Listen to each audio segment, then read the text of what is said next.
I like astrology girls. Do you know why? Because if they're an astrology girl, hopefully they're not a socialism girl. Jeff, you realize I'm meeting you in a month. I'm gonna fuck you up when I. Everyone, thank you for being here. In terms of my honest members who stopped by, of course, appreciate every single one of you. The chatters and the lurkers, all of you make the stream happen. And, of course, I appreciate my illustrious guests who are here. This is the Primetime Royale, Saturdays, 8 p.m. Eastern. And we have a really good show today. And I'm just really happy to have everyone here. I'm going to start introducing people, right? We'll start with, frankly, my arch nemesis here. God damn it, all Grimace. Thank you for being here, but you know, fuck you. But Grimace, thank you for stopping by, buddy. I really appreciate you. Yeah, but thanks for having me. Sorry I missed it last week. I got the relationship capital to go ahead and be on it tonight. Look forward to having some healthy discussion with everybody, where everybody's calm and collected, and we reach a good conclusion. Yes, that's what happens here. Hooray, you're on the right show. Moving on. We have Bastiat, who invaded my chat last time on Monday. It was really fun having Bastiat there. It was a perfect surprise, dude. Glad to have you around. How you doing today, man? Hey, thanks. I appreciate that, Prime. Hey, it is a lot of fun to be a Twitch chatter. You know, I mean, damn, that's really the life. So, I appreciate the invite. Yeah, I'm looking forward to tonight's show with this indeed very esteemed panel of distinguished guests. Mm-hmm. And yeah, I think it's gonna be fun. Thanks so much. Okay, the next person on my screen is my favorite human being in the whole world, but I'm going to skip them and save them for last because they deserve that. Next, we'll go to Empress. Empress, thank you for being around. Thank you for coming through once again, friend. Like, you're always definitely welcome. You're always happy to have you around. How you doing? All right, you're an excellent streamer. There's clearly signs of that that I'm seeing. But yeah. Great. All right. Well, anyway, Empress is there. Thanks, Empress. Now, moving on. Johnny Scarlet. Hey, Johnny Scarlet. Thanks for being around. Wait, what? How you doing, Johnny? I'm doing good. How are you, Prime? I'm doing all right. Thanks for stopping by once again, friend. And like sort of last minute or so. So it's very nice of you to spend time with us in our community. Okay. Moving on. We have Destiny. Destiny, thanks for coming back. Thanks for having me. Yeah. This is really kind of you to come through, stop by. I hope this stacks up to your previous experiences with shows of this type. But I don't know. I've never been on those shows, so I don't know how good they are. But thanks for being around. Moving on. Thanks for having me. No, not LSP apparently, but LSP. Thank you for coming back once again. You were complaining on how you did last time. Hopefully, you can have a better showing today. I don't know, suck up to the audience or something. Yeah, hopefully they don't put me in last place again. Yeah, that'd be great. Okay. Oof. But no. I believe in you. I believe in you this time. You'll definitely do better. Next, we have my man, Kobe. Kobe back at it. Kobe, how you doing today? I'm doing fine. I'm excited to be here. I hope to have some good conversations. But probably we're going to have a bunch of conversations about stuff that people Googled 15 minutes ago. But hey, it's pretty interesting. So let's see. Let's have some interesting comments. No. It's the blessing of our modern age. Yeah, that's right.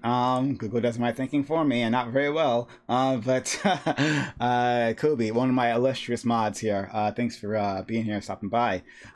Next, we have Drew Welty. Drew Welty, who got extremely far last time. Really, it was the underdog, and the crowd was rooting for you until, of course, they dropped you like a bad habit.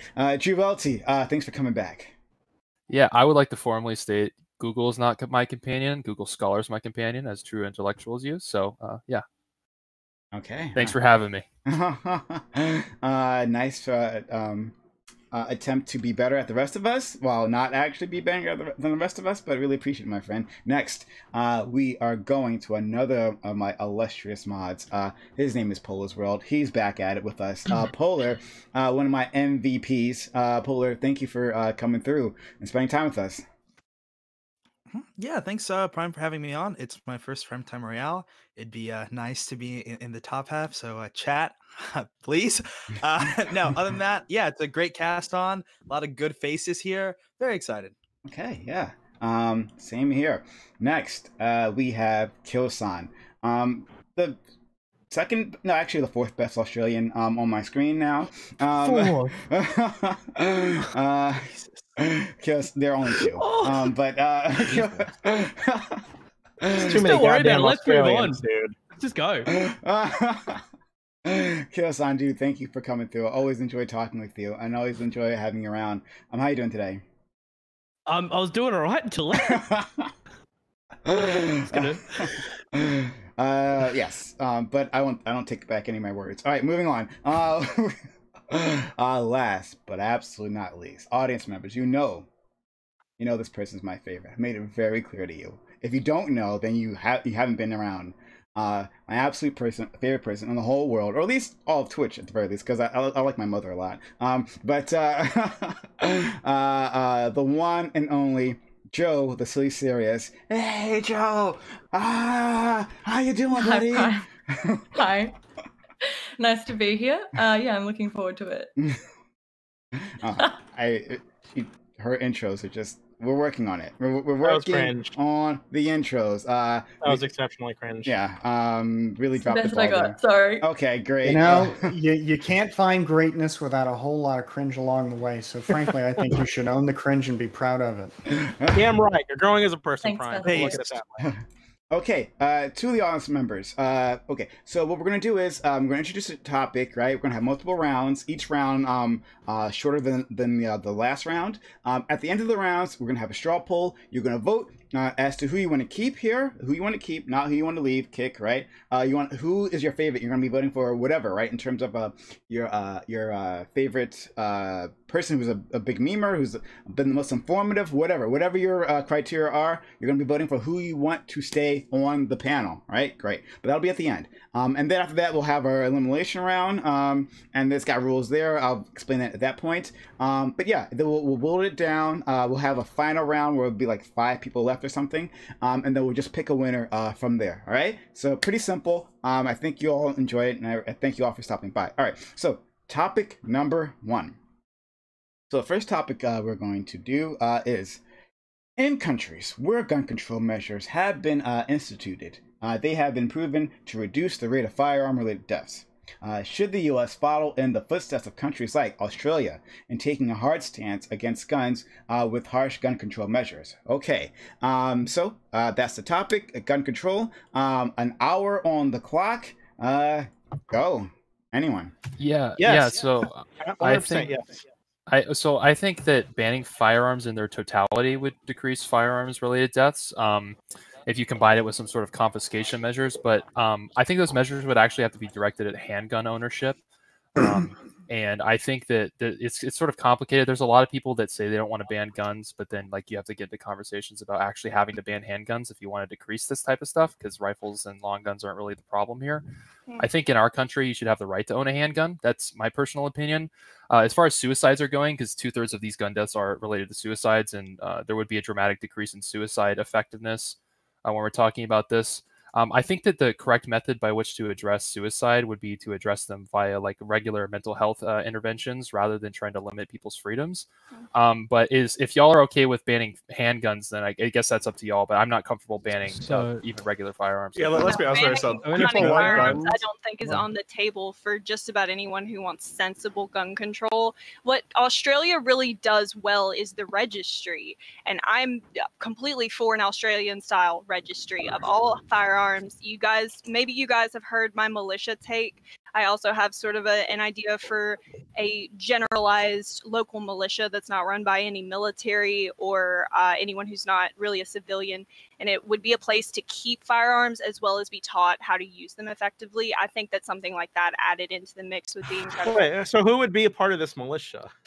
They would be civilians who own guns and who want to own guns. So and what was use it them like? for Oath purpose, Keepers? essentially. There are a lot Yeah, of clubs like this that already Minutemen? exist. I just think but that federally encouraging it through some sort of link to like grants or something like that would be amazing. So, Wait, Australia does so- go through gun clubs. wait, Really this is clear. this would be how a would you government determine individuals?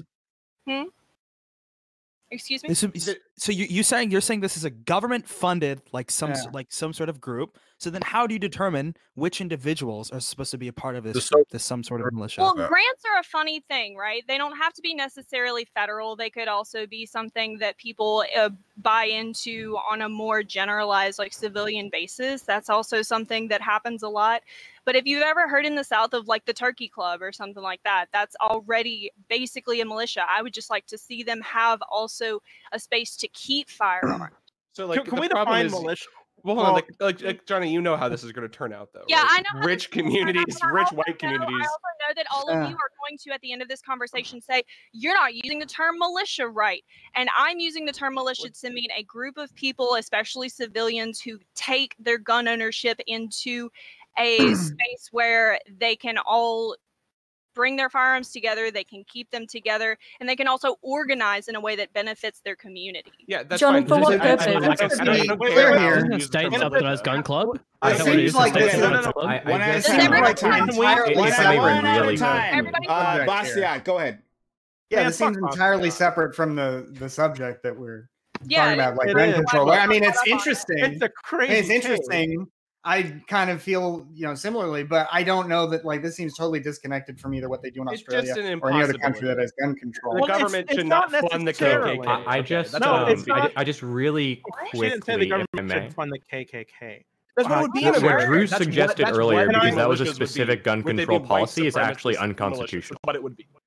What on So, like, handguns? that is a huge problem that you would have to get through, because DC versus Heller made that policy unconstitutional. If you That's what think DC tried to that do. if you think that part of my intro is bad, just like introduce yourself to the rest of the intro that you obviously didn't pay attention to. Like that's just something that I like to advocate for, because I am a person who hunts and who enjoys my gun ownership and who wants to see that be a more social thing and a less closed off thing from the local public. I mean, Sure, but couldn't you start enjoy with, like one of hunting. those on your own, right? I mean, there's nothing, as far as I can tell now, preventing. you she's from starting describing a a- gun club. Yeah, the Well, I mean, a government is gun- the problem.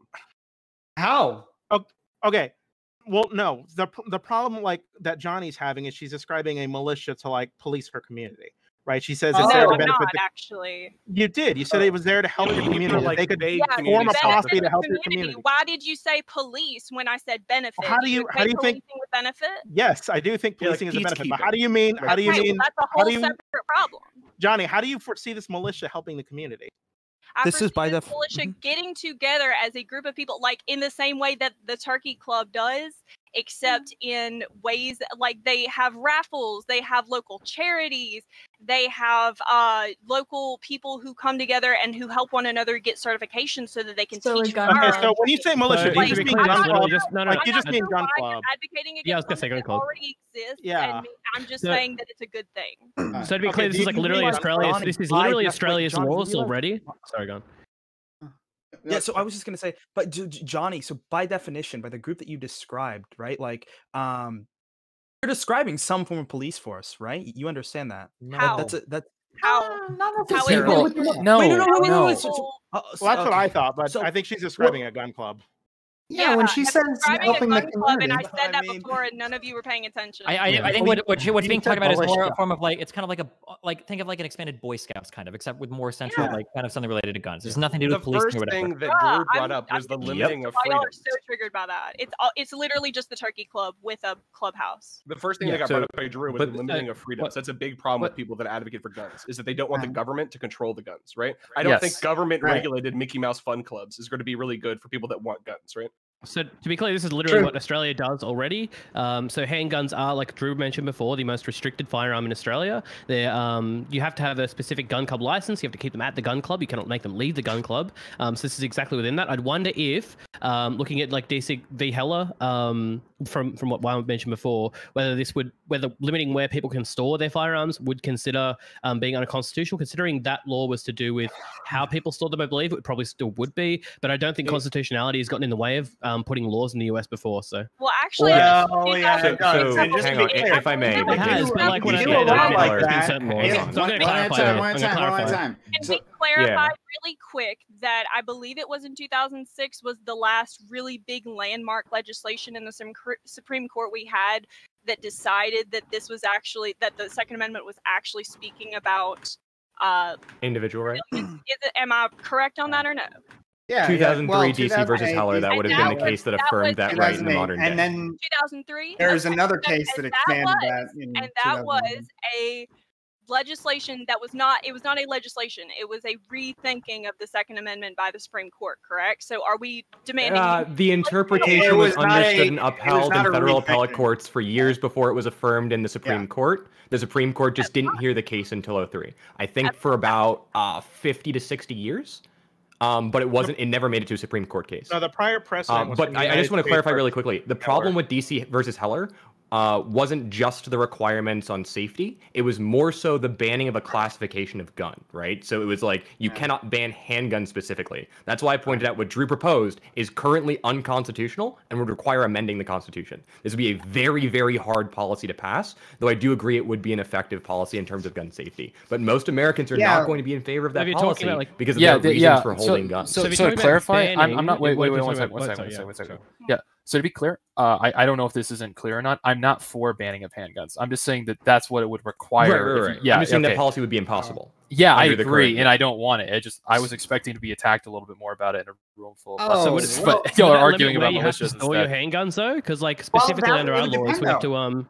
to okay. It would depend on how you were storing them. If you're talking about a storage regulation that operates in such a way as to make it functionally very difficult to own a handgun as an individual, then you can't do it. But maybe some light storage regulation could get through that law. So specifically, be keeping your guns at the gun club, right? You Yeah, I let doubt- your I doubt that would There's do it. no the way. handgun. Yeah, there's no way. that would be Never- unconstitutional currently. Yeah. Forcing citizens to do that. What you can do legally, right, is you can impose restrictions on what you need to do to be able to access those firearms. mean But once you forcing? have the Wait. firearm, there are exceedingly few restrictions that can constitutionally be put on you for how you keep it. So in Okay. terms of Forcing people into keeping all of their firearms in a certain place, you're saying that would be unconstitutional. It not would the probably entire fall idea- under DC versus Heller ruling not unless the they entire overturn it. idea So, of, like, in terms of gun safety, right? In terms of, again, reducing gun deaths, this was about like if we had we could amend the Constitution or whatever it needs to be to have some sort of regulation, right? What regulation should we be having? Should we imitate what Australia is doing or other nations are doing, or should we do something else? Let's focus on Yeah, that. I have a question. No. Could I ask just anybody in the panel? Does anybody here think that there should be no government regulation of firearms? Panel silent. So Okay, so it seems like everybody agrees that there should be some. We should not be able to have M60, Rambo style machine guns, right? I Not want that a guy. minigun Wait, to strap Not to the back of my unless they pickup pick truck. alarms permit. So We that's should not have- really that's not really a regulation on firearms. If you guys want to shout out to somebody, IPA Lot is a fantastic educator on things like gun control and different types of firearms. And honestly, with regulations being that they would specifically account for the firearm and not on bump stocks, not on the things that you actually attach to the firearm. That's the kind of thing you would have to look at. It's not like in a lot of cases, a stripped down AR, for instance, is basically just a hunt rifle. Well, I So to be think more if we want to specific, I talk think, about like, reducing... Sorry, go ahead, Polar. Yeah. So I think there's an important distinction here. I would say that what we should be aiming for is not to limit the necessary quantity of guns or specific type of guns, because that doesn't seem to be as politically efficacious or as effective when it comes to our goal. But we should try to reduce the amount of dangerous individuals having access to these kinds of weapons. I think that's what the goal should be, and I can also substantiate that as well. And So to be clear, gun control isn't politically efficacious. So what do you mean in by the first that? place. Like, what do you mean by a dangerous individual? So, what is a dangerous that's- individual? Yeah. People with a history of violence, domestic Okay. abusers.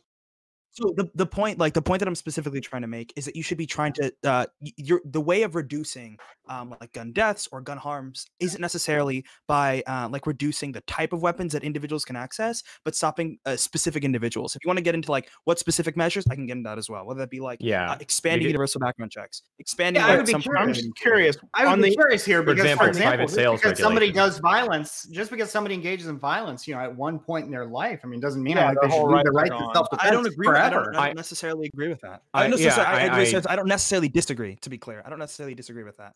You guys are all also shouting into the wind when you take into just because account someone that was guns are going to be depressed able at to some point be and had a 3D report printed in filed the with the future. police doesn't mean they should be barred from owning a firearm. This is like, obviously, So right? if And I they're think convicted? that's a problem with existing legislation. Should it This doesn't exist mean if that they're we shouldn't implement convicted? legislation that prevents these people in certain circumstances from getting firearms. Should it But exist I understand the if they're concern. convicted, though?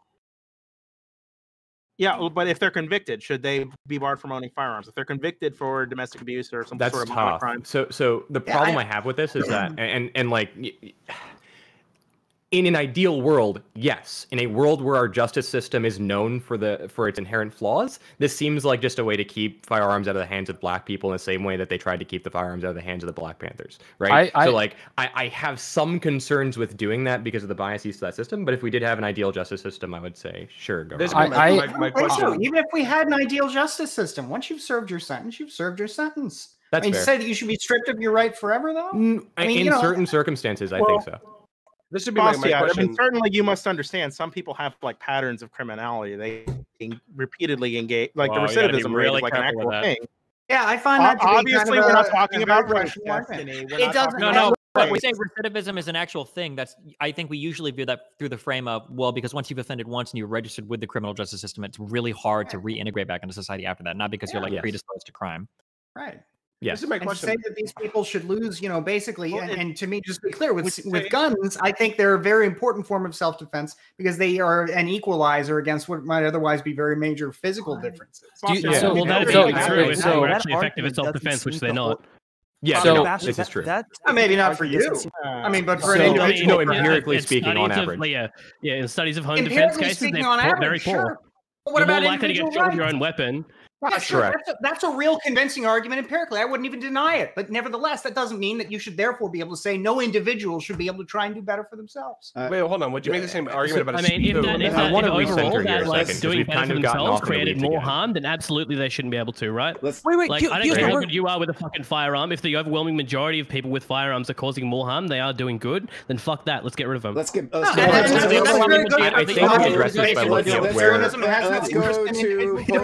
Let's go Polar than Kobe. Polar. So I would say that, like, if Bastiat's talking about like the equalizer aspect, I don't even necessarily think we have to argue against that, because as I don't think anyone here wants to ban all weapons, right? Like, can I get some hands? No.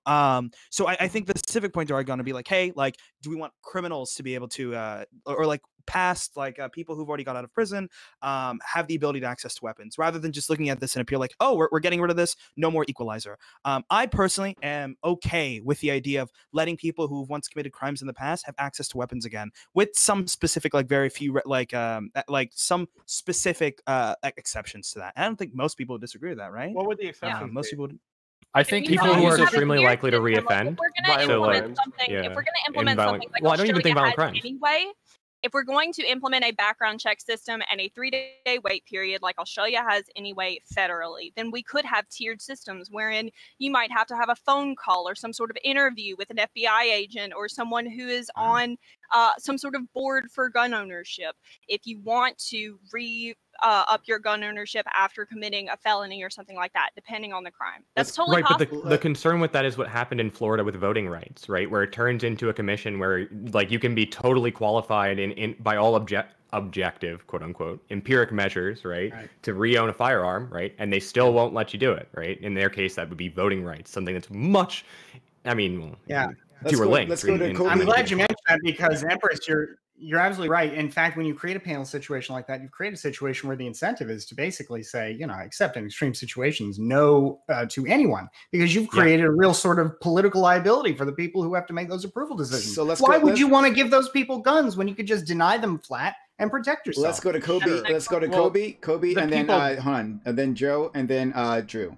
Well, I mean, I'm assuming the people that would be approving the permits would have some sort of legal, they'd have some sort of legal, they would not be held accountable. But what I wanted to ask, kind of like more broadly, was like, it's like Empress, like, well, I'm sympathetic to this idea that like America is racist and so laws will play it racistly. That seems to just be like the fact with every law ever. I mean, speeding limits are racist. I mean, black people are pulled over more for speeding limits, right? I'm sure that black kids probably get worse food from government aid food in schools, right? But I don't think this is reasons to not do these things. And so getting back to the original thing I wanted to bring out, as we were talking about here, it doesn't really seem that like guns actually make people safer. It actually seems to just the opposite. It seems as if this increases violence in the communities. So maybe, I mean, I'm somewhat sympathetic to maybe some, a hunter having a gun, a person who lives in the prairie and needs to shoot at coyotes having a gun, shotguns maybe. But like what I'm wondering is like, why should we have little suicide machines in people's homes? It doesn't really. It seems that all the arguments made are kind of emotional. It's like, well, why should we limit freedoms? We limit freedoms all the time.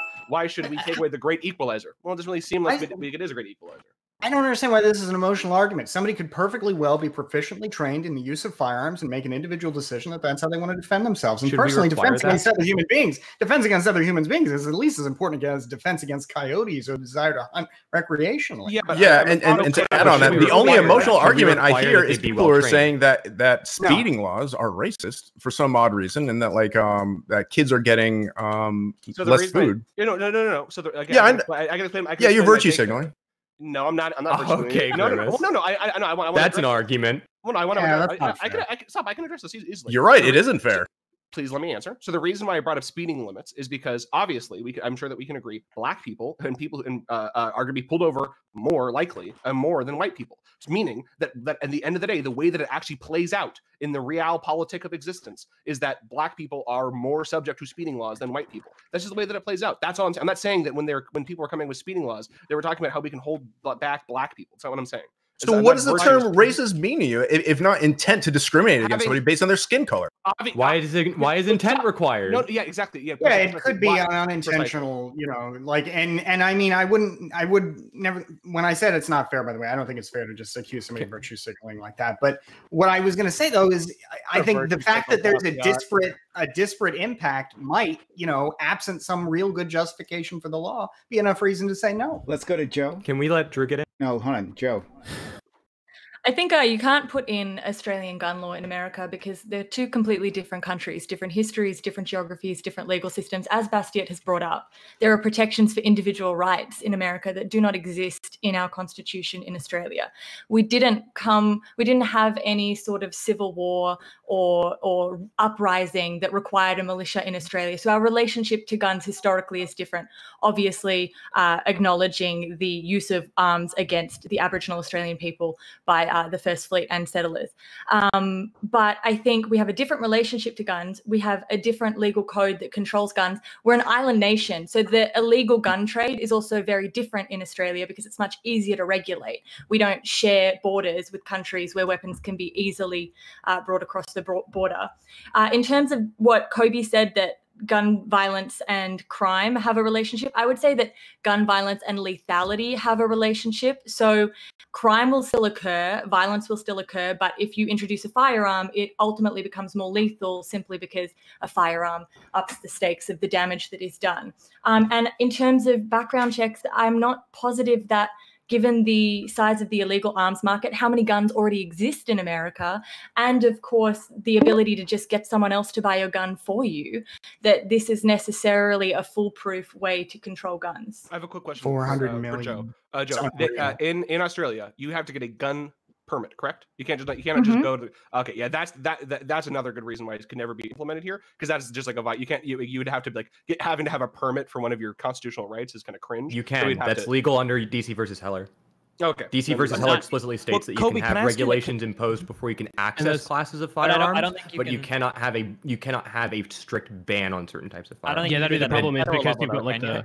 Hang on. In addition to that, I want to address the point about the illegal arms market, because the border has almost nothing to do with illegal arms. The ATF has done a number of studies as to where illegal arms come from. There's two major sources. Well, three really. Private sales. Right? People, when I say illegal guns, people who are using guns in crimes that are not supposed to own guns, right? So you have private sales, right? You have transfer between usually relatives, right? So someone who's taking it from someone else or who has it given to them by someone else. Obviously very difficult to tell which is which in many cases, right? And third, it was just very strange, taken directly from stores through inventory. There is a massive inventory loss problem with gun stores in the United States, and nobody fucking talks about it. We're talking thousands of guns each year lost through this industry, according to the ATF, right? So it's not really a borders problem, right? And with regards to the militia problem, right? we had militias in the United States as the basis for our military, and it's a huge part of what allowed the Civil War to happen. So I'm not entirely comfortable with this idea of moving back to a more militia style, military structure in the sense of having this kind of localized military, because it can lead to significant repercussions in the future. I'm not saying that I disagree with the training portions of that, but I'm just saying there could be severe negative implications that we have to discuss there. Okay, so where do we feel on buybacks? Buybacks are just generally good in my opinion, but how does particularly for reducing illegal guns? It seems like a good thing. It seems like there's a lot of people that own firearms that probably like wouldn't own firearms if it wasn't for the fact that their grandpa gave it to them. And at the end of the day, like I said, I mean, obviously I'm biased here, but like I'd rather there be less guns in people's homes that they don't overly want them, maybe aren't very trained with them. So yeah, it just seems good. Like I've looked into it. It doesn't seem like there's a ton of like effective. It doesn't actually seem like to like, you know, like be like super effective, but I also don't think it's like a bad thing to do, right? Yeah, but why would you disincentivize people? Incentivize people from for betraying their grandpa's last wishes when it comes to inheritance. What? It's such a weird argument, but I will say this. Can I ask Kobe their grandpa's last wishes when it comes to inheritance? I would love to talk. Yeah, Paul has been trying to ask me a question. Like, can we actually Drew's been trying to get in for a really long time. He's been patiently raising his hand. Can we please let him get a point in? Man, fuck Drew. All right, we love Drew. Knocked off last time. All right, look. Sorry.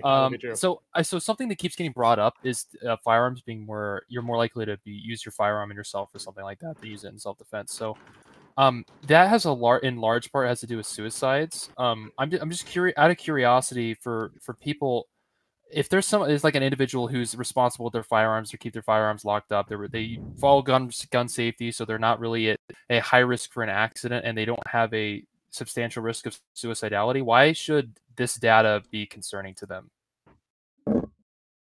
Like, it just seems like basically what we're doing is we're saying on average accidents and suicides are more common than having to use your gun to defend yourself. Therefore, this almost feels like total. This is a little bit. I don't want to try to reduce your position here, but this feels like, why should somebody who's like a really safe driver be concerned about seatbelt laws or something like that? No, they always pay attention. They always look out. Well, no. So a comparable analogy would be like somebody not caring about gun safety. Like, obviously, I'm talking about someone who does wear their seatbelt, does care about gun safety. Even people who care about gun safety can still have accidents.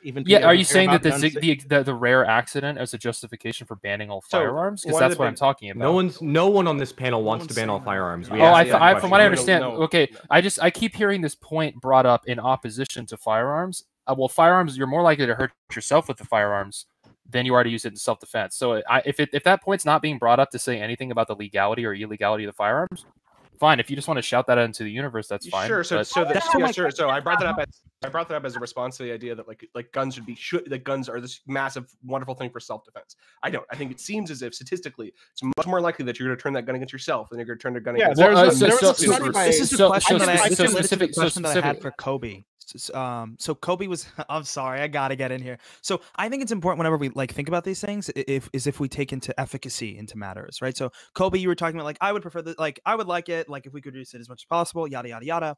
But when we say what we're arguing for, is it not important to look at efficacy and the things that we can actually put into place in the American landscape, as Joe mentioned? So I think that's we'd never do gun control. Look at what happened in the 90s after the assault rifle ban. It's literally no fucking point. Why we even have a prescriptive discussion about it?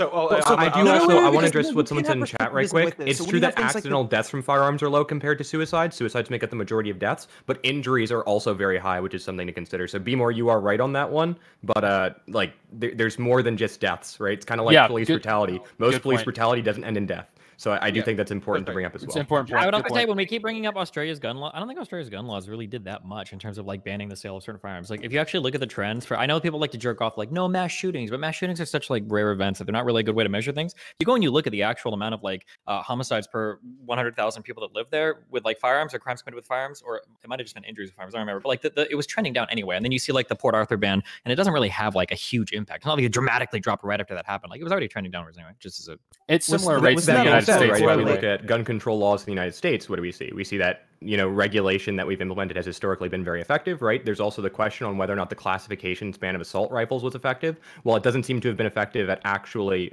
reducing death rate due to those firearms, it was effective in terms of access that criminals had to them, right? Because the death rate for those firearms was already extremely low, but fewer of those guns were recovered in criminal raids. This is also data from the ATF. So historically, it seems as though the kinds of legislation in the United States that we have implemented have been effective, and I think that we should continue on the path of those kinds of legislation, as well as implementing some further regulation here and there. I don't think it's feasible to kind of reduce the overall. You're not going to eliminate the problem of guns in the United States. There's too many illegal guns that are completely unaccounted for. Empress, just to be clear, what were you saying? Probably when I ask it, you're probably the most likely person. What is the constitutionality of that very first point that someone brought up in this whole conversation of just banning handguns? Can't do it. Unconstitutional. Can't do it. DC versus Heller. Gotcha. It's completely unambiguous. Now, what you can do, though, right, is what we do with, for example, fully automatic weapons in the United States. You can require that they have a specific classification of permit to access those weapons, right? So, for example, a lot of states have a handgun permit and a firearms permit both, right? You need a handgun permit specifically to own a handgun and a firearms permit for any kind of gun. So that's completely fine, but you can't ban it. You can't just say, no, you can't have a handgun, for example. Hypothetically, if you could ban handguns, right? And I think there's numerous data to support the proposition that it would be an effective, good way to reduce the number of it would reduce harm, to be reducing the number of homicides and suicides, right? If you could do that, would that be a solution you guys would be willing to embark on? No, potentially. I think so. Maybe I would be on the fence about it, but I with the sawed-off shotgun is what I was sort of thinking. There was a ruling on sawed-off shotguns specifically, and I thought maybe it would apply. But evidently not. But yeah, if it was to be possible constitutionally, I would be on the fence about it. I would probably be swayed easily to banning handguns just as a classification. Someone said little suicide machines earlier, and that's pretty morbid, but dude. Yeah, well, the sawed-off shotgun rulings had to do with the design and the intent of the weapon, rather than it was basically ruled that the weapon was designed to cause harm rather than to maim or kill, right? So it kind of like how we don't use fucking cluster bombs anymore. That's basically the equivalent, I would say, in international law of the ruling there. It was considered to be not for self-defense purposes. Again, I don't want this to be just a legal question. I'm asking about death rates, about what would be the most effective way of doing this. So I want to expand this, not just a legal question, what we can and cannot do. What should be done would be the best effective way to have a safer communities, right? Okay, so Joe, I think you had your hand up previously. You didn't? Okay, all right. I didn't, but I think that suicide is a bit of a false flag in this conversation, because there are lots of causes of suicide and guns may be one of them, but I think to bring it into this conversation is a bit of a false flag. And I'm most concerned for America in terms of any change to gun laws, in that in Australia, the Port Arthur massacre was a massive window of opportunity for us politically, where something so shocking happened that it pushed people who were a bit more conservative when it came to gun law reform to be willing to be open to that kind of reform. And at this stage, I'm not sure what worse could happen in America in relation to guns to push your public to be open to reform. So I'm not sure where you're going to get that political will from. Real quick, it is not invalid to bring up suicides in this conversation because firearms are the most common. I'm not saying it's invalid. I'm saying if you're concerned about suicide, there are other discussions to have. Well, suicides the cause of death by guns? Yes. Yeah, well, we can take other avenues to reduce suicides, but having a gun means that the methods by which you commit to suicide are much easier, and it's likely to increase it's not even that they're much easier though, LSP. It's that in any single crime where a gun is present, the height of lethality is increased. You are more likely to take lethal action if a gun is in the picture, of course. But suicide, there are lots of different, any other conversation, people don't give a shit about suicide. So I just think it's interesting that suddenly when it comes to gun control, no, it's true. When it comes to mental health policy, people don't give it the attention they give. Suicide gets the most attention when guns are brought up. Yeah, and I don't think it's fair to take somebody else's individual decision that they've enacted upon themselves and then say, therefore, you must be, freedom, what you can do must be necessarily limited. But I mean, that's how it works with every single law, right? Yeah, I did to a degree, but I mean, it's entirely possible to use a gun in a way that never leads to you killing yourself. Like, it's not Also, a. like, it's also Gotta entirely set my possible room. to drive under the influence of certain drugs and never cause harm either. It's totally possible to speed that- or ignore like a million right, but different driving those- laws. Or like, Those yeah, come. Sorry, I should have interrupted you. I was just saying those come with clear, like, third-party harms there. A gun and me, you know, in the privacy of my own room is a tragedy, but it does not come with a third-party harm. I mean, they don't have to. Like, you could drive on like private roads the same way that you could own a gun and never hurt anybody, right? And then you argue, well, what if you go onto public roads? Well, what if you've got a kid and they have a friend over and then they find your gun in the closet and they kill each other with it or something, right? Like, I think it's pretty comparable. I think you have to. I think when you enact policy, is it Jim Jeffries? I always fuck his name up. There's an Australian comedian. He does a skit about this, and it encapsulates this perfectly. Is that sometimes people just fuck it up for everybody, and you just have to, like, that's how it goes. Like, somebody does some dumb shit, and then it gets banned. Like, if you've ever worked at a workplace and there's ever weird rules or regulations, it's because somebody probably did something fucking stupid that they had to make a law or rule against because people were doing dumb shit. Like, unfortunately, there's prevalent enough statistics on gun crime to warrant action in this area. It's not like there's not, you know, suicides and homicides by gun are so rare that it wouldn't justify taking any sort of a reaction. Look, I wouldn't doubt that I don't doubt any of the information people put out there on guns, but I think the argument that, for example, well, you know, sometimes people just fuck it up for everybody. I mean, I think that's a real, like, that basically suggests that you can just kind of feed olive freedoms to the utility monster, because at the end of the day, there's always somebody who's going to fuck it up for somebody else. We should have one world government that just operates on pure utility. Well, I also think that it's just unfortunate that, like, we can address suicidality through, like, mental health advocacy and mental health policy. We don't actually have to target your individual freedoms to target this particular issue. We can cope with this issue. You can do both. Well, you could do both, but why do? But, like, it just seems to me like this. It's a more effective means by which to address the problem, to, like, actually address mental health seriously in this country, especially with men, because those are the people that are actually committing suicide. I have the study for it too. Oh, well, well, then by all means. If anyone needs it, like, if you're talking about like if you're talking about like households in comparison to suicide and the rates of that, then yeah, there's a bunch of data on that. And I'll link it. It's from directly from Harvard. But, like, Drew, what do you mean by effective? Is effective in the sense that, like, it looks like currently, even if you were to address the mental health issue, individuals who still attempt suicide will be more successful when it comes to having a weapon. So to say that, like, you can still affect it in the same effective means. Well, so to be clear, what I'm saying is that what we should be doing is addressing the reasons why people are trying to commit suicide, rather than take it, because if someone's not trying to kill themselves, then the lethality with which they're trying to kill themselves isn't relevant at that point. So I'm saying we should do mental health advocacy to address mental health concerns, to reduce suicidality in the broader population, rather than targeting people's freedoms, especially because this is going to be overbroad. So people that do not have an issue with suicidality are going to have their freedoms limited. So just address it more specifically rather than targeting a broad swath everybody's freedoms. It seems like a better solution. Wait, well, I wouldn't even propose everyone. It'd probably be some like form of specific legislation that targets individuals that may be more prone to or likely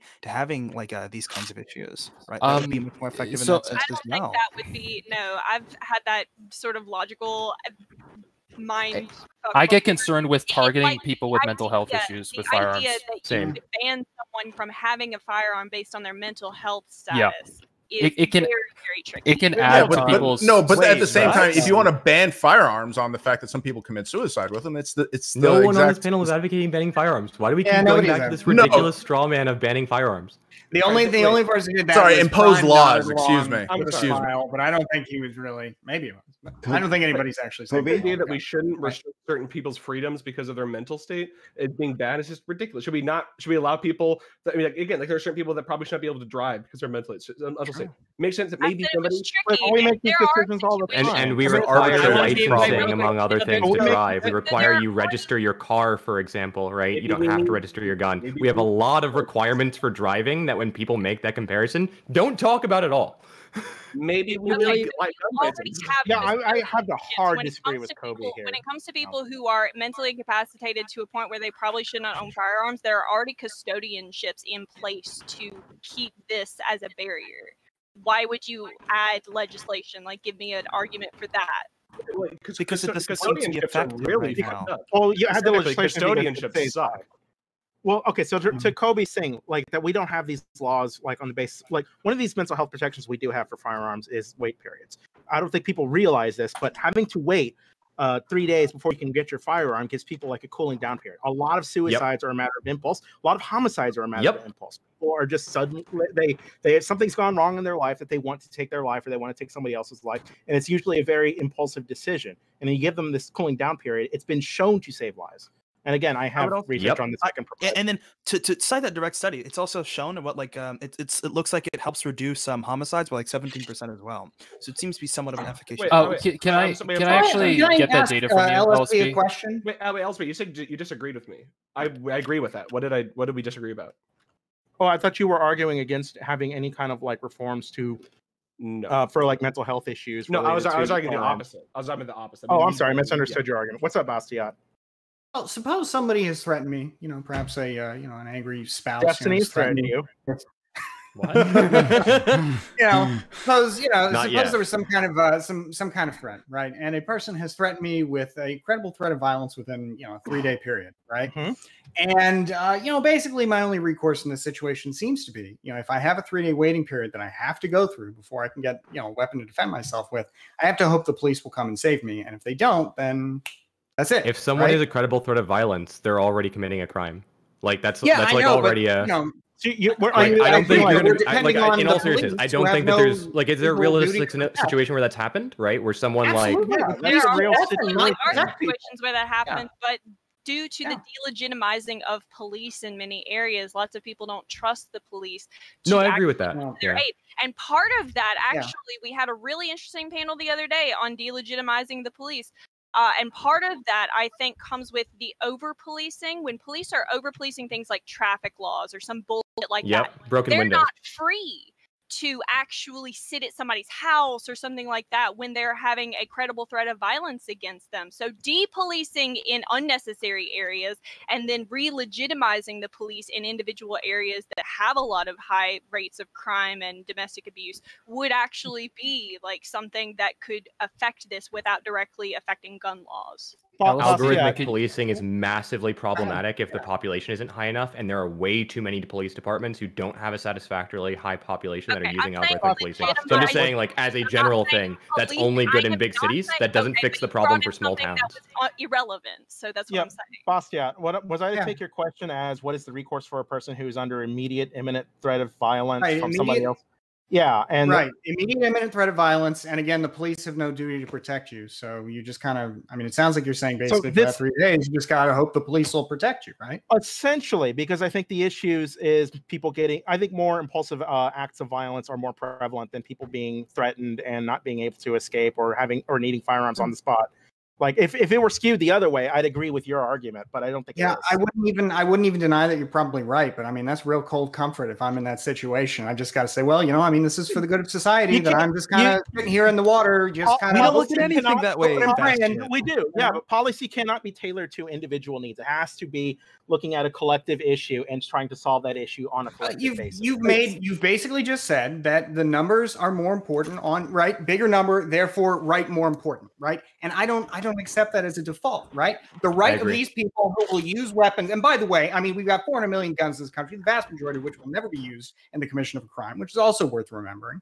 And you're saying, well, for those people who might have a legitimate need for a gun, right? In a hurry, unfortunately, well, you just kind of got to suck it up. Hopefully the police will come help you. We know, though, that they very well may not. Can I ask you a question? Let's say we have an opposite scenario. You're a wife and your husband is going out to get a weapon, very aggressive individual. What do we say to that wife that's waiting at home for their husband to get a weapon and then as a result may inflict harm on them? Do we just not engage on that same level? Let me just be clear that I understand. You're saying that there's a wife and a husband. The husband goes out to get a weapon, right, with no particular violent intent. No waiting period. But just be clear. What is he gonna? What is he planning to do? Violent individual, right? Known to be a domestic abuser, goes out to get a weapon, right? Yeah. But let's say with this waiting period, he cools off, like as data shows, and comes back and doesn't commit the crime. That's that's the first scenario with the waiting period, and then the other one where that doesn't happen. Does that scenario just not does that wife's life not matter in comparison to yours? No, I'll tell you the reason that I think the wife's life really matters here. Well, do you mind if I answer just because it was directed at me, and then I'll stop? I know I've been going on for a while here, so I appreciate it. Ultimately, I think that fella is, already decided that he's going to commit a crime. I think he's a lot likelier to try and acquire a legal firearm, whereas the victim of the crime, who being a victim of crime, is a lot likelier to try and follow legal process, is the one who loses out in that situation. She's going to be prevented from getting a gun. He, I think, in a country with 400 million firearms, really won't be.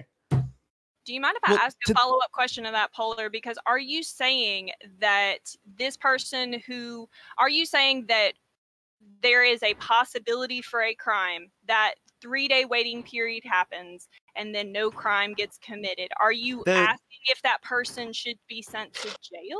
Like, no. Because my answer to that is, if you have a waiting period and a background check, and you have the ability for that wife to call the police department who's giving the background check and say, hey, this background check shouldn't pass because I know that my husband is having mental health issues. That's the sort of background check issue that you would be able to deal with. Johnny, I'm applying the same constraint to the one that Bastiat applied. A system where, like, for example, the police may not be able to respond, or another scenario where you just may not have the capabilities to report that your husband is engaging in domestic abuse in the same hand. There are a lot of cases where that happens as well.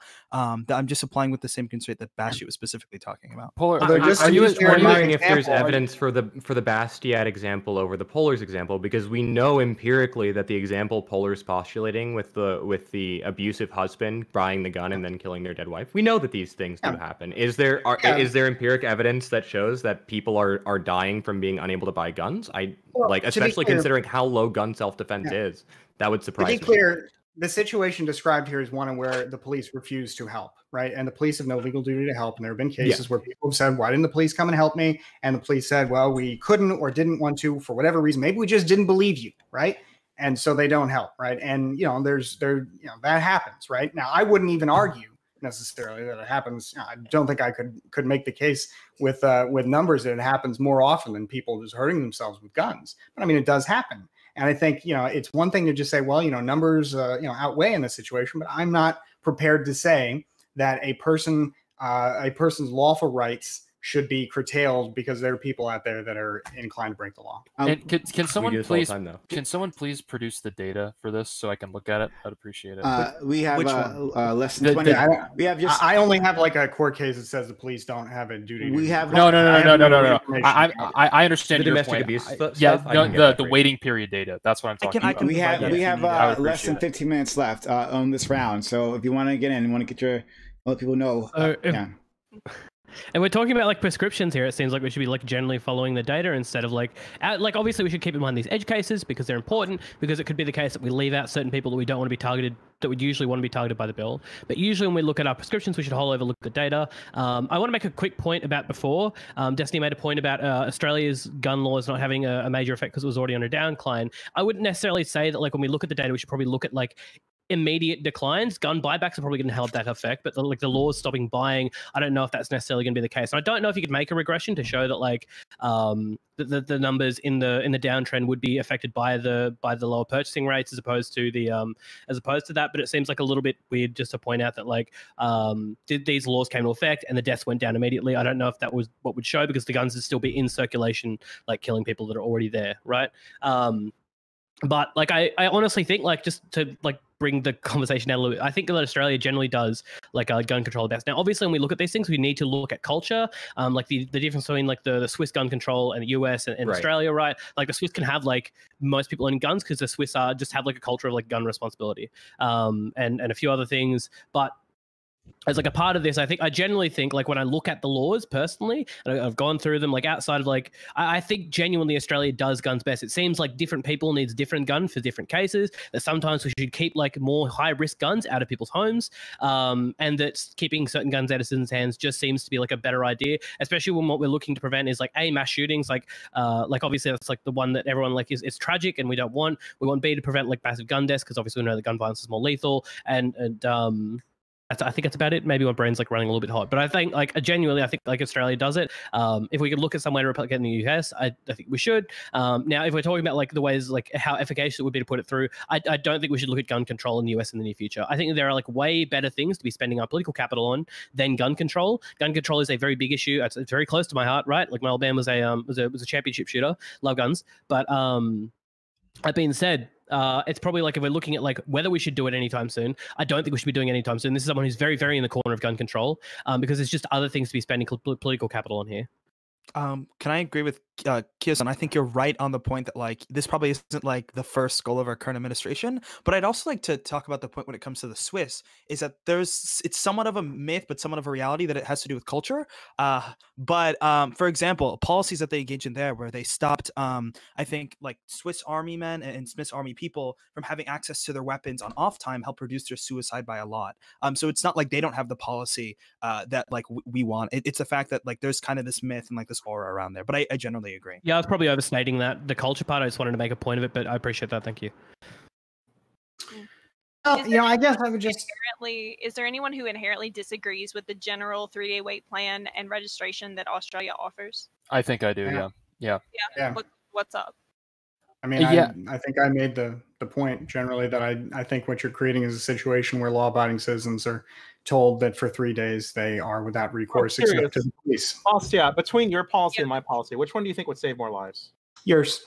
Wait, it's not always about saving lives, right? Yeah, I would not at any time say that, I would view the saving of the greater number of lives to be therefore the preeminent consideration. Sometimes it is, but with respect to, certain issues, I don't think it trumps any other issue. We in the United States have set up a society in which we often have decided that fundamental rights are more important than certain other considerations. I think the right to self-defense is one of those. Can I respond? Right to self-defense is not secured under the Constitution, and it's not secured in most states. It's very, very much situational under law. Kobe. So like the Second Amendment does not secure your right to self-defense. This is a very common misconception. Well, it was one of the intents of the Second Amendment, but it does not. Kobe? Like the idea that I mean, well, look, I guess I get what you're saying, perhaps, but owning a gun, among other things, people would own a gun for self-defense. So in that sense, I agree with that much. That is completely fair. Kobe, please. Yeah. I flip-flop on this stuff a lot. I think that shows that this is a very complicated subject. So I thank everybody for the discussion here. I do want to point out, Bastiat, though, maybe we should think about how we set up this country, because you said we set up this country to be one we value self-defense. That's true. We also set up this country at one point. We set up this country so that it would value white lives over everybody else. So maybe we should update society as new info comes about. But because those are equivalent, right? Those, first of all, those are not at all equivalent, right? And there are, of course, plenty of stories of marginalized communities that's not fair. Defending themselves with firearms. So if you're going to go and bring up slavery and racism in this country, and let's talk about slavery and racism. Make the argument. Let's talk about racism a second. I mean, I don't think that, let's talk about how these policies have been used to discriminate against people like the Black Panthers, right? Explicitly such that, right, white people could own guns to protect themselves from black people who didn't have guns, right? So there is an absolute legitimate reason to, in a conversation about gun control, have legitimate concerns about race. I do think that is the case. So I think Kobe has hit the nail on the head on that one. We do still have existing gun policies that are in place explicitly discriminating against black people. This is true. One of these is open carry laws in many states. Restrictions on open carry were implemented explicitly such that the Black Panthers could not open carry. Get rid of the laws. It is pretty wild looking at how that all went down in California. We can go further back, and I would make a pretty strong argument that one of the reasons that we had the gun, liberal gun laws in this country to begin with, so that people could kill Native Americans and hold their slaves back. Let's be totally honest with ourselves. Manifest Destiny is part of the reason. This is a settler colonial country. When they you guys are shameless with this. They did not think Native Americans were human beings. Yep. Let's be honest with ourselves, I am. Folks. You think this is virtue signaling? Yeah, absolutely. We're having a conversation about gun control right now, and you guys are trying to like shit on America's founding for some odd reason. When we move past that, I'm not shitting on America's founding. I'm shitting on how systemic racism has existed intentionally in our system for generations and still exists on this specific issue until this day. That's not fucking virtue signaling, right? Just because you're triggered and can't respond to it doesn't make it virtue signaling. So I would agree with basically everything. Wait, what do you think I can't respond to? I would say that. See, Bastiat's smart. Get us to the identity politics, Prime. I'm going to dunk all over Empress on this. That you said about American history is just one. I mean, I wouldn't say that's the only reason people have guns. Sure. But beyond that, I don't think that invalidates and I don't know that even you're making this argument. I don't think that, malicious uses of guns in the past invalidate, the stories that we were talking about before, for example, of people, marginalized communities defending themselves, groups that we would typically side with, looking back in time, defending themselves with firearms as well. Yeah. Well, like, let's talk about the militias for a minute, because this is what I brought up earlier. The militia-based structure of the military is part of what led to the Civil War, right? So the difference between having centralized officer training and centralized soldier training versus distributed training across localities, even the concept of the militia has ties to race, right? Like, I think that's also just to be important. clear, though. Just saying, I'm more pointing this out than making an argument based off of it, to be clear. When I used the word malicious, I meant like malicious causes, not like militias. You said malicious. So I was saying like, militia. Yeah, my bad. Yeah, I'm saying that people using guns for malicious purposes and people using guns for purposes that we would probably log today, like people defending themselves against the Ku Klux Klan or violent, aggressive police forces and things like that. Go ahead, Fuller. Yeah, Bastiat, you were talking about earlier about like the fundamental right to self-defense. So I would ask you, and then like when it comes to like policy or implication, at what point do we value other things in comparison to the fundamental right of self-defense? At what point do we stop? I mean, I'm open to other considerations, but I mean, I think that's a pretty important right. So then I would say, so what would be some of those considerations? Would we like, if one of those considerations would be like massive harm upon society as a result of this policy? Like, if not that, then what other considerations would you put in? Yeah, I mean, ultimately, I guess as long as I think society can function in a reasonable fashion, I guess I'm not prepared to say, therefore, sacrifice the right. I mean, I agree. Again, I shouldn't be so quick to concede all the empirical basis here, but I guess I'm basically conceding it because one, I'm not really aware of sources backing an argument that might favor me that say, well, more guns, less crime. Those sources are typically right wing, and typically I would reject those sources. But I'm generally sticking to the position that I'm willing to accept a society where there is more harm if that society allows for the exercise of certain values. Not only, by the way, guns. That's just one. Hell yeah. Is there any gun law you do like, Bastiat? Yeah, I think the buybacks are good. Those seem, also like certain weapons, it seemed like they couldn't have any use other than, third party, like they couldn't fail to cause third party harms, like certain secondary benefit of buybacks that no one's mentioned, right? One of the cool things about buybacks is obviously the government can only buy back so many guns, but gun advocates will often stand outside this is the United States specifically, right? I don't know if this is true elsewhere. Gun advocates will stand outside these buyback programs offering to pay you exactly what they'll pay you inside, if not more, for your guns. So it's also, right? It's not just taking certain guns out of circulation. It's also a redistribution in many ways to probably some of the more responsible gun owners, right? So if they're seeking as we know, right? We have many guns in the United States. They're concentrated mostly in the hands of very few people. Right, so get some discount ARs, dude. Hell yeah! Right. Wait, are those people mostly white? I don't know. That's not necessarily a bad thing, right? Are you cheering on can be very effective the distribution of firearms to white people in this case? He's cheering on the arming of the working class proletariats. But he's cheering on. Well, which are disproportionately white in this case, right? And NRA supported. So I advocate for having regulations on private sales, right? So. The same regulations that you have to follow for a public. It just seems like your argument. I think you should have to follow for private sales. I think it's ridiculous. That's fine. That's going to disproportionately help white people, though, right? Sorry. Well, that's going to disproportionately help white people in cases like this, right? How does that disproportionately help white people? I mean, it could potentially, yes, but that's not an argument against why we should do it necessarily. It isn't. Because I've been getting the impression here for all your arguments so far that things disproportionately affect other minorities. Not all of my arguments have been based on race, you race baiter. Oh, sorry. Come on. That's just the ones that were. You want me to specify that for you? So Grimace. So yeah, I made some arguments about race as being an important factor to consider. Yeah, I agree. What if you had a situation where the police were agreeing to, if you were stopped for a crime or something and you had a gun on you, let's just say we banned all handguns or something. Let's say that we ban all handguns and then we implement it so that if you are found with a handgun, you are not punished for that handgun. They just take it and they don't do anything. Would anybody have a problem with that? Gun amnesty. I'm just trying to come up with equalizers because obviously we have this situation wherein if we do more limits on guns, that's supposed to open up y'all having ideas too. I'm sorry to say that, but if you have ideas about legislation that would be more equitable so that if you make more concessions on guns or if you make guns more free or something like that, more equitability so that it is not disproportionately affecting minorities and already underprivileged people.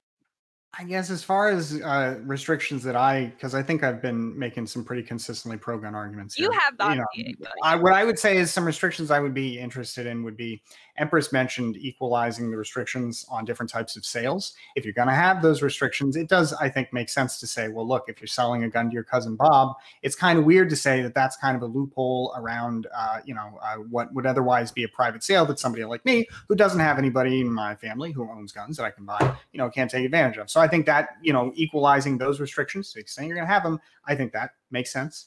I think gun buybacks, again, because those don't seem to violate anybody's rights, right? It's a pure voluntary choice right there.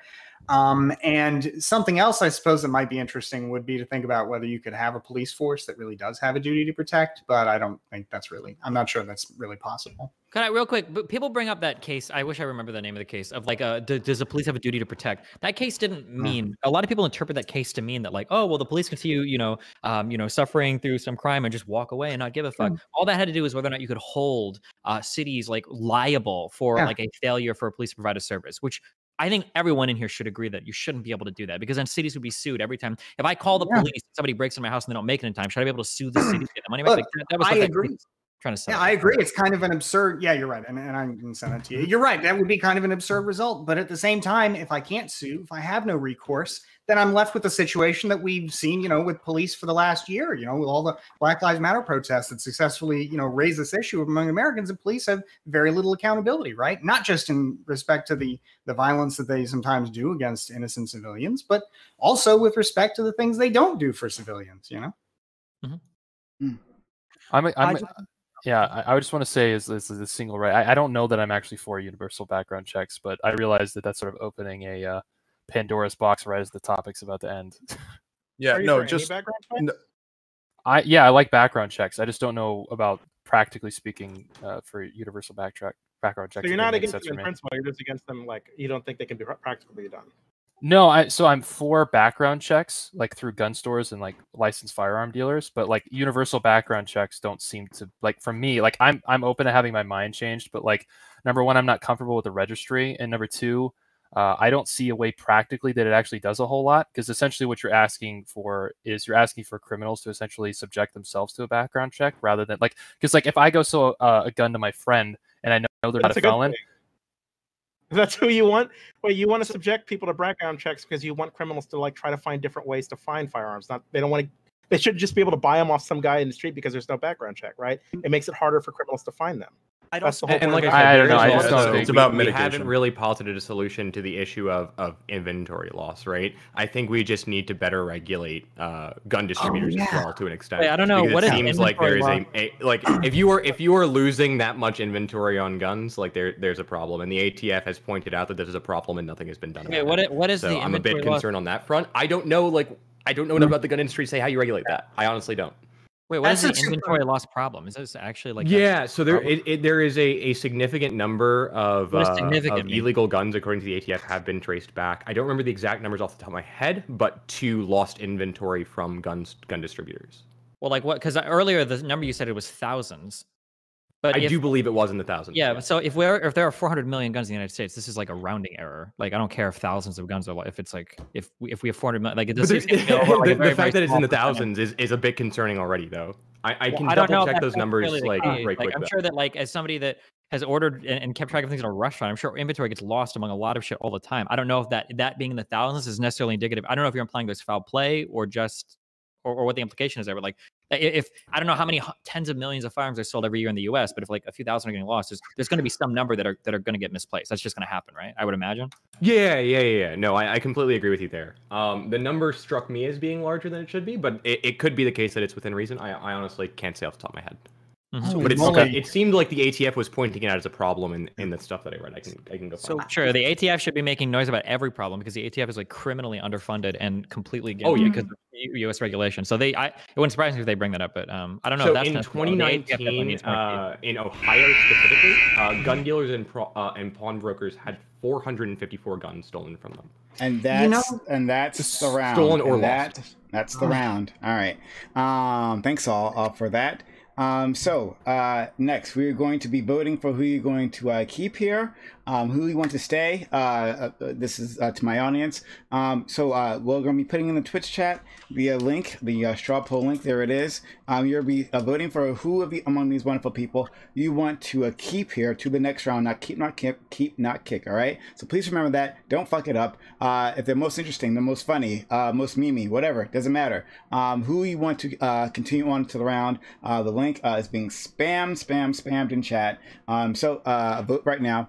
I'm so happy that this has been going so well. Thanks again to all my panelists for coming through on this one. How are you guys feeling?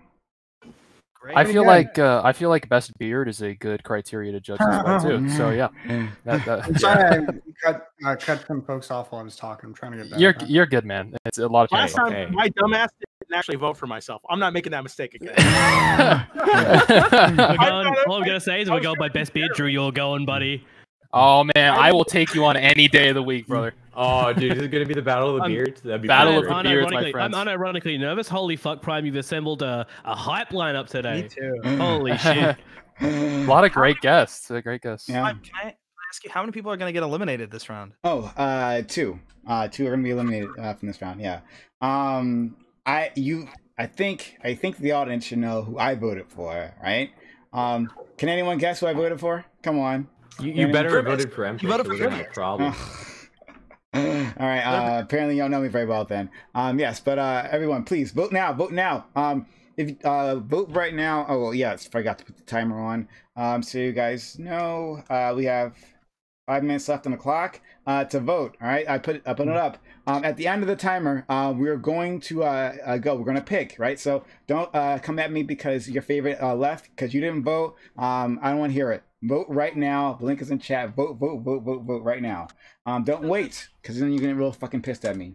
Let's keep spamming that link.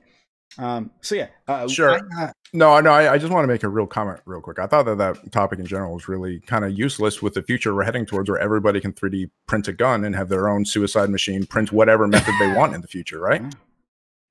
The issue is, as well, is that so many of the justifications for gun law are better solved in other policy areas. So I'm not really sure what the continuous fighting is about. I think the frustration, I agree with you there that it seems weird that people bring up suicide in terms of like, oh, what are guns? I think the main frustration is that it seems like the only time somebody will bring up mental health about gun laws or mental health period is when it's to defend guns. So it's like Republicans will never give a fuck about anything to do with mental health in the country, but then as soon as gun laws come up, like, well, hold on, maybe we should fund mental health. You know, it reminds me of like, and then they don't. Yeah, or like pro-life and pro-choice arguments where, Republicans talk about the sanctity of human life, how important it is that we protect like unborn children, blah, blah, blah. But as soon as those suckers are like popped out, it's like, we don't give a fuck anymore about it. Now you're on your own, fuck off, like deal with your own shit. I think I agree with you. I understand the frustration for why people get upset when people are like, well, what about mental health? I was like, well, if we had, mental health, maybe we'd, yeah. It's wrong place. We discuss mental health issues when it comes to VA healthcare reform, when it comes to trans inclusion. Like, there's a lot of areas where we discuss mental health issues, right? It's just prevalent to the gun discussion as well. You might argue at the wrong end of it, LSP. So I know the round is over, about it, but they never end. actually do anything about it, right? That's the point. It's the same with the crime, though. If you really care about murder and illegal gangs and all of these crime issues, then don't address it at the end of guns. Address it at the root cause. I don't understand this argumentation. I also just want to formally state as the righty. I don't think there's I don't think that there's a contradiction between like the pro-life thing that Destiny mentioned here. I think that I agree with the mental health thing. It's unfortunate that mental health gets brought up so much only within the context insofar as we can use it as a cudgel against the other political side. I'm against that. I don't agree with it at all, especially like when the right likes to say like, oh, well, the conversation around gun violence should really be about mental health. I don't think that it should be. I think that the conversation around gun violence is separate from mental health. I don't think people with mental health issues are generally speaking violent. So I agree with that sentiment, but I don't think that just because you're pro-life, you have to be for gigantic social safety nets or anything like that. I think there's actually separate philosophical issues.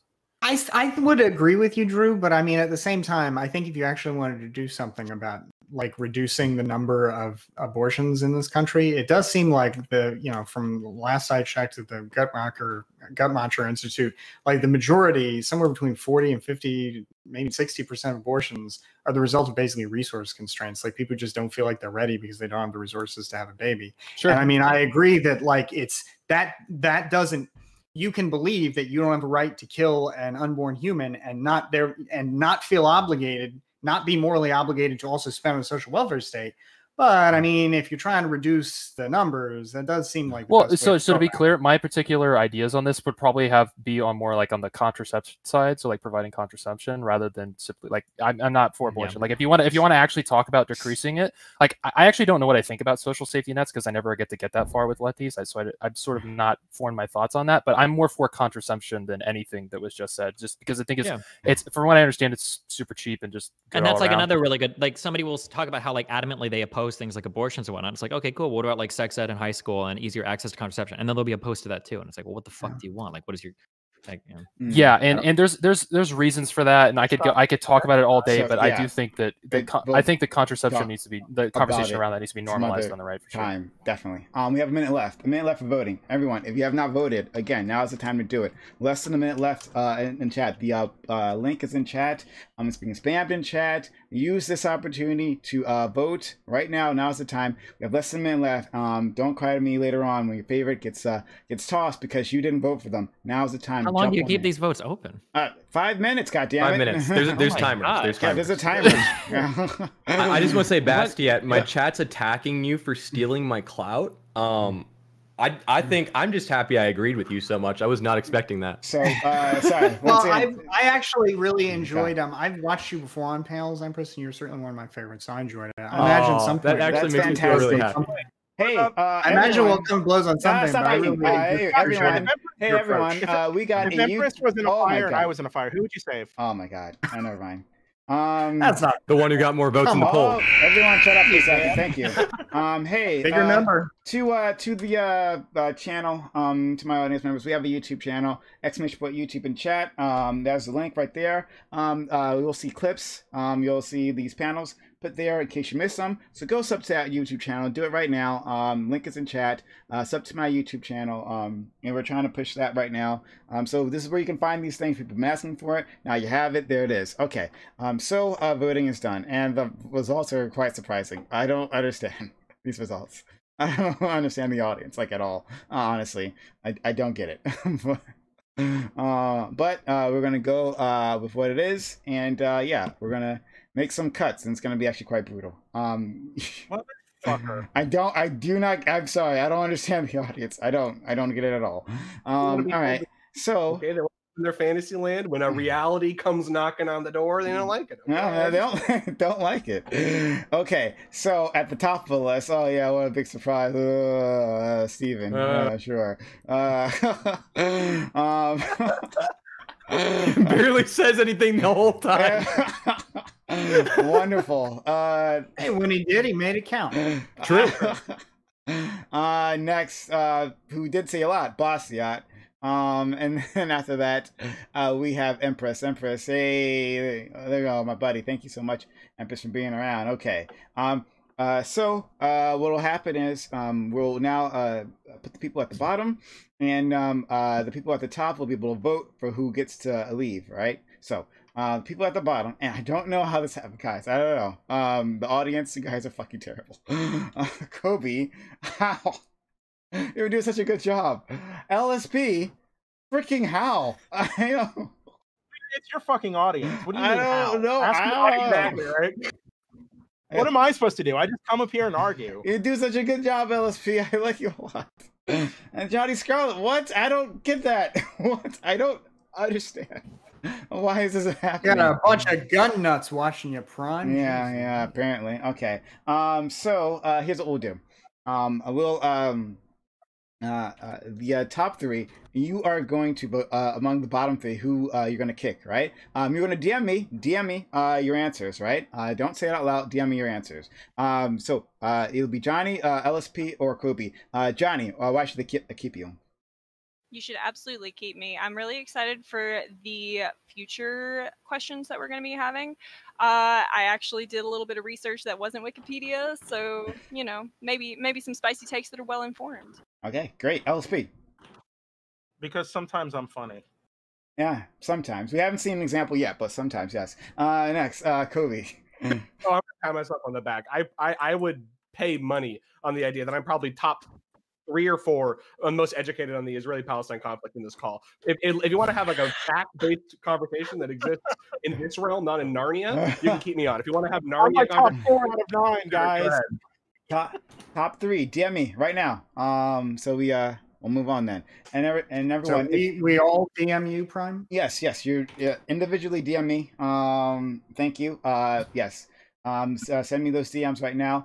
If you're enjoying this conversation, everyone, you're enjoying this content, do me a favor and hit the follow button, hit the notification bell, so know when I'm going live. We do this all the time, 6 days a week. We give you this content, lots of content. You should keep me because somebody literally just paid Prime and said keep Johnny. Yes. Wait, who is supposed to be DMing you to figure out who to keep and kick? You're supposed to be DMing me. Destiny, God, God, why do you make me do Damn it, that? Steve. Kobe easily made the fucking best comment. That little suicide machines, love it. It was hot shit. Oh my god. Oh my god. We all know hell, Steven is Bastiat, the residential kick. Give me an answer. Bastiat. I sent it to you. Isn't that what you want? Just one name. Oh my god, one name. Oh, I'm Wait, sorry. and I'm kicking one of the bottom 3? Is that how this works? Yes, bottom 3. Yes, that's what you're doing. Oh my god. Oh god, I don't know how hard this is. Wait, did Bastiat ask Wait, for kick or keep? No, I thought you were saying ranking. damn, now Kicking, who you want to leave? Oh my god. Why is this so hard? Why is this so hard? It took me 5 seconds. I just asked my chat. All right, great. Thank you. All right, good. Thank you. All right, the votes are in. Okay. We the first person to leave, and this is quite unfortunate. This is definitely unfortunate. It hurts, but Kobe, I won't have a chance to display your amazing knowledge on this subject. Right. I totally understand. I'm sorry, Kobe. You're an amazing human being. Wait, what's happening again? Oh, shut up! I have to die now. I have to sacrifice my loss, and so I die now. No, I'm gonna leave. Thank you so much. You die in the game, you die in real life. Now, or do you have to do something else? Oh, go ahead. Okay. Yeah, no, thank you for having me on, obviously. Yeah, I don't know. I mean, I don't really have a ton of strong opinions on the gun topic, so I picked the most annoying arguments and just put them out there. But it was an interesting conversation. Yeah. Anyways, have a good rest of the panel, everybody. And I'm gonna go back to bed because I have work tonight. So bye, everybody. Bye, Fred. See you, buddy. Bye. Good time to you, Kobe. And the next one, oh my god, it hurts. It burns. It burns a lot because I like him a lot. But LSP, you're the one. I know, but no, you weren't at the very bottom this time, right? So you're moving on up. Jeff, you realize I'm meeting you in a month. I'm gonna fuck you up when I see you. Jesus Christ. All right. Rule 3? Rule 3? He's gonna fuck him up on legal drugs, right? Okay. Yeah. Oh That's my what god. in a video game. Yeah. Okay. I'm not sour about coming in last place twice in a row on this fucking channel, Prime. I'm not sour at all. I appreciate you having me. I hope I was entertaining or I don't know, something. Whatever. Bye. Bye. I miss you already, buddy. All right. See you, buddy. Okay. That was the thing that happened. All right, we're just gonna have to all deal with it. It hurts, it burns. But we're moving forward. All right. So the next topic, and I don't know. It's always tough to pick these topics because I don't know which one you guys are gonna react to the best. But all right. Well, we had an argument about this last night. God damn it. Destiny and I had an argument about this last night. But luckily for him, I'm not going to be participating, so I won't rhetorically end him in front of everyone for a second time. Oh, shit. So the next question is, now that the vote for a $15 minimum wage has failed to pass, should progressives adjust their strategy to arguing for a $11 minimum wage to compromise with centrist Dems like Joe Manchin, or keep pushing for $15 in future bills? Okay, great. There is, was it 46 minutes left on the chat, on the timer? Go ahead. Push whatever you think is gonna pass. Push something that's gonna help people. Push like anything that is a raise in the minimum wage, even if it's like adjusted depending on the median gross income of each state. That would also be cool. hard disagree. I'm So this is actually this is really just- mad about this. Yeah, go this ahead. is a horrible. Yeah, so I'm totally disagreeing with Johnny says. So I've actually done a lot of research on this issue, and when I went and I looked online, I saw that people that advocated for a 15-hour minimum wage get so many more likes and retweets than losers who talk about like something that's actually politically attainable. So I think we should just go full steam ahead on the 15-hour minimum wage and fuck the working class and anybody that needs anything better. Okay, that's what I say. You know what? Let's So- take so that even if I may, Screw it. I'm actually 30. really Let's salty. Go, baby. Come on. Why I am not? really fucking salty because this would have been the best possible time to do it from an economic perspective, right? So the reason I say this is a fewfold, right? The first is that, one, you're putting more money into the hands of Americans who are going to spend it, particularly on subsistence goods and local goods, during a period of economic crisis, right?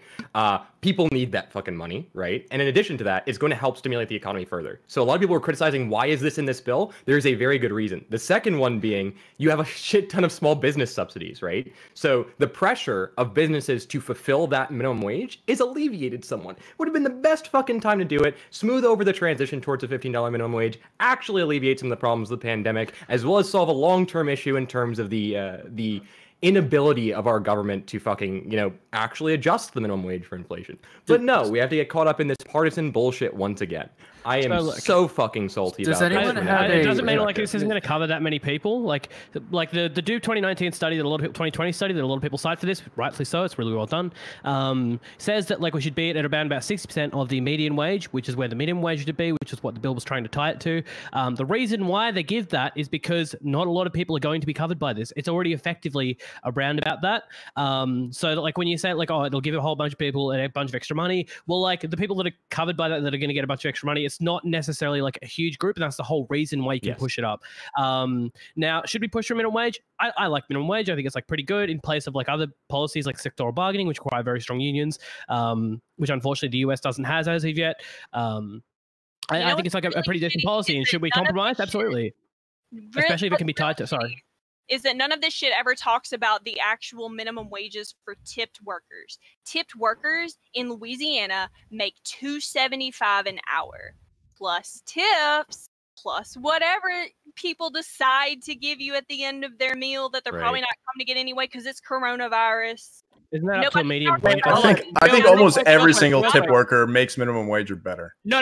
Yeah, hold on. Yeah, that you're even way underselling that. Okay, so this time I'm not baiting. Tip workers are never complaining about minimum wage. Yeah. The only people that complain about minimum wage for tip workers are people that have never been tip workers. Every tip worker in like 90, if you work in a fucking diner or whatever, you're always like clearing way, like not way above minimum wage, but you're doing better than minimum wage every time. I don't think. You're doing depends where you are though. I don't think we should be devaluing people who work best what they do. Like. But also in addition to that, it's important to recognize that how much you're tipped is highly dependent on your locality, right? We should apply that to where the minimum wage should be people implemented. So like this goes back to what I was saying before. Right now, it would make a lot of sense, particularly because you have so many people who aren't getting tipped as highly because people don't have the money to be tipping. That's part of the problem when you have a tipping-based system for income. And people in rural areas, fuck no. Most of them don't even fucking tip at all for people who are being paid tipped wages. It's like I'm gonna be careful what I say there. I know a university president who got outed on social media for on a $90-something or $100-something like a bill tipped like $290, right? Like it's insane and it's systemic, right? It's just so it amplifies problems when you have crisis. That's the problem I have with tipping. That's the exact argument of why minimum wage should be implemented on the state and local level, right? In Louisiana, especially in New Orleans, looking to start a union for tipped workers. Like that's absolutely a conversation that's being had. Does anyone have a concise argument for why the minimum wage should be national? Like, why should the minimum wage in Texas be the same as in California? Like, because so it seems like when we understand that that local, like smaller areas are actually, so the reason why we go for minimum wage, right, is for something called monopsony, right? So you've got monopoly, which is one seller and many buyers, right? So that means that the seller can like set the price and the buyers are generally going to be more willing to pay that price because they have nowhere else to get their product, right? Monopsony is the opposite of that. It's one buyer and many sellers, right? And the argument here is that these areas are in higher states of monopsony. So like you've got the curve here and the original wage, and like when you raise it up, that's where it's more willing to pay, right? I can send the models through, but it's hard to really. So basically the idea here is that like in these more rural towns, in these smaller areas, they're actually in a larger state of monopsony because they have less businesses that are buying the labor, so they can actually like they're more, the people are more willing to work for less, because to be fair, everything else also costs less. But Well, I guess my question is why should it be the same across states was my question. Like, well, why it's generally it's not going to be, because in the future states are going to raise the minimum wages again, right? So like we have a system right now where we have a federal minimum wage, right? In the future, as inflation occurs, states will start to raise their minimum wages relative to their localities, right? And then we'll end up in the same debate again. It's like it's relative to context. I agree. Right, which is why like I kind of caveated that generally speaking, just suddenly raising the minimum wage to $15 is not going to be an economically feasible plan, right? Yeah. It would need to be done relative to locality, and it would need to be done over time. But this specific scenario is a little bit different because we're talking about a time when you're having an economic stimulus injection simultaneously, particularly one that's targeting small businesses, because large corporations aren't really hurt by this as much. So just to give like an example, so like what if, so I actually don't know how I feel about minimum wage. I tried to do some research and I found like fucking results all over the place, but why wouldn't the policy be like some set of restrictions that like you have to do this calculation depending on your area and that's your minimum wage, rather than saying flat out $15 all across the country, no matter the area? Like, why wouldn't it just be like more? Ideally, that would be better. But it also puts people in rural areas at an economic disadvantage in terms of consumption. Yeah, we try to get the minimum like barrier for the entire country, but it still has to be like way lower, and we should expect a higher minimum wage in like urban cities and on the coast. Well, yeah. So like what I was saying is like a lot of people forget that like rural living in rural areas, and I've done both, lived in rural and coastal areas, right? Some areas are cheaper, like your rent's going to be cheaper because the demand is down there. But in a lot of other areas, you've got to remember that the highest cost of goods is transportation, right? And what you'll see is in a lot of places that there's other costs of living that are higher in rural areas than shipping, like higher areas, right? And because these areas are in more of a state of monopsony, to be fair, these like, I'm going to start using some Marxist language, right? These workers are even being paid like less than the full value of their labor, right? Like because of that. And there's also, particularly in rural areas, I'm not 100% on urban areas, but again, if we're going to start using Marxist language anyway, you have the pressures of the reserve army of being employed. In rural areas, small businesses have been being killed by large businesses like Walmart, Amazon, etc. for the past decade, pretty much now. They're like these businesses, unfortunately, are often not coming back, right? So you have a problem where the person setting the price is someone who, again, for labor, is the same person that's selling you your goods, right? Yeah. And on top of that, it's you are pressured to compete against people in your rural local context, right? It actually does. I think, if I recall correctly, it increases internal community tensions, right? Racial tensions go up, economic tensions go up, housing versus renting tensions go up, because you have all these people competing for very few jobs with very few employers, and this is a really big problem. Yeah. And so to be clear, like I'm a little confused because you said ideally that would be the best case, and then you proceeded to list a lot of like. No, sorry, the other way around. Ideally, this wouldn't be the case, right? No. So small businesses aren't coming back, right? That's what I'm saying. Ideally, you'd have small businesses setting the wages right in these rural areas. So to be clear, I have family in rural areas. Like I know exactly what you're talking about. Small businesses being destroyed. Yeah, I was referring to your previous comment about my thing saying, wouldn't we want this policy specifically tailored in the national policy to local locations? And then you came with a bunch of objections about that's rural a difficult areas. calculation to make. But yeah, but like in an ideal world, yes. Okay, so it's not really a specific dollar value that is anyone's really being held to here. Like in the abstract, people would be okay with like formulating some equation that would be enacted on a national level that would get some sort of localized minimum wage or something like that. That seems to make more sense than just ideally I would want to see a federal minimum wage that in the policy itself automatically adjusts for inflation, right? Otherwise you're going to wind up in the same over-inflation problem. Why do we give a fuck about why do we give a fuck about small businesses in rural areas? Can we define this? True. Why do we give a fuck about small business in rural areas? Because it takes economic power away from those rural areas and takes political power away from those rural areas. Can't you argue that isn't the argument that auxiliary businesses are allowed to open up though? If a larger employer comes in that can ship in products for cheaper and you don't have to spend a lot of money down at like the local thrift store or whatever to buy shit because now you can buy stuff for cheaper. Like if larger businesses are able to thrive in these areas, it must be because they're offering something at a cheaper price, right? Like people have decided to shop. Yes, that is a huge portion of it. Yeah. Also, I don't know, and I could be wrong. I lived in Nebraska. I had a friend that used to live little city in Iowa called Malvern. I've driven around to a lot of these smaller places. It's not exorbitantly more expensive than like my rural areas. Like I don't know how much maybe there are other rural areas where that's the case. I think like the most expensive gas I've ever seen was driving through. It was either Utah or Arizona. But outside of that, it's not like if you go to like a small town like in Nebraska or Iowa, like these gas prices are huge or like the cost of everything else is really massive. I don't know if the shipping prices are like that restrictive or prohibitive. Another one is really based on the actual commodity that you're talking about, like seafood being more expensive in non-coastal areas. That's generally what people mean when they say that things cost more in the Midwest and shit like that. It's but I don't know if that's true. Like gas so wait, I'll give you a good example here. This is going to be like a sorry. So this is going to be like anecdotal, right? My industry's bread. So we can look at, like, and I live in Australia, right? So what you need to know is about the Australia is about the size of the US. So I'm going to try and use like different distances in US terms, but like to go from fucking I'm trying to think of like north and south, like Cali up to fucking, I don't know, whatever the north, like from the south of the continent to the north of the continent, right? Or the north of the nation. Because I like to go from like the bottom of Queensland to the top of Queensland, right? At the bottom of Queensland, because there's like a massive buyer base here, we make about like 5-6 cents a loaf, right? If we have to take it up to Mount Isa, which is like the top of Queensland, then we lose about $1 something a loaf, and we sell on volume, right?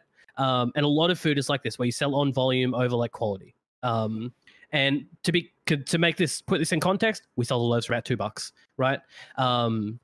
It's like the shipping costs are like, at least in ours and like most other food businesses that I know of that I've worked with, have been like the highest cost outside of labor probably, but like the one that like causes the most problems, especially when you have to go to rural areas, because you can sell more loaves in one area, meaning you can sell more volume, and that volume translates in a profit, right?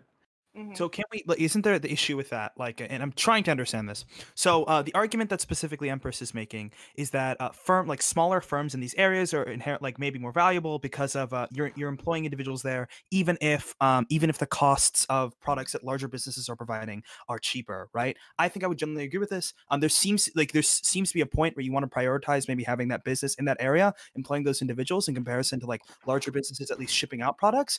This seems to have been an issue in some places in Africa where product dumping seems to be like pretty consistent and common there. So I think there's at a point a small business or just a business in that area may matter. So maybe it's not necessarily small businesses to be specific, but like firms in that area in general. I would also say that there may be value in establishing the federal minimum wage, but not setting it to the value at which we believe that like the correct, like the average wage of wage workers should be. There may be value in that sense because in each individual state there may be political pressures, as seen in like my state or other states where if states had the ability to, they would lower their own minimum wage lower than what we'd even set right now at $7.25, as seen in like places like Georgia, I think Missouri, and such as. So there may be value in setting that like that price floor right there for that piece of labor. Yeah, I have a question here. In accordance with, sorry, Bastiat. No, that's okay. If labor is so cheap in these monopsony areas, rural areas, why doesn't that attract more employers? Because people don't want to fucking move there. That's the real answer is that because people don't want to move there, because people are obsessed with going to the coast. So for instance, in Nebraska, the job market, the unemployment in my city in Omaha got so unbelievably low. And I think you can even Google that. I think there was an article on CNN about it. Like Nebraska's job market, like as strong as ever, but no employees. The thing is that like everybody just wants to move to the coast. Like people are making decisions irrespective of economic forces. So people will move from an area that is highly affordable and has decent work available to them to go to a city that they can't afford to live in, and then they'll complain about rent, they'll complain about not being able to get married, they'll complain about not being able to start families, they'll complain about their student loans. But the reality is that they choose to move to a place that is so absurdly expensive that's not compensating them for the move. But that's like a cultural thing. And there's also the inverse, right? Because you have the pressures in urban cities, right, that are created by that towards gentrification, right? And then in turn, you have these people who are poor in inner cities that can no longer afford to live in their neighborhoods and are forced to move into rural areas where the cost of the actual home or rent might be cheaper, right? But there's a lot of costs associated with living there. So to give one example, right? Because we've talked about like commodity examples, but I was thinking more about things like the cost of living in a rural area in terms of you often will have to own a car to get around. You have a subsistence cost of gasoline that you're going to have to pay, among other things, right? So does it even out? I'm not sure, right? But there are other issues there as well, because a lot of these people are being pushed into rent homes rather as well. Right? So they're completely subject to local landlords, many of whom who have large monopolies or oligopolies on rent. be and they ultra clear, it coordinate with doesn't each other. even out. And It they're is- often, and these rural areas often have fewer regulations on rent, right? So they can be treated shittily by their landlords unless state regulations step in, which in places like Nebraska and places like Pennsylvania, they usually don't. They usually leave it to the localities. So this creates issues as well. So there's a lot of issues specifically with living in a rural area that lead to what I would call amplified marginalization, right? So living in a rural area can in itself be a form of marginalization, but it also amplifies existing disparities, be that race, be that poverty, et cetera, et cetera. So out of curiosity, if that's the case, I mean, these rural areas are more expensive inherently. I mean, why do we want to? I mean, all right. Well, all right. If they're not, then Not even remotely close. Yeah, sorry. Right. Well, if they're not, then what you want to do, Bastiat? Do you want to rent or do you want to build an entirely new? Do you want to build something or do you want to rent something? Because in rural communities, there's fewer places to rent. Land is incredibly cheap, but it's not developed. You have to develop whatever you want to build there. my priority would be primarily to distort the market as little as possible. That's my priority. Because I say that one more time. My priority with respect to a minimum wage is to distort the existing market as little as possible. All right, that would be my first priority. If I were going to do minimum wage, I want to think about how am I doing this in a way that's going to cause the least other harms, right? Because of course there'll be those workers who get more money. There will be also those workers who lose their jobs. There will be those harder yet to measure jobs that just won't be created, and so on and so forth. So I would like to figure out how to do it in such a way that it is minimally distortion. It has minimal distortion. Yeah. It seems like having a federal minimum wage causes a lot of distortion. And the reasons y'all have put for the federal minimum wage instead of for some kind of more localized minimum wage based on local conditions, they don't seem to hold water. So according to Doob, you don't see disemployment effects, well, not significant disemployment effects up until that 60% of the median wage. Now, I think that the US number was to be clear, according to purchase power parity, the US's $15 minimum wage would have been the highest in the world by a significant margin. Right now, that being said, the US has the highest compulsory costs. So that's that's healthcare plus tax plus a couple other things, like costs that you have to pay in the world. So it would have been somewhat justified, and that's according to that's across wages, right? That's not at the highest level. That's at the median level. Now, realistically, you probably shouldn't be hanging around because that $15 is 60% of the median wage. It's bang on there, right? And that's a little bit scary about putting it right there. $11 should be fine. You shouldn't see many disemployment effects. If progressives can push this, and they should, and they could tie it to median wage, because if you can tie it to median wage over employment, you see median wage growth is a little bit higher than inflation, right? Inflation's at around about, I know that just for Australian numbers, inflation's here is around about 1.6%. Ours is tied to inflation, whereas median wage numbers here are about 2.3%. So if you can tie it to median wage, go for it, and it'll eventually catch up, and you'll be where you should be. Workers eventually be paid more, but the disemployment effects tend to show that it's under 60%, right? Okay. I think putting it right there is a little bit scary. Doob is the person who put Doob 2020. It's an author. Okay, I was like, what the hell are you talking about? Sorry, I should have clarified that. Okay.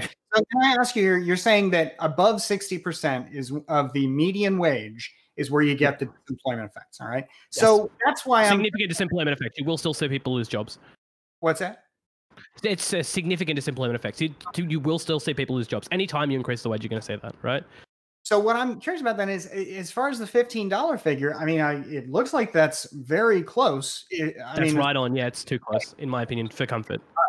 Because it seems like, again, if we're talking about the median wage being, I guess, a normal, 40-hour week on the $15 minimum wage, you're getting around $32,000 a year with a median wage around $36,000 a year. So it seems like you're getting those same kinds of effects. And I guess, it seems like I was looking at the Congressional Budget Office report on the effects of a $15 minimum wage. You would pull you would pull about 1 million people out of poverty, but you would also reduce a similar amount of employment in this country. So I can't see the argument for the nationwide $15 minimum wage. The best How much of that employment is frictional, though? Terry Sewell in the House has actually put out a proposition on this that's based on RPP, which is regional price parity. Which seems like a pretty good metric. I think it would help alleviate some of that. So it basically categorizes cities into tiers, I believe based on RPP, and then scales it. So tier 5, which is the highest tier of local cost requirements, would over the, I think it's a 5-year period, arrive at 1510, but then it scales downward. So I think that seems like a much more reasonable policy if we're concerned about the economic effects, particularly on rural areas, especially considering the reduced cost of living. So it sounds like $15 is just way too high. Period. Like it's like what I'm hearing from you. It depends on where. Well, yeah. I'm just saying. That's what I'm saying. If you wanted to do this, you need some sort of massive economic stimulus with it. Like I don't think you could do a federal 15 without some sort of economic stimulus. Okay. So one of the why do you think it's too high? Well, everything. Wait, what? Everything that everyone just said sounded like $15 was too high. Like $15 is bang on that 60%. No. So Drew, I think they were talking about specific areas. That they were pointing at specific areas in places like cities where 15 may be like a much more appropriate number. So out of curiosity, I'm confused. The consensus that this is the best? Is the consensus here that raising the minimum wage would be the best like anti-poverty program, or is it just this? Because something else I'm curious about is it seems like some kind of basic income scheme would be a better way to give people more freedom with respect to choosing their workplace, being able to move around if they want, on and on and on, compared to just saying, well, at your existing workplace, which may or may not be, somewhere that you have little choice in because of these monopsony issues we raised, you're going to make a little bit, you're going to make more money, and we're gonna paper over the bad effects with the big government stimulus. It just seems like, why wouldn't you just give that government stimulus to the system? So to be clear, this is a cost that you're pushing onto the sorry.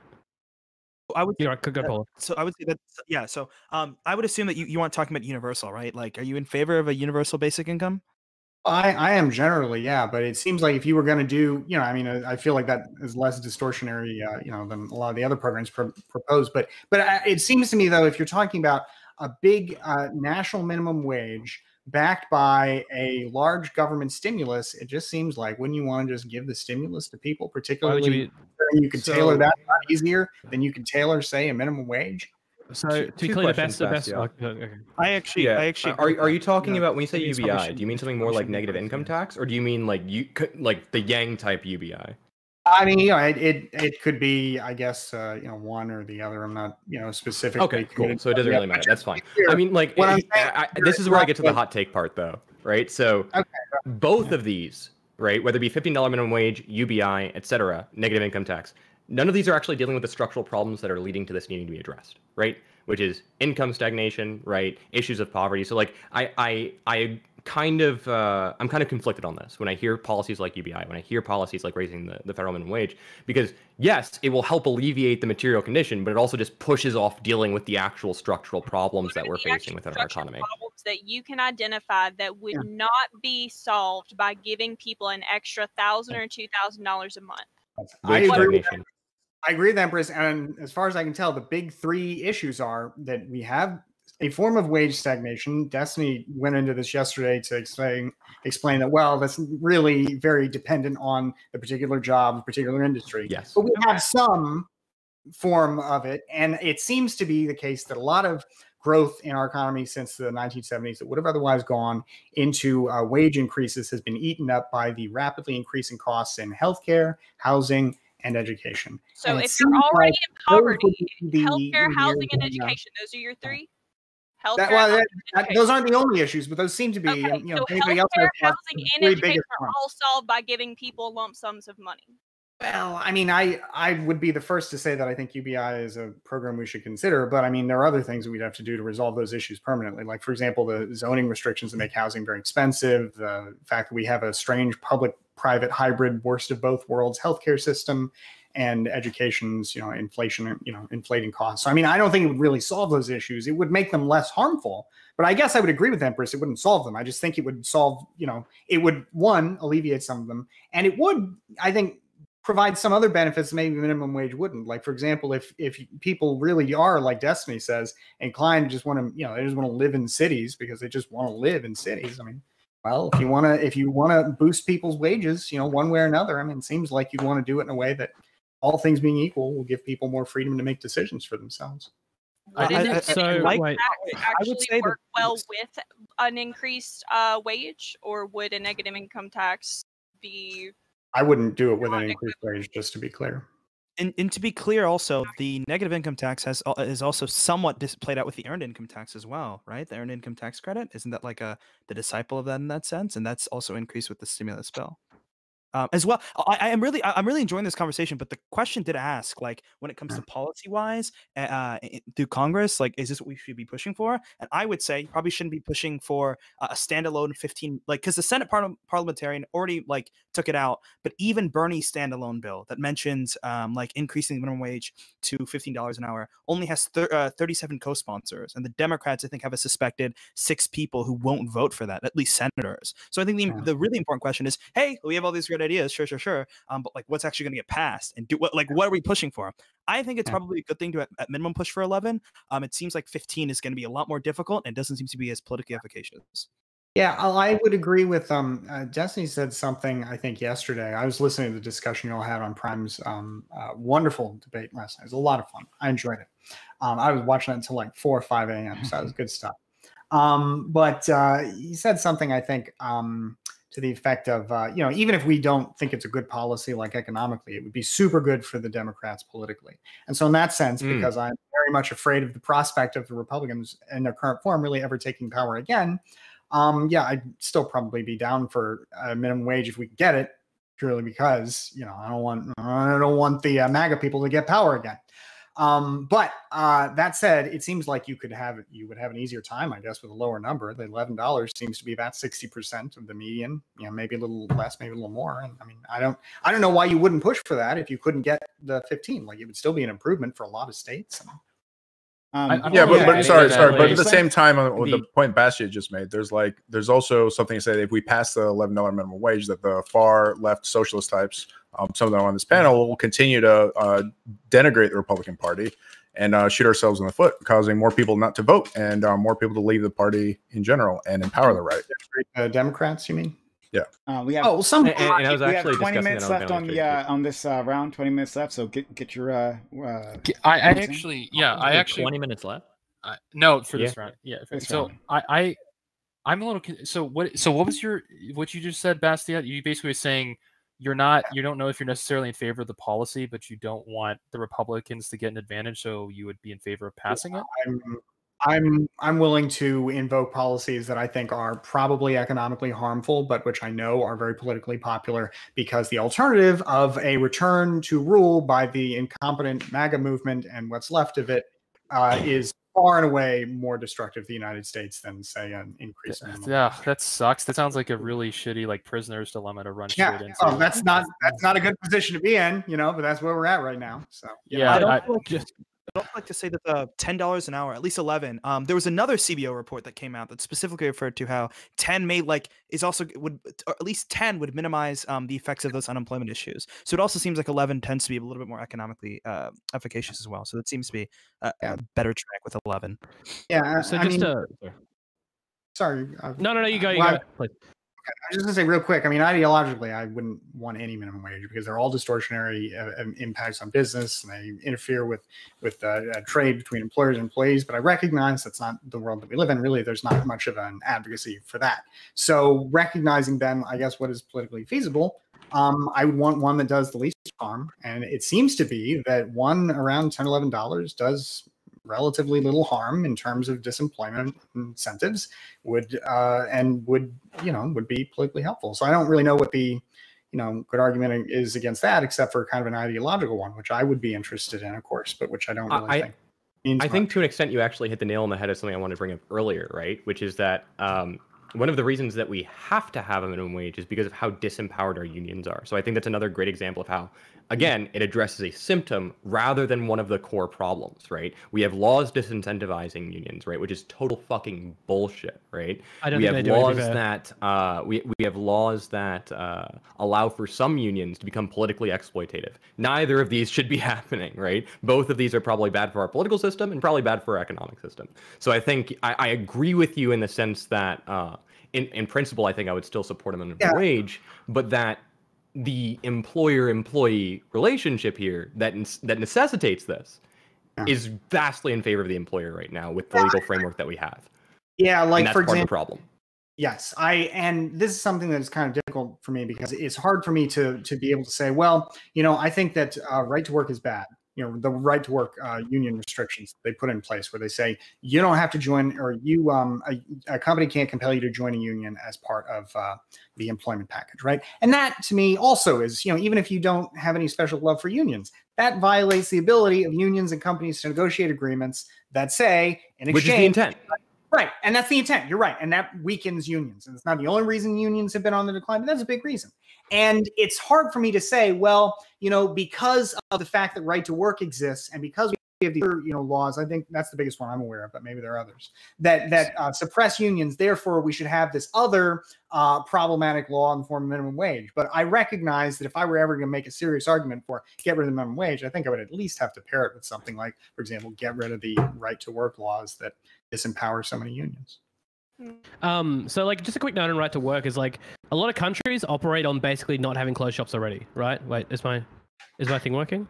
Can I be heard? Yeah, you're good. Yeah, you're good. Sorry, my screen's going weird. I had like an internet drop. Yeah, so a lot of countries already operate with like without like the ability to do closed shops because a lot of people are going to make the argument, and I'm not sure if Bastiat. I was surprised to say Bastiat was different on that because I thought Bastiat would argue that like that workers should have the choice to join a union or not. Oh yeah, no, I see where you would say that, but to me, ultimately, the employment relationship, right, is between the employee and the company, right? And the company should be free to set, and of course the employee, but I recognize the power differential there. The company should be free to set the terms it wants, and if the company says you have to join a union if you want to work here because we've made an agreement with this union to that effect, hey, that's everybody there is making voluntary agreements with one another, right? When the state comes in though and says no, the company can't make you join a union. Well, that is the company. The company, I suppose, you typically likes that, but that's the government putting its thumb on the scale in favor of the company and against the union, and that's I don't like that. So like I did like a big stream on this like yesterday. So if you go to my YouTube, you can check it out. Where we went over like there's currently a McCormick's dispute in Australia. So the people who make like Frank's Bread Hot and all a bunch of sauces with their workers right now. They haven't chosen to raise their wages for 5 years now. And I went over all the legal practices we have in Australia that protect people in unions. So I think union protection is probably more preferable in terms of like passing laws. If what you can do at a federal level to help unions, which isn't a lot of the problem is cultural and the change to retail style work and the change to labor hire work. Labor hire work is a cancer for unions because you can just like get scabs in whatever, right? But the idea here is that we have like legal protections for people. Like people can't take adverse action in Australia. You can't get in the way of people joining a union. Your boss cannot tell you not to join a union. And if your boss gets in the way of doing industrial action, which is like striking, stoppages, whatever, right? They can go to court and they can be in a lot of fucking trouble, right? And here you have those the practices, right? That you're protected to go out the front and stand in the yard, right? Yeah. That you will not lose your job if you are bargaining in good faith and you don't just walk out of your fucking job. You go to Fair Work, you say, hey, we're striking. They give the business 3 days, but you have that permit for the whole month, right? I think those kind of protections are like really important for both the employer and the employee side, right? And those are probably the ones that you could go for first over if you could remove right to work, that's sick. If you can install shop fees and have closed shops again, let's go, champ, let's go. But I don't think it's going to actually address the problems of retail and work like hire for work firms encroaching on union power. I would also say employment is also important. That's the specific policy. Like it's a specific idea that refers to how employers can just terminate any employee like at any time except for an illegal one. That's not what's covered under right to work. Right to work. Yeah. Well, also the important. No, I'm saying that like under right to work, it's from what I understand. Unless I'm like misunderstanding, a lot of people like give right to work more of a bad name, and I don't like defending it because like I'm very very pro union. I'd love to see it turned over, but from what I understand, it just covers closed shops and it covers shop fees. Unless they're like written into different laws in different spots. So we're talking a lot about unions right now. I'm a little curious, just like on the consistency here. Are y'all pro police unions or like are y'all like pro? I'm very pro police unions. You're not okay. So the reason I'm asking this question is I think I alluded to this before. Public sector unions are a massive problem. Police unions are probably one of the worst. Yeah. So I think public sector unions in turn, and the biggest problem with public sector unions is not necessarily the unions themselves, but their lobbying power. Right. So both from a financial perspective and from a cultural perspective. So like there is a distinct difference and they should not be treated the same. So teachers unions is the next question on that, because it's another public sector union that people on the left tend to be in favor of. So I want to make a clear point about public sector unions. So people are mad at public sector unions because they're good unions. That's it, right? The job of the unions is to advocate for the worker against their employer. The problem is, in this instance, that the employer is the fucking state, right? And that we need, and then it's really hard to like push against them from like a state level instead of like a private employment level, right? Because they have like different actions. The people need to take different things, right? I wouldn't just be mad at police unions just because they're like good unions. They're really good at advocating for their workers' rights. They're really good at getting their people paid. I agree with you, and I agree that police unions and public sector unions, my mom's a teacher, like I've seen the good that they can do, but with the specific problem with the police union is that they've effectively used a loophole to make it so that only police can say whether or not a police action was righteous underneath law. Like, and I always forget what this is called, but it's that provision where you're talking about qualified immunity or whatever. Yeah, we're talking about qualified immunity. Yeah. Thank you so much. Yeah. This is what somebody, but issue, but the police union itself is not an issue. I think Kyosin, or if that's how you pronounce your name, I think brings up a really, really, really good point there. Every argument that you're going to make against a police union, 1,000,000% can apply just as equally to any other type of union in any other industry. The reason why people don't like police unions is because police unions are really effective. You know, people will ask, like, how do you feel about police unions? How do you feel about teachers unions? Like, oh, like they got these really fucked provisions. Blah, blah. Well, good for them. That's what they should do. Police unions wait, are hang on. only Just there. to clarify, do you believe they should have lobbying power? Wait, no. Police unions should have and exercise whatever power they can to the maximum amount they should to protect every single police officer. Fuck the public, fuck whatever else. That's exactly what a union is for. Much the same that if you have a union in a private sector, their job isn't to worry about the companies or the private sector, blah, blah, blah. Their job is to protect their workers. That's the whole point of that bargaining power. And I think people get really mad at some public sector unions because they're very effective, because they lobby, which by the way, every union does, and every union should be able to do, and because they defend their workers so well that sometimes they do it at detriment to what's on the other end. Now, we don't like police unions because we're at the other end of that negotiation, but in the private sector, it's the exact same way as well. There are lazy fucking workers that get defended by unions that fucking suck at their job, that are only there because the union protects them. Like, this is everybody that's worked union job knows this happens. But yeah, I mean, like, overall, I think it's really hard to say, well, I support unions. I just don't like the police unions or the teacher unions because they're public ones. Well, why? Because they're really good at what they do. Because those are the only ones that because they don't claim to be advocating for just their workers. They claim to be also advocating for the public, and they have massive, massive fucking lobbying power, especially on the local level. I don't think that any entity should have that kind of lobbying power, workers or otherwise.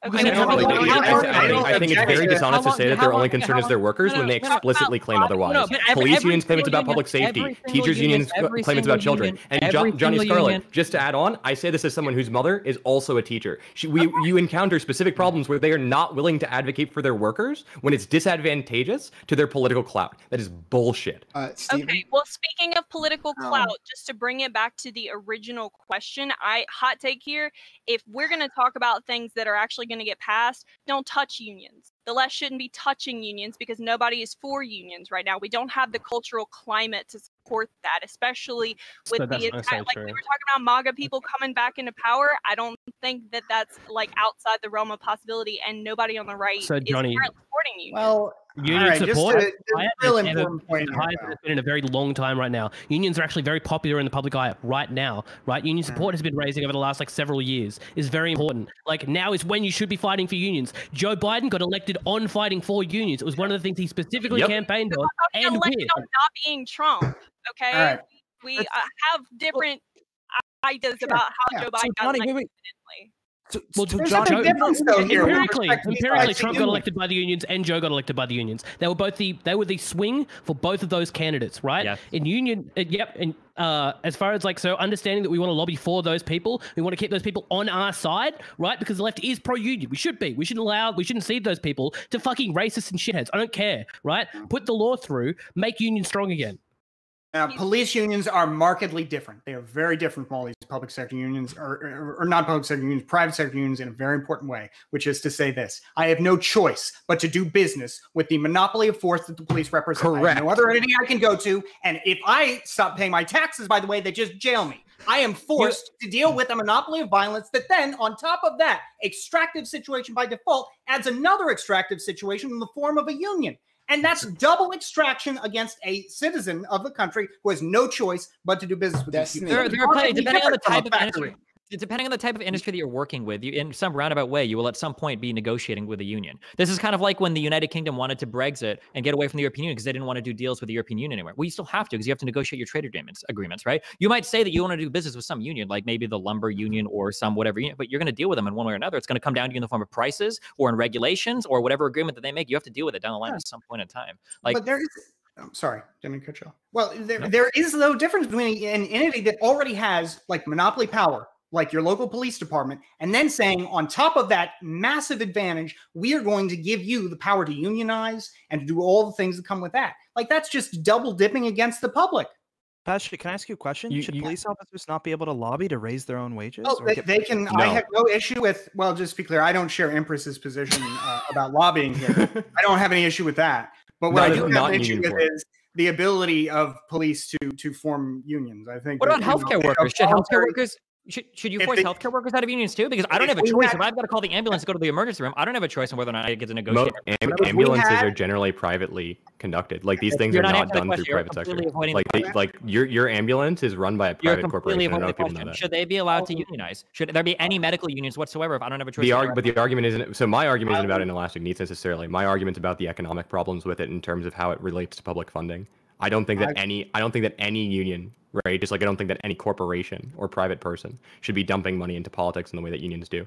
I understand that it's politically advantageous for us, right? And I don't necessarily disagree with that claim. But like this idea that public sector unions are identical to private sector unions is just ridiculous. So because hang on. Because the government is the largest spender in any economy, right? This is not the same a private sector union, which is generally going to be generating revenue from consumers, right? So would you vastly different economic incentives as well. So would you say like the AFL-CIO shouldn't be allowed to lobby on behalf of their workers? Sorry? Would you say that any lobby then, any like fossil fuel workers or any type of, so like the AFL-CIO, like none of these unions should be allowed to lobby? I support publicly funded elections, so. Okay.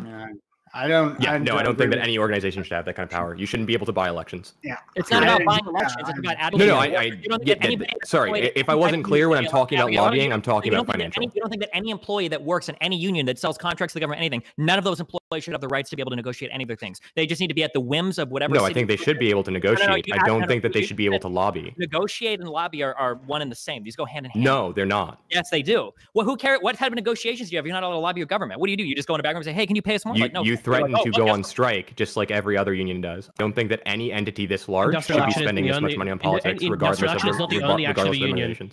Absolutely not the case. Industrial action is not the only action of the union. Absolutely. It was not the only action. I'm saying like, hang on. I'm saying that lobbying specifically is not necessarily the only tool that they have. So lobbying is a very specific, strong part of the union, including putting members of the union into parliament themselves and acting on behalf of the union, right? Like having like power in the place to make sure, like, one, you get rid of like right to work laws, for example, like overall union legislation, and two, for like the CFMEU, like arguing about mining tax so they can redistribute that money back to their workers, right? Like these unions have a big part in like how we tax things. It's not even just like the policies themselves. It's like the power for the unions themselves. Everyone should be able to have like a say in politics. I don't know why we'd like disagree with it. Like the only policy I would agree with, and being able to spend large sums of money in politics are two different things. I really don't understand. I don't understand really your position, Empress, because I don't like. It seems like I am against these certain public sector unions because they have an extractive monopoly at start, right? And then the union makes that even more difficult for the public, right? So, for example, to answer Jesse's question, with respect to healthcare unions, if we had, say, I guess Bernie's Medicare for All, where there would be one provider, then of course they would be prohibited in the same way any other monopoly public provider would be. But that being said, in the system we have now, I mean, I don't see how you could do that. And I also don't understand why you would want to restrict like unions from lobbying on behalf of their members when that seems like one of the most important things they because again, I want money out of politics. This is a blanket position. Less than 5 minutes left. Who do you think money out of politics affects the most? It affects a variety of different people. But if you have publicly funded elections, then you have less of a problem. Because one of the biggest problems with our current economic system in terms of handling elections is super PACs. And the reality is, yes, unions do fund super PACs, as do corporations. So how do you think money works in elections? Do you think that we're electing the people first who are like amenable to these policies, or do you think that we're changing people's mind with money? Because two of those things are going to require very vastly different solutions. Both. Yes. Okay, I'd like to actually on the fact that repeatedly that we understand money doesn't change people's minds in like almost no sense at all. To like, there's like a small amount, right? I don't agree that that's going to continue to be true in the modern sense, particularly with revelations like Cambridge Analytica and Russian interference that have shown that effectively you can, so long as you do it in a very specific way algorithmically. So I have vast concerns about that kind of behavior. That's changing the voters' minds. That's changing the voters' minds, right? We're all going to like put in money for commercials. That just makes sense. That's not changing the minds of the politicians. Like I said, is it the people that get voted in? Well, that's what I asked before, because those are going to require I misunderstood your question. Sorry. Yeah, because those are going to require two vastly different solutions, right? Now, I'm amenable to things like having state-funded elections and state-funded elections only, right? But I don't know how you're going to get out of this otherwise. Well, that's what I said. I said I want publicly funded elections. That was my solution. As far as actual policy, because something that I think y'all are forgetting is that yes, you can support unions with legislation, but you can't form a union. You can't make all of those people go to the union meetings. You are talking in a context of what policy can you pass that is going to be the most effective and also the most popular. Unions are not a policy. They are something that people do independent of policy, okay? So nobody's saying don't support unions. We're saying, do we raise the federal minimum wage? Because currently, in the real world, in our current climate, unions don't have the power y'all would like them to have to actually make sure that people have a fair wage. Do y'all see what I'm saying? So I think at the end of this conversation, I'm pretty good with a floor of around $9 to $10 with a scaling minimum wage that would go with larger medium income states. That's my position at the end of this. And that's just unfair, Bastiat. That's just unfair. I did want to qualify one thing about Kyo-san and Destiny's position, which is that while I think my position is pretty consistent against public sector unions, I do recognize that probably the lion's share of opposition to them is just people who are like, this is the last bastion of strong unionization in the United States, and we want to crush it.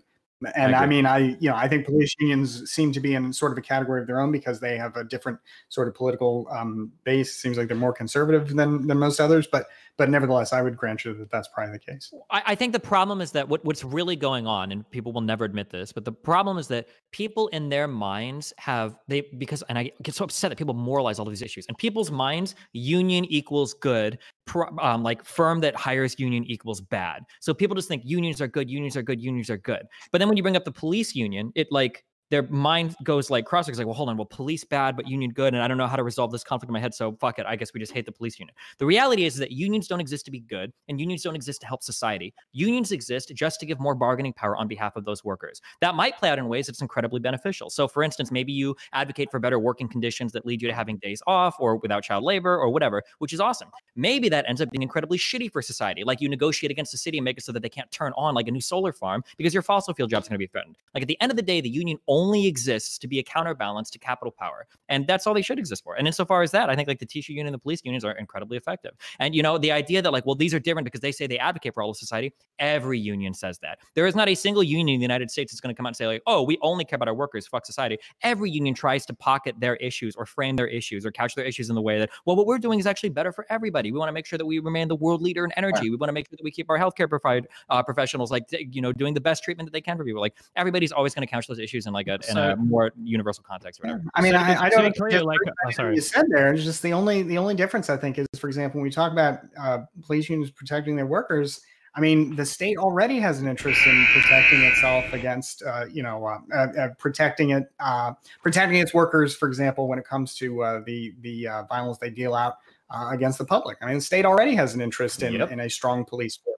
So to then supplement that with a union that makes the state doesn't have an interest in taking. The state has an interest in getting like police services provided, but it doesn't have an interest in helping like police officers. Of course not. Remember, any employee that you have, employees are just a cost of doing business. That's it. It's not the product that you're selling. It's a cost of doing business. So for a state, the state's goal, whoever is running the budget at the end of the day, their goal is to extract the maximum amount of labor for the least amount of compensation. And the goal of a union should be to extract the most amount of compensation for the least amount of labor. This is where these two-sided struggles are supposed to be. And hopefully we settle somewhere in the middle with something something good. Okay, that's Once the we round. normally That's would the agree, but not. round. Sorry. Sorry, no, it's fine. Thank you, everyone. All right, so once again, you're gonna be voting. You're gonna be voting for one of these wonderful individuals as to who is going to stay and who is going to go. Right now, the new link is in chat. Straw poll link is in chat. Please, please, please use that to vote for who you want to keep among these wonderful individuals. Then who you want to rather than who you want to go, right? Keep, not kick, keep, not kick, all right? Thank you so much, everyone, for being here and for participating. But seriously, vote now, or like, don't get fucking upset when your favorite one leaves. People get real fucking butthurt around here about that. And like, I don't know what to tell you. Like, you have the power to keep them here, so I don't know what to tell you. But yeah, the timer's going off. We'll wait for that. So just on this last note for the police unions, right? Where I've sat on this personally is that I think, first of all, I want police to have ability to organize within the workplace, right? I have compassion for individual police officers. I don't think that they should be abused. And like, if you are in a situation where you don't have a union, right? Like, obviously your employer can abuse you. It can happen to police officers too. So you should definitely have a union to be able to negotiate within the workforce, to have to be able to protect themselves. But beyond that, that union should have severe restrictions, right? Apparently this is something that they do in England, right? They should have severe restrictions on what that union can do, especially in the political realm. I don't think that union in particular should have anything to do with the political realm. The people with guns should be far away from politics. That's always where I've settled on that. But a union is still good for that worker. I guess the thing is, if it was a union that was limited to the issues Destiny brought up, which is basically like, wages and benefits, I mean, that might be one thing, but it's not just that. It's the protection for the workers in question when they do wrong, like when they, for example, accidentally kill a civilian or, something like that. And to the extent that they can bargain for that kind of stuff, I mean, sure, but it's very different when you are, again, talking about like an extractive institution. The state already wants to ensure that it is minimally liable with respect to the harm it does to civilians, right? Like the whole concept of like sovereign immunity, being immune to these kinds of claims. And then to say on top of that, also, we're going to have a union that whose purpose is to make those protections even stronger. Yeah, but you're describing every union ever. Everybody wants to be minimally liable, right? Unions want to shift liability into companies. Companies want to shift liabilities onto unions. Like nobody this is just like the standard negotiation that goes on between every union in every workplace. That's just I disagree with Destiny with your assumption.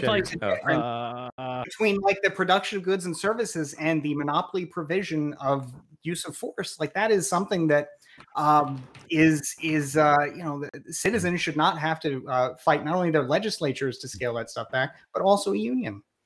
Well, they should be like it is their legislators. And one thing I want to point out is that the reason why the unions have so much power, the police unions, is particularly on this end, is because of where employers are usually willing to give ground versus where they're not willing to keep ground, right? They want to pay. So the difference here is that like unions want to get their people paid as much as possible, as well as give them the best working conditions, whereas the employers want to pay them as little as possible, right? While also like they want to like do things at lower cost, right? So if you can do something that doesn't cost you money and you can give ground at the negotiating table, right? That's what you're generally going to do. And the problem with the police unions is that most of the stuff they ask for isn't asking for money. They're just asked to be able to get away with shit, right?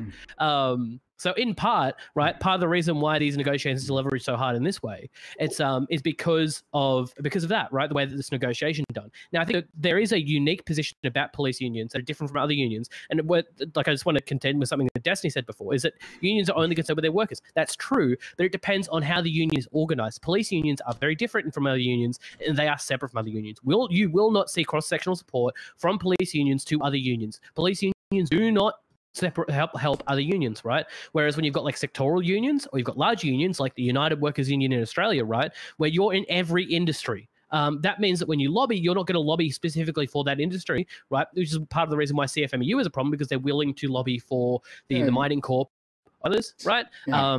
But sorry. No, yeah. Finish your point very quickly, because I want to use the rest of this time. Very, very quickly. Yeah, sure.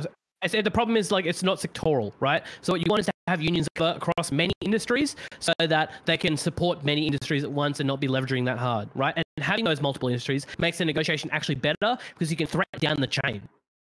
Okay. Well, that's true. It's probably going to... Oh, sorry, go ahead. Yeah, thank you so much. We have less than a minute left on the clock. So once again, if you have not voted, do it now. Do it now. Don't fucking complain at me later on. Just fucking do it now. All right, and I'm gonna run a little quick commercial for the channel. Hey everyone, if you're unfamiliar with me, my name is Prime. We have these type of panels all the time. Right now we're having a bit of a game show here where you can eliminate people. It's a lot of fun. At least I hope it is. If that interests you, hit that follow button, hit that notification bell to know when I'm going live. We do this 6 days a week, 6 days a week. After this, we'll have an open walk-on panel. We're all members of my audience. Yes, members of my audience, just like you at home. You can be a part of that. If that interests you, or just to see the randomness that comes through, and a lot of random shit happens on this channel. Don't want to miss out. Now's the time. Come to this channel, follow this channel, and hit that notification bell so that you know when I'm going live. Also, we have a YouTube channel, !YouTube in my chat. I will show you the link. Please sub to the YouTube channel. That's where we're going to be putting our links later on, or VODs later on. So do that, and please support the channel. Our local monster, Leah, was so kind as to donate 25 tier 1 gift subs to the community. That was really amazing. Thank you, Leah, for once again showing strong support for this channel. If you want to support this channel, please sub to the channel if you're not subbed. Or use your Twitch Prime Gaming. Donate bits if you can. Donate subs if you can. We also have Patreon. Patreon in chat is our Patreon link. Please check that out. Another way to support the channel. Yes, and we have a PayPal button below. We have lots of ways to put money in my pocket, frankly. But I really do appreciate those who've been so kind as to share some of the resources with this channel to keep it alive. I cannot do it without you. It just doesn't happen without you. So thank you so very much. All right, moving on. So we're going to now decide who is going to stay, who's going to go. Refreshing. See who's at the bottom. Let's see. Okay. All right. Okay, well, once again, the chat is clear. All right, anyway, Destiny, Bastiat, Empress at the top, hooray! What? I think Empress right now is the real winner here, clearly. Honestly, I'm gonna say Empress is #1 right now. So, hey, I'll take it. Here's the thing. We have a bunch of people who already voted last time, and looks like the chat is all quite set. So what we'll do is we won't have the top 3 vote. We'll have the person at the bottom vote, and also the 4th person vote. Our friend Jo had to leave. She had an emergency, so she had to go. So she's all right. Yeah, no, I think she's fine. But the next person, I believe, was. Kyo-san, yes, Kyo-san. Kyo-san at number 4. Okay. So the bottom 2 people are Grimace and Drew. So our friend Kyo-san will actually be the one voting. Okay, all right. Grimace and Drew, you're gonna have to beg and plead, prostrate yourself properly in front of your Australian master, and let them know why you should stay. Why you should stay. I'm gonna give you 30 seconds, and then Kyo-san's gonna DM me as to why to keep you. Go ahead. Oh yeah, I personally would rather die on my knees than die on my feet than some words. No, seriously though, I wanted to just point out that Empress was going after public sector unions, but when we look at black employment, as far as it goes, they're disproportionately public sector jobs, and the fact that she wants to destroy or do something or some kind of action against these public sector unions is just her upholding white supremacy. I don't recall advocating for destroying public sector unions. You advocated doing something against public sector unions, right? Or that you said that there were lots of problems with. Yeah, you said there were problems with them. Yeah, I did. Okay. Doesn't mean I'm against public sector unions, though. Okay. So that's a pretty big walk back. Okay. Drew, why? Wait, Empress, are you in favor of public sector unions? Yeah. I'm against. I said I was pretty clear. I am blanket against non-public funding of elections. So that's my problem with public sector unions. By and large, I don't have a problem with them. Wait, so you don't have a problem with public sector I do think they need different regulations, though, than public sector. So you don't have a problem with any public sector unions, you have a problem with lobbying? Yes, I thought I was pretty clear on that. I just don't know why you would specify public sector unions. You just say, I don't like lobbying. But that has nothing to do with because I don't think public sector unions. Nice walk back, Empress. Way to hold up white supremacy. Oh, amazing. Good work. All right, hold on.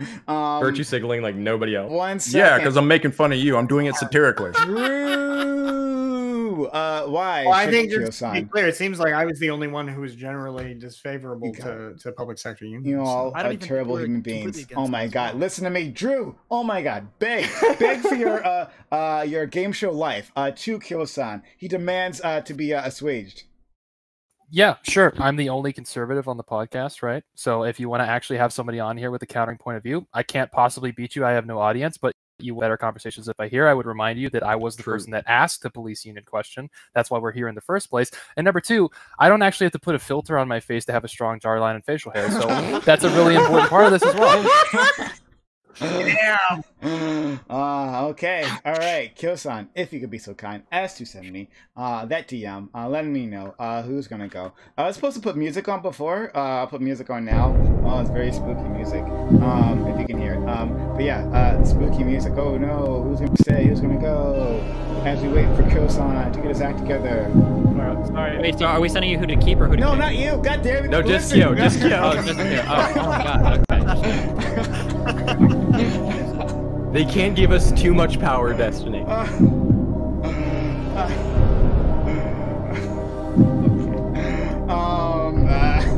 all right. So it's been voted. I am surprised by this vote, but okay, we will follow the format, and the format says that Drew, who's been against what has to leave. No, Drew. Sorry, buddy. I flipped a coin. I'm sorry, brother. Luck wasn't in your favor. That's all right, man. I appreciate the invite, guys. It's been great, guys and ladies. Ton of fun. I'll see you next time, hopefully. Good luck to everybody. Looking forward to it. Yeah, see you guys. Yeah. Bye. Okay, great. Thanks so much. All right. So we have another round coming at you. We're going to pick another topic, and it's going to be great. It's going to be wonderful. Holy shit, I'm still here? Yeah, I know, right? Yeah. Holy fuck. I thought I was out the first round. Okay, let's do it. I've been sandbagging this whole time. So I want to ask you, guys, though, because you guys seem to have a lot of contention on this, and it just happened at the end of last round.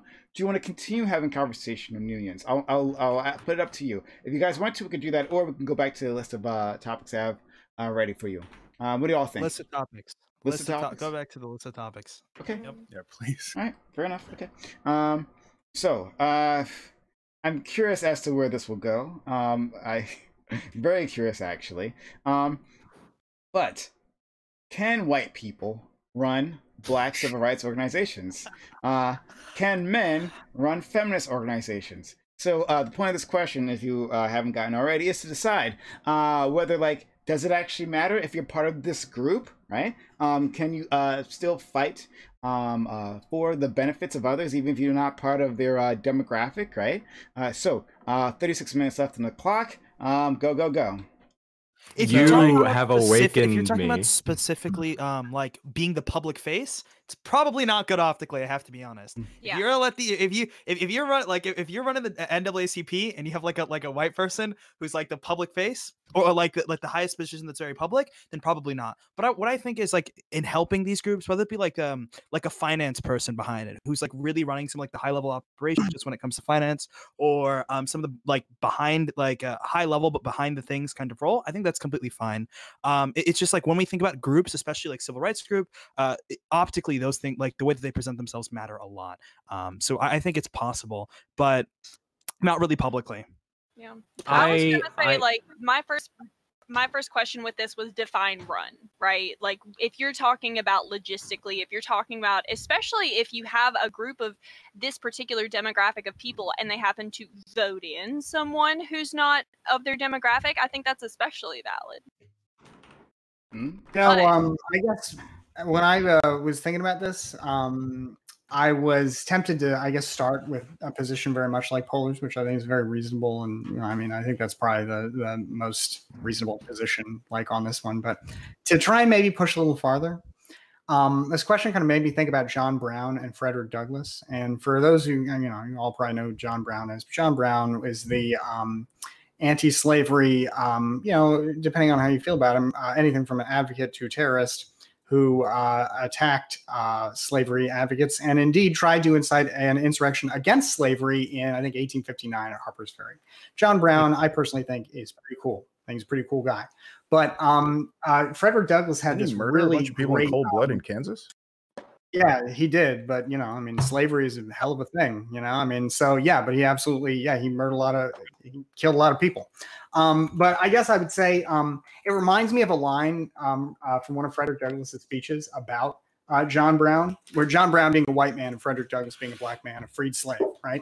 John Brown, Frederick Douglass said that John Brown's zeal in the cause of my race was far greater than mine. It was as the burning sun to my taper light. Mine was bounded by time, his stretched away to the boundless shores of eternity. I could live for the slave, but John Brown could die for him. And so, I mean, that's not to say that, you know, typically I would say that everything that Polar said is absolutely on point. But I mean, there are certainly those figures out there who, for whatever reason, their zeal, their personal interest, their very being is such that perhaps they are well suited to lead organizations, to advocate on behalf of demographics which they are not a part. So, you know, I agree with Bastiat. Having people like John Brown is really important. People who are allies in this sense, who fight very hard, maybe fight just as hard. But I would also say that, like, when we think about John Brown, there's also a little bit of negative to the tale of John Brown, right? Like, to a certain extent, it portrays like the white savior, some other harmful stereotypes, but his role is completely important. I would say that preferably this is the way that I would like to go in society, because there seems to be like a very good optical look for this when it comes to the way that organizations engage with like these groups. I could try to bring up the example of Rachel Dolezal, but I'm interested to hear whether people actually their issue with Rachel Dolezal was the fact that she was lying about it, or the fact that she wasn't really white, she wasn't really black, or whatever that specifically means, and that may help like illustrate my point even better. So right, I think. Okay, so sorry. Go ahead. Go. Okay, so I think that like I was pretty hard on like Polar's side. I read a message in chat that was like really weird, but I really thought about it. There could be the case that there's we're having someone of the opposite minority in the power of these organizations could actually be more efficacious than not. And the comment I read was, imagine having a black person at the head of the KKK. And the more I thought about it was, damn, dude, like if you had like a black person, the head of like a race organization, that'd be really good for their optics, right? Like, yeah, well, exactly what the Proud Boys did. The Proud Boys did. Exactly. So it could be the case that there's actually an organization where you actually have like having like a majority or like some opposition to the goal of the group in the head of your group could be good for optics. I couldn't think of that out of any current movements outside of like really negative racist ones. But I don't think there's like a blanket statement that's necessarily got to do. Now, obviously, I think we could all agree that like we generally want like everyone to be on board with something, not just like the people of that group advocating for that.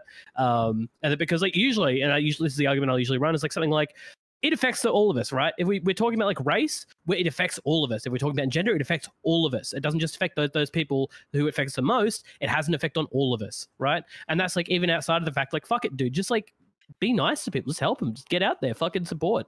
March.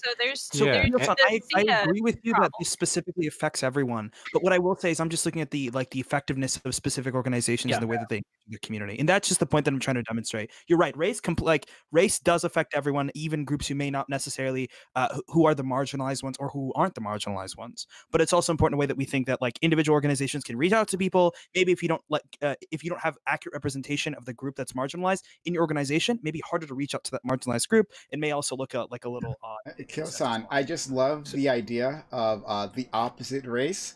I love the idea that Steven and I are little opposite human beings. I want to focus in on that. Yes, I think there's some truth to that. But I think you want to say something, Johnny. Yeah, I wanted to say. Well, hold on. I wanted to say that in the case of like something that doesn't exist in every single person, right? Like, for instance, when you have Sia having a movie called Music that stars a non-autistic person playing a person who is very severely non-verbally disabled. And at the end of the day, all of Sia's backers for this autistically themed movie, it seems, are people like Autism Speaks, which is famously anti-autistic, actually, in its actual movement in society. So in this particular case, I could see her saying, well, we didn't have anybody who was suitable for the role who could take on the stress. But at the same time, she hasn't said who she hired as a consultant. She hasn't said any like actual non-verbally autistic people who she's actually involved in the production. There are so many issues with this, and my overall thoughts on this issue are, in a perfect world, yeah, you would be able to have anybody play whatever role or be whatever spot in the hierarchy that you could possibly be, because there would be no illegitimacy to begin with. But in the world that we currently live in, it is imperative that we give roles that are leadership based and that are actually like outreach based to the people that you are trying to outreach with, to people who share the same demographic. It's just we don't exist in a vacuum, and nobody's going to support at this day and age. I don't think anybody's going to support, for instance, a large autistic themed group that doesn't have autistic people at its helm. Do you know what I'm saying? Oh, what about Yeah, people who are mentally who have mental disabilities, right? Like, do we have a person of who's mentally you know what I'm trying to say? I mean, I don't want to use the wrong word, but like, yeah, we have someone of nominal intelligence or like whatever, you know? I do want to say this. There is neurodivergent. There is importance to. You're thinking neurodivergent. Thank you. There is importance to descriptive representation, right? I agree broadly with the idea that I don't particularly care who's fronting a movement, right? Except insofar as things like optics and practicality, if they do the job right and are advocating in the right way, whatever that means relative to the individual movement. I think Autism Speaks is an excellent example of what can go wrong when you have people who aren't within that group running it, right? That being said, right, there is a political scientist, I believe he was professor emeritus at University of Rochester. His name is Richard Fenno. And if you're familiar with Fenno's paradox, it's this idea that Congress is generally viewed very poorly by the American people, but local representatives have a very high re-election rate and a very high approval rating. So he's done a lot of research by following Congress people and basically figuring out how they represent their districts to try and understand this problem. And one of the things he found, he wrote multiple books on this, is consistently across the board, whether it be women's issues, whether it be race issues, whether it be issues of sexuality, descriptive representation resulted in these people being more passionate about these issues, less willing to compromise, and more vocal about them, right? Just generally bringing attention to these issues and sort of building coalitions around them, right? So I'm not trying to say that this certainly can't be done by someone who's not within that group, but empirically speaking, it does seem that, or at the very least, based on the empirics we have in the U.S. context of congressional politics, which I think is, globally what we tend to focus on with a lot of race issues, and I think that's not necessarily a good thing. Descriptive representation is super important. It is necessary for political action, is necessary for coalition building around a lot of these issues. And when you don't have that descriptive representation, things start to fall apart. Sure, but it shouldn't be that way, right? It really shouldn't. It really should be the person best suited to represent these different groups. Like, would you disagree with that? But just the fact that we have a bunch of I'm saying it's brain dead like lefties out there who care about that, right? But it doesn't seem like that. It doesn't seem to be the case that people who are descriptively different, regardless, so in this case it would be race, are equally capable on average of filling that role. They will fill that role differently. They're different people with different experiences. That's just how things are, right? I mean, like me and Prime don't have the same experiences. I mean, you don't have the same experiences. Me and Steven, me and Bastiat don't have the same experiences, right? But I'm sure we would all be equally, capable of advocating for the issues we care about. But based on the data, we will advocate differently. Yeah, I guess the original question was like whether somebody basically of a different demographic could run such an organization. And I guess it seems like we all agree that the answer to that is yes, but the question has sort of become, what is the ideal? And I guess I don't really have any argument that I guess it makes sense for the head of an organization that is advocating on behalf of a specific group to be a member of that group who can speak not only as somebody who views the issue externally, like with a, has seen the issue firsthand, but somebody who has experienced the issue firsthand. I mean, it does make sense that would be somebody best suited to be, to run such an organization. Yeah, but why? I mean, I guess. Well, yeah, on the inverse side, to Grimace's credit though, right? I did mention coalition building. You need to build coalitions with, especially if you're in a minority group, with people who are outside your demographic, right? So you do need, right, people of different races, people of different levels of neurodivergence or neurotypicality, people of all genders, people of all sexualities, to unite on these issues when you're in a minority group and you want to get stuff done, which means you're going to need leaders who are outside your demographic. So I'm not trying to make a blanket statement here. Sure. I think the question was about who runs these movements, right? And I do think that if you want descriptively to handle these issues, you do need often people who understand those issues, have lived through those issues at the front of it. That being said, does this mean that someone who's white is incapable of advocating for racial issues or leading a racially focused organization on behalf of other minorities? No, absolutely not. Of course they can. And I think but they're not. Again, they're not going to run it the same way. You can but imagine they're both necessary. You can imagine organizations that, for a variety of reasons, maybe somebody of the group cannot lead the organization. Like, for example, to go back to the Anti-Slavery Society, naturally it's a very difficult thing to do in the day. Or maybe a group of Americans who is very interested in the plight of an ethnic group in like maybe say the Rohingya in Burma. It might be very difficult to find somebody of that group who can lead the group. But I guess within reason, it makes sense that you'd want a leadership in your group to, at least in some capacity, represent the group that you're advocating for, if you can do it. Even if that's not possible, I think that that should be supplemented by some sort of consultation with someone in that group. That's just how that ought to work if we're talking about ideals. But there are cases that I've seen happen with like local organizing wherein some people feel that they're being pigeonholed into, and this is sort of an offshoot of the conversation, but there are some people who feel that they're pigeonholed into leading like the Black caucus within their DSA or whatever, or the autistic group within their local library group or something like that. Like, these things happen, and I think that at the end of the day, nobody should be forced into those roles.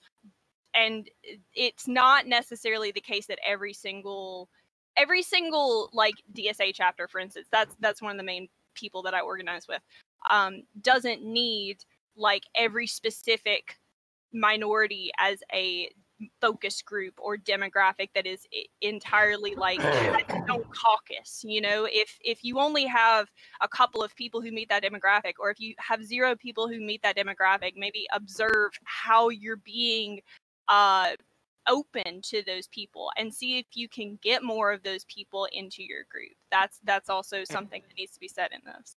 I think I think you alluded to something important there, right? Which is that often, like, whether it be disability advocacy, at least in my experience, racial advocacy in my experience as well, gender advocacy in my experience, right? But there is like evidence to show this more broadly. The people who suffer under those systems of oppression are almost always the ones who end up having to advocate for themselves, and this is an immense amount of pressure to put on these communities, right? Who are all, and again, in many cases, and I've seen it firsthand, right? This winds up resulting in people being too strained for resources and not being able to advocate for themselves, right? So, like, I want to be very, very abundantly clear that coalition building and representation from non-minority groups on minority issues is extremely important, but it can also be problematic, and these are things that we have to be aware of. I would also say that, like, it's with any form of organization that's targeted at one of these groups or trying to solve an issue like this, our whole goal is to make sure that we're actually aiding the problem or addressing it, right? So the answer that I gave, it seems like with the groups at least presented, that when it came to like feminist groups or like having to do with race groups, that these currently seem to be the best way of handling things. For example, if we wanted to advocate for the Uyghur Muslims in China, we don't necessarily have the access to Uyghur Muslim representatives. I think it'd be completely fine if like another person who maybe like has consultation from someone or has spent a lot of time in that area and has been able to come back. I think that's perfectly fine for them to like to be like somewhat of a face or try leading an organization that's dealing with like helping the conditions that they're in. So it seems like this, like the standard that we have changes over time just on the basis of availability, because that is something that happens. Or if that group has literally no no political capital, or it may just be so detrimental to that group for them to speak out that it may be valuable. North Korea, for example. Yeah. So yeah, or like Bastiat when like talking about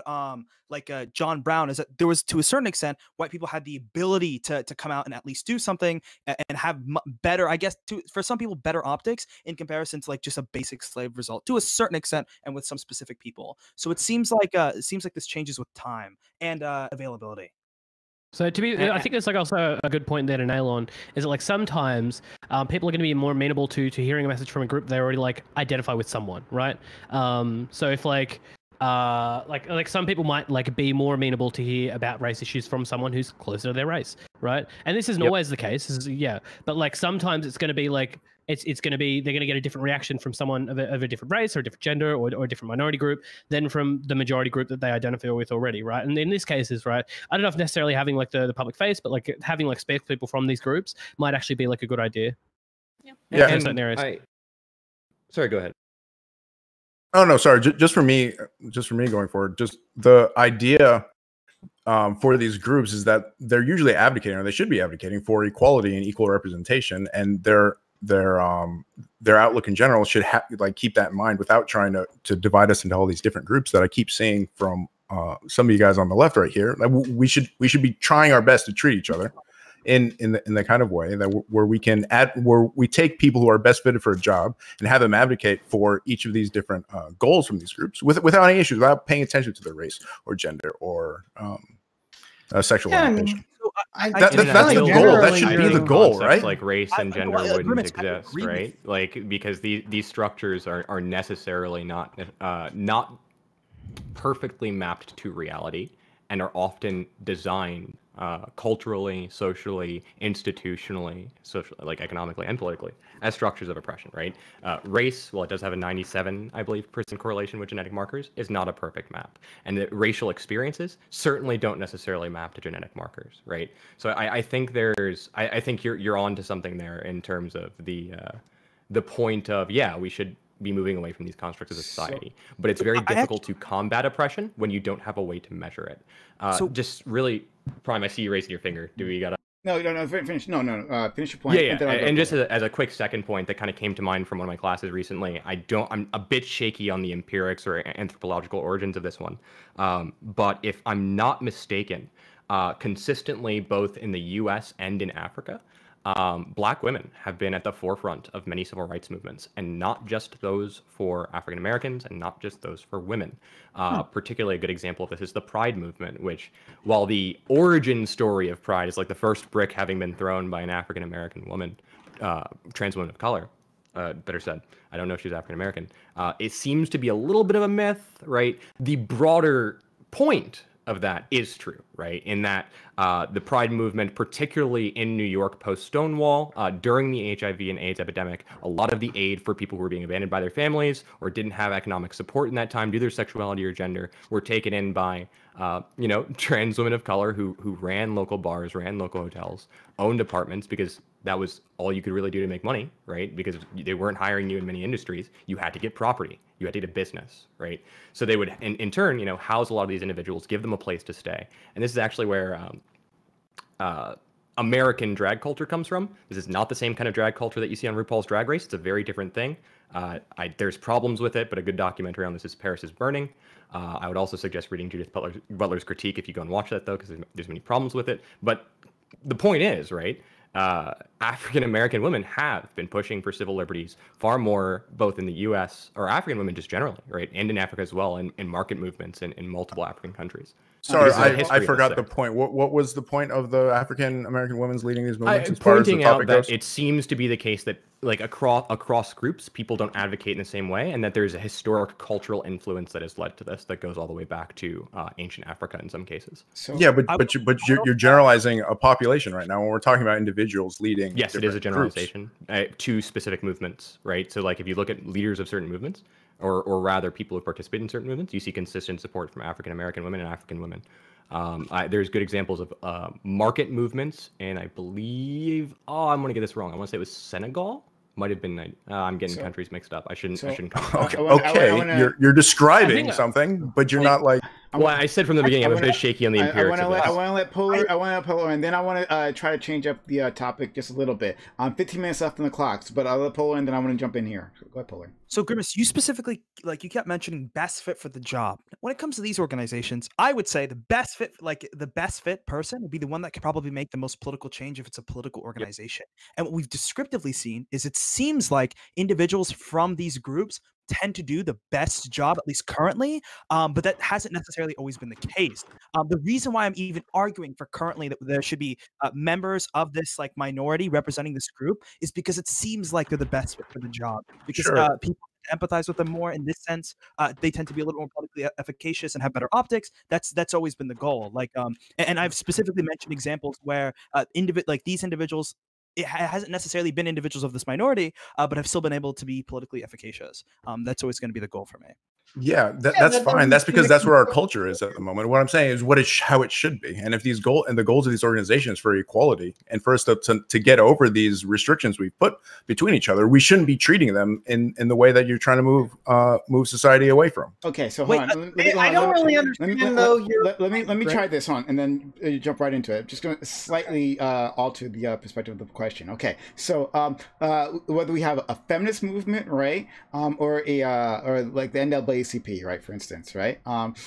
So what if, like, going back to the NAACP, there was a white person, right? Because everyone has seemed to think that, like, we can have like people not of the demographic within the organization, right? At the very least, we can have them below the top, right? But what if there was a white person who was number 2 or 3, right? Who looked like they might be the next person in line, but when they picked a new leader, they were skipped over, right? And they found out it was because of their race, right? Now, would that person have a good case for discrimination, like a discrimination lawsuit?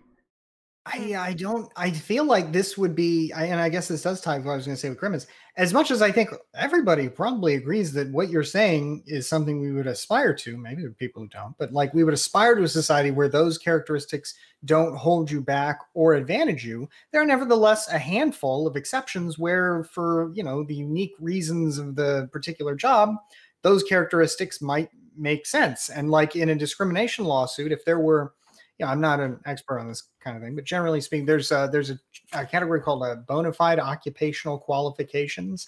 And if you can say that, well, the person's race is an important element of the job, and this is one of those situations where I think, as Polar said, there's a very reasonable argument for that. Sorry, like what's an example of that, so I can like envision exactly what you're talking about? Like an example of a bona fide occupational qualification, or like of what I'm talking about here. Like, for example, I guess if you're saying like maybe so I suppose imagine you went to trial, right? And the white employee that Prime mentioned who was passed over would say, I was discriminated against, right? And the company would say, or the organization, we'll just call it the company here, would say, no, because it's a bona fide occupational qualification, right? Polar, our counsel Polar here will explain very clearly that organizations with the descriptive representation that Empress was talking about, they're likely to bring in more funds. They are more persuasive, the optics, all that, right? We could probably demonstrate all of that, right? But you can use that to discriminate against anybody with arguments like that, right? Well, but I think the difference is, though, that this is one of the handful, like this is, again, a very small number of situations where this would be the case. This is one of the handful where a person's race would make a tangible difference. And it wouldn't be because of, like, say, things that correlate with race, like maybe increased experience with the criminal justice system or decreased wealth or whatever. It wouldn't be that. It's literally saying this person's race makes their performance at the job better because of the optics, right? The nature of that. Yeah, but that's a super narrow situation. Like in most situations, I would agree that would be absurd. But like when it comes to saying we have an organization that advocates, for example, on behalf of Black people, it's not unreasonable to say that that organization probably, could, or we could at least imagine proving that that organization has more success in achieving its goals with respect to, public-facing outreach if it has a Black person leading it. I mean, I guess I just don't really see why that seems to be such a problem with you, Grims, because it's obviously a very niche situation. It doesn't really seem to jeopardize the general idea we have in society that things should be. I'm trying to say, if we're trying to break down these barriers, we shouldn't be enforcing them like in as a method to achieve those ends. Like just the idea of like discriminating against somebody because of their race, because they can't advocate for on top of these race because of their skin color. I don't think is like a good method to reach the conclusions that we're trying to reach in the first place. When we're asking a question of like who this person can't advocate effectively because they are not of the same race, and they I don't buy that as a reason to discriminate. You literally just said important qualification here. Important qualification. Race apparently can never be a bona fide occupational qualification. So while the First Amendment may override it for an artistic situation, the situation I just proposed apparently not possible. So, Stephen, I have been on mute this whole time. Stephen, but what I was trying to say was, would you say the same thing in a situation? Oh yeah, Stephen, go ahead. Oh yeah, I was just gonna say that like there's a difference between like taking the world as what it is versus what we want it to be. Like so for instance, like do you advocate for bikes? Yeah, you can advocate for bikes, but that doesn't mean that like you should go and ride a bike on the interstate. You know, like even if we want to say that we should make a society that allows it so that more bike paths are created, blah blah blah blah, that doesn't mean that we ride bikes around everywhere and assume that it's like that. So it would be cool if we had a world where nobody's skin color mattered and people weren't racist at all and people didn't like put more stock into what somebody said because of the color of their skin. But right now that is the case, and what we're looking for in a leader of an organization like this is somebody that's an effective advocate. So if being a certain race makes you a better advocate, even if that sucks or even if you don't like that, it's still a reality you have to contend with. But hold on, I'm going to push you all on this one then. I could always make that case for white men, right? Like we could always make the case that within organizations, like as a CEO, you're going to have to be dealing with other high-level individuals, right? And white men are simply more respected in our society. So why not, like, we'd skip this black guy or this black woman or whatever, right? Because we know, and we've seen it, right? We've seen other organizations simply not be amenable to them when they're in meetings. We've seen how they've been reacted to. So because of that, we put this white man in charge. It's just that's just the way it is, right? They are more effective within the business space, or as models. White people like buying things from other white people, and we have more white people in this country. So could we not make a similar argument? So and customer service, people with accents, things like that. Yeah. Huh? So no, I don't think so. I think this argument would be significantly more comparable, right? If you had an evangelical university, right? Oh, wait, sorry. Can you tackle his thing before you dismiss denominations that worked there, right? And you had in that number 2 or number 3 position, right, a Catholic, right? The evangelical university is probably going to pass over the Catholic. Why? Because this person does not have the same tangible experiences as someone who's evangelical. They don't have the same practices. They don't have the same lived experience. Like there's so many things that play into that. So like there are times where yes, these characteristics are relevant, and I'm pretty sure courts. But you're not talking about an immutable characteristic. I'm pretty sure. I'm not 100% sure, but I'm pretty sure courts have held up the ability to discriminate in those particular situations. They could, but like Prime made a pretty good example for you to contend with. He said, no, I'm going to give you a different example that I can actually argue with that is based on mutable characteristics instead of immutable ones. So I want you to actually deal with that example that Prime gave. I can deal with the example Prime gave. It's not a mutable characteristic under law, by the way, religion. So specifically, Prime, it just depends on what our goals are. If your goal is to try to perpetuate some form of egalitarian society, then it may be more valuable to put those people in places of power, right? So to address Grimace's position as well, we may not be like this. You may think that this may not be pushing towards that principle. If we want an egalitarian world, let's say that you put this person in there, a person who's not a part of that minority, and as a result, that group ends up doing worse optically, and then weakens its powers to be able to fight for that principle of egalitarianism.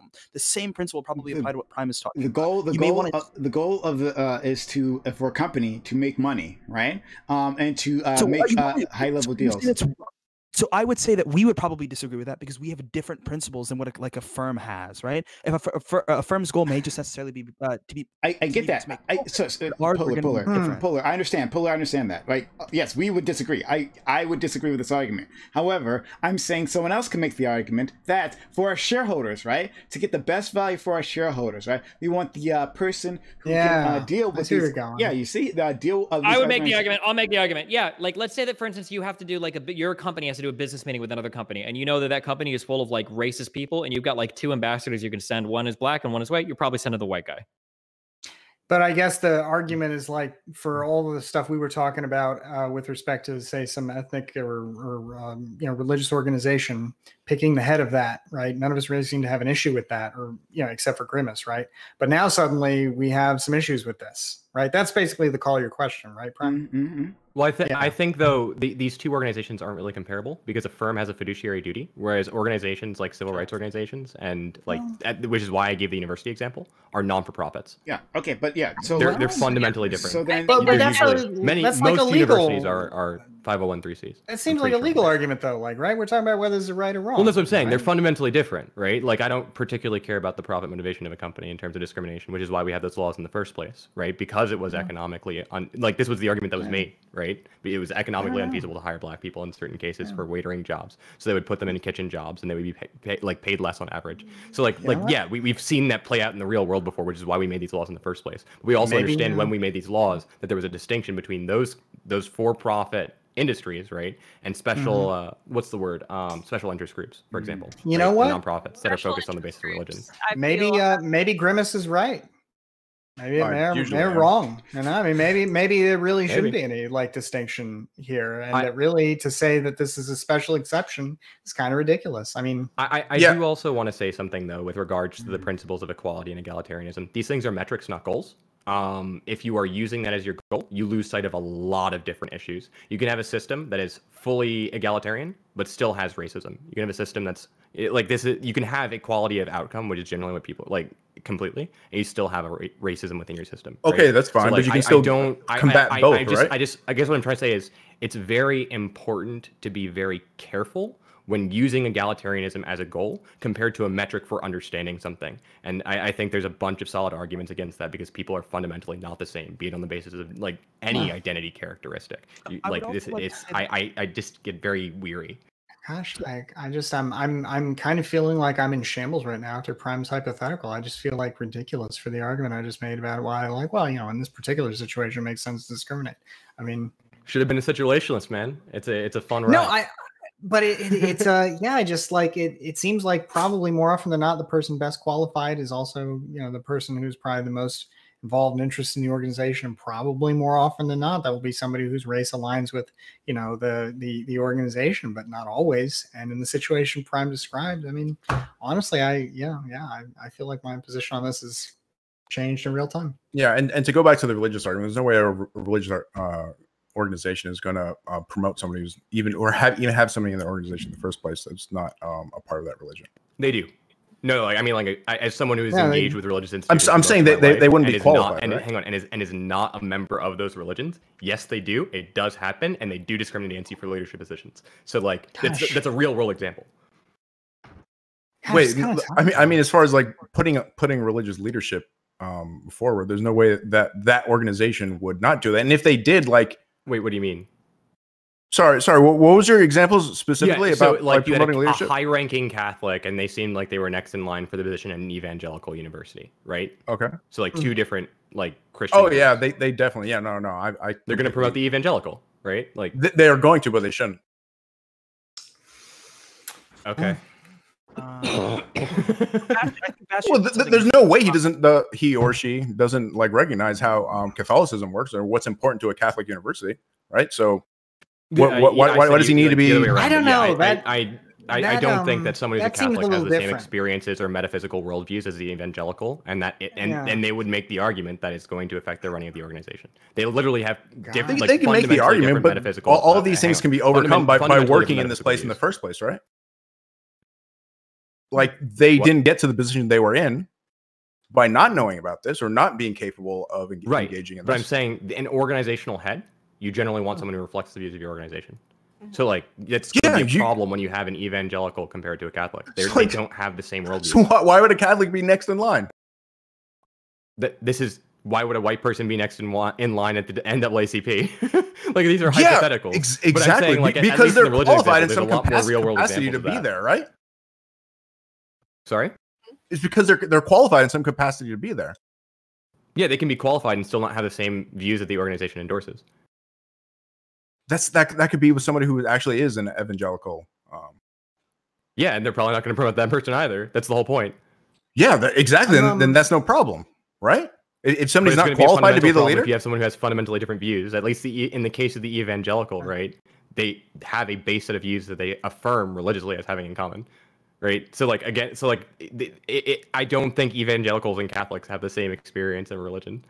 Like I'm really curious, like Prime. just like white people and brown people in the United States don't have the same What do you want experience. to say?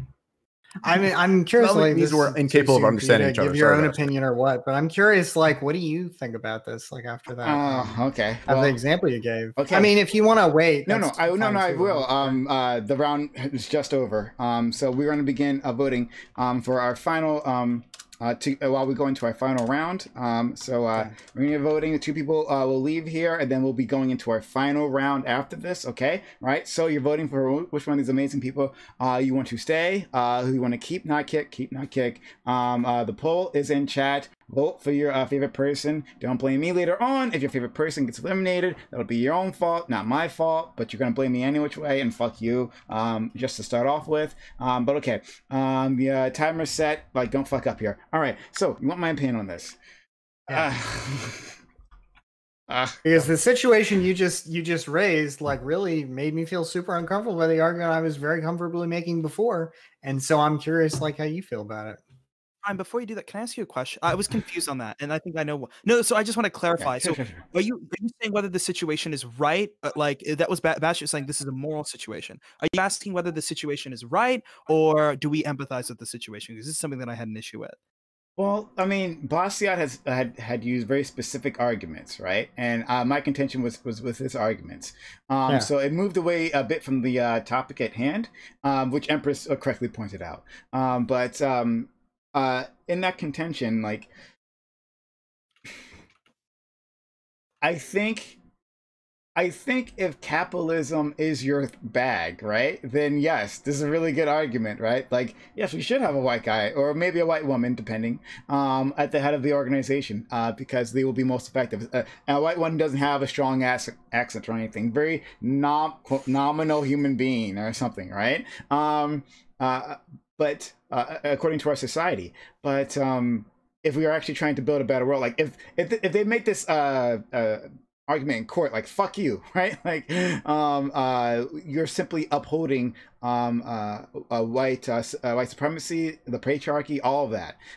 So I acknowledge that the case, but I mean, just from a financial standpoint, I get it. It makes sense, right?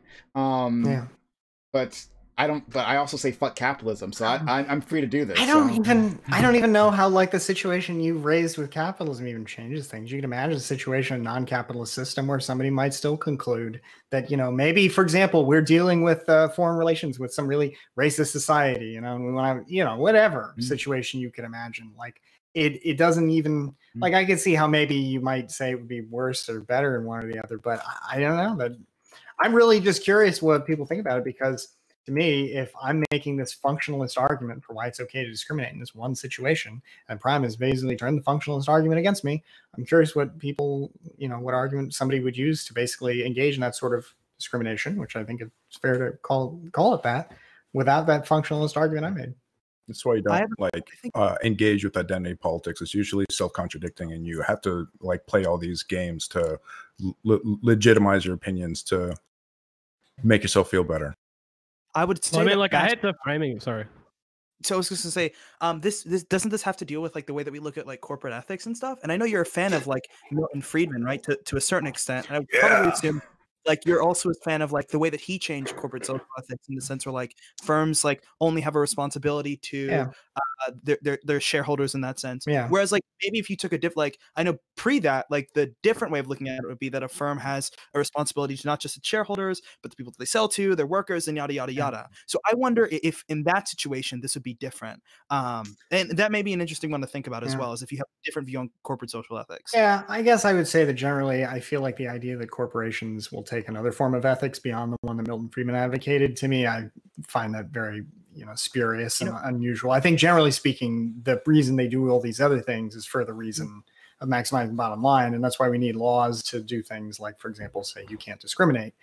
But and that's not every corporation. There's certainly corporations out there that are run by people who have other objectives and goals. But I guess I feel like generally speaking, people are in business to make money, and there was actually something. Just quickly. Although one. Just quickly. Okay, one thing you could imagine though is you could say that maybe again this would be a legal thing, but you could say, well, your fiduciary duty also includes duties like don't discriminate and things like that. But that's another legal solution, really. So I guess it doesn't really matter. Does it though? So to my audience, to anyone's audience who might be watching, if you're enjoying my content, I give you a lot of it, right? So do me a favor, hit the follow button, hit the notification bell. If you want to be part of this, my name is Prime Kai, PRIMECYES. Come to this channel, follow the channel. We do so many crazy things here. They get up to so much crazy shit here. So you don't want to miss out. Don't want to miss out. We have these amazing moments. Bastiat approved, apparently. He liked what happened here last night. So yeah, do yourself a favor and follow the channel now. Don't miss this opportunity, because you're going to miss something and get really pissed afterwards, right? So be a part of this conversation. Be a part of this. We're going to have an open welcome panel after all this, right? But right now, what we're going to do is do the elimination, and then we'll be going into our final round. Refreshing the page. We have a fucking upset. Holy shit. We have an upset. Right? All right. Number one, by a whole lot, is the King Bastiat. Holy crap.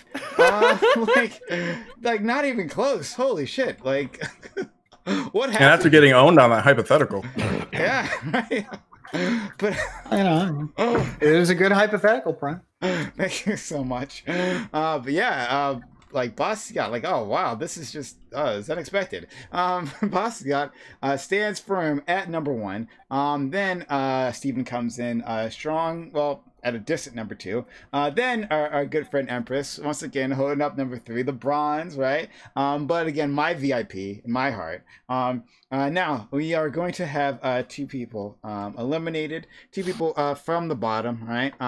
And those would be sad face. So we got at the bottom we have Grimace, Kyosan, and Johnny Scarlet. Two of those people are gonna be tossed out.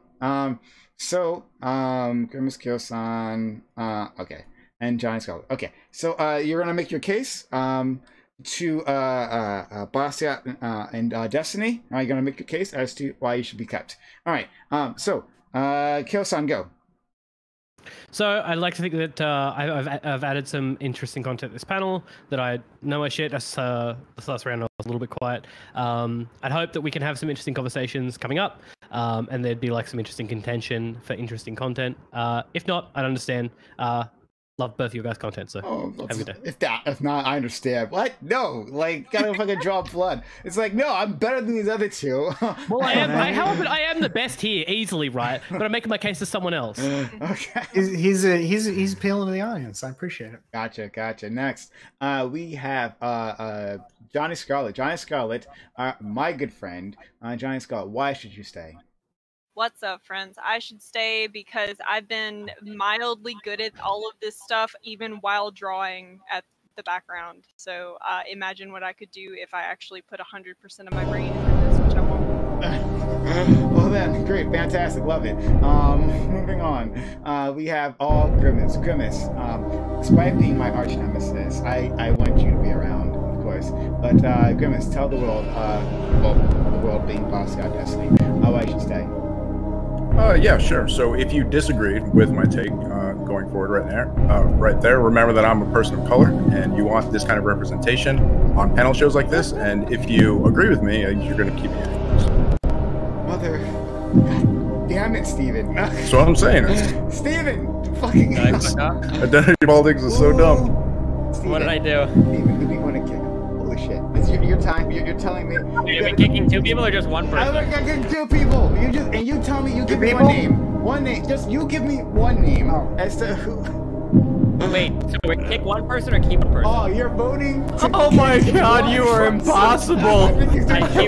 You keep mixing it up on me, okay? Fuck you. Who do you want to leave, right? Among these three people, give me a name that you want to toss, okay? Who are you tossing? Give me that name. Yeah. I'm just working. It's a worksheet right now, so I'm thinking of the other person. Okay, that's what I was doing right now. What did you think was going on? Just calm down, okay? I love you so much, but I hate you so much. Oh my god. Bastiat, same. Oh, Bastiat actually did and Bastiat can follow goddamn us. Hey, there you go. Oh, fuck's sakes. I'm working my way to it, okay? All right. Okay, all right. It has been decided. All right. The first person to get tossed out, and it pains me myself actually, because I love him so much. I love his beautiful Australian accent. I love his beautiful beard. Kyo-san, this is the end of the line for you. Oh God, it hurts. It burns actually, Kyo-san. But Kyo-san, tell the world about yourself. Yeah, sure. So I stream as many days a week as I can make it for. You can find me on Twitter and Twitch, KY0S4N. Talk about unions a lot because I like unions. We read through policy papers. If you're interested in that and learning about like new things, come hang out. It's sick.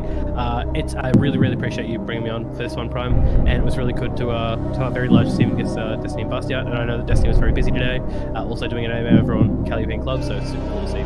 I'm just privileged to be here, so thank you very much.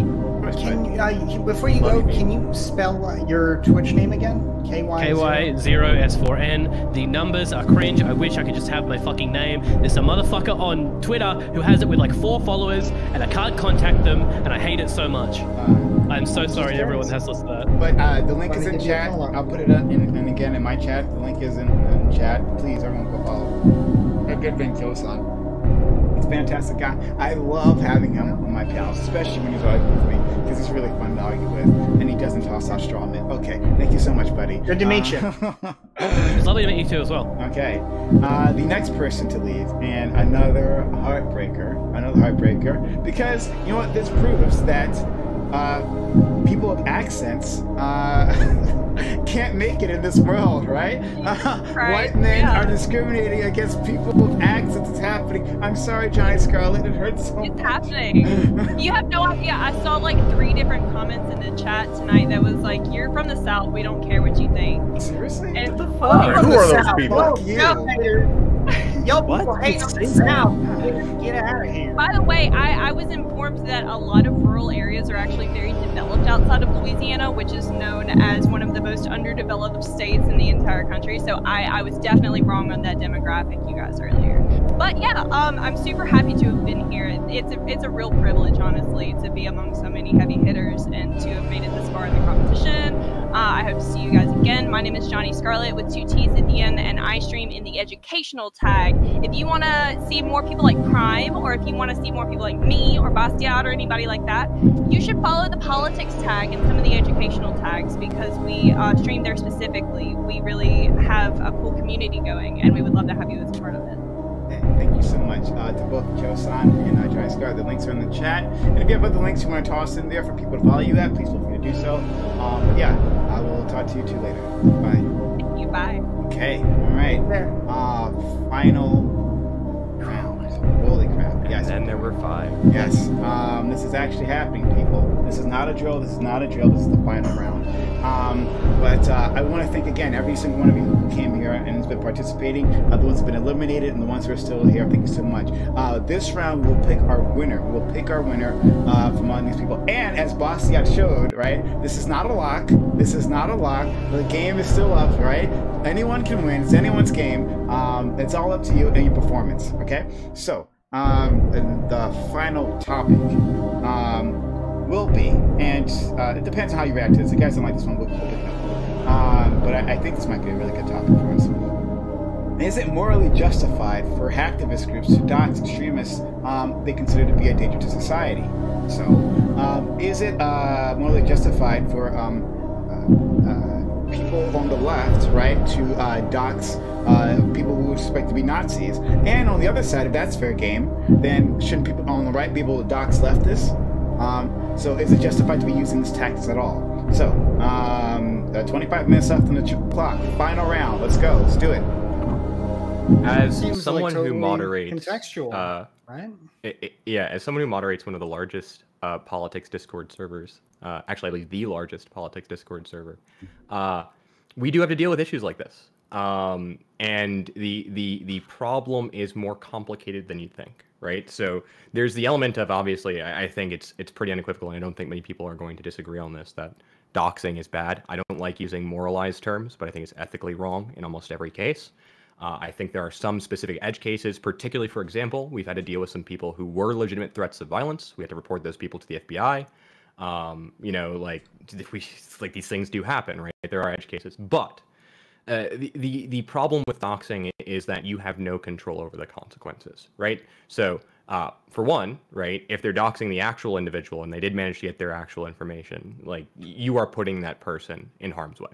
Like, you could legitimately have violence, harassment, all types of other things that are going to come this person's way. I just don't think that that's the kind of tactical things we should be engaging in. Whether you're post-leftist or leftist, I don't particularly care. That's just wrong to me. There's also the issue, though, of sometimes people like to pretend they have information they don't have.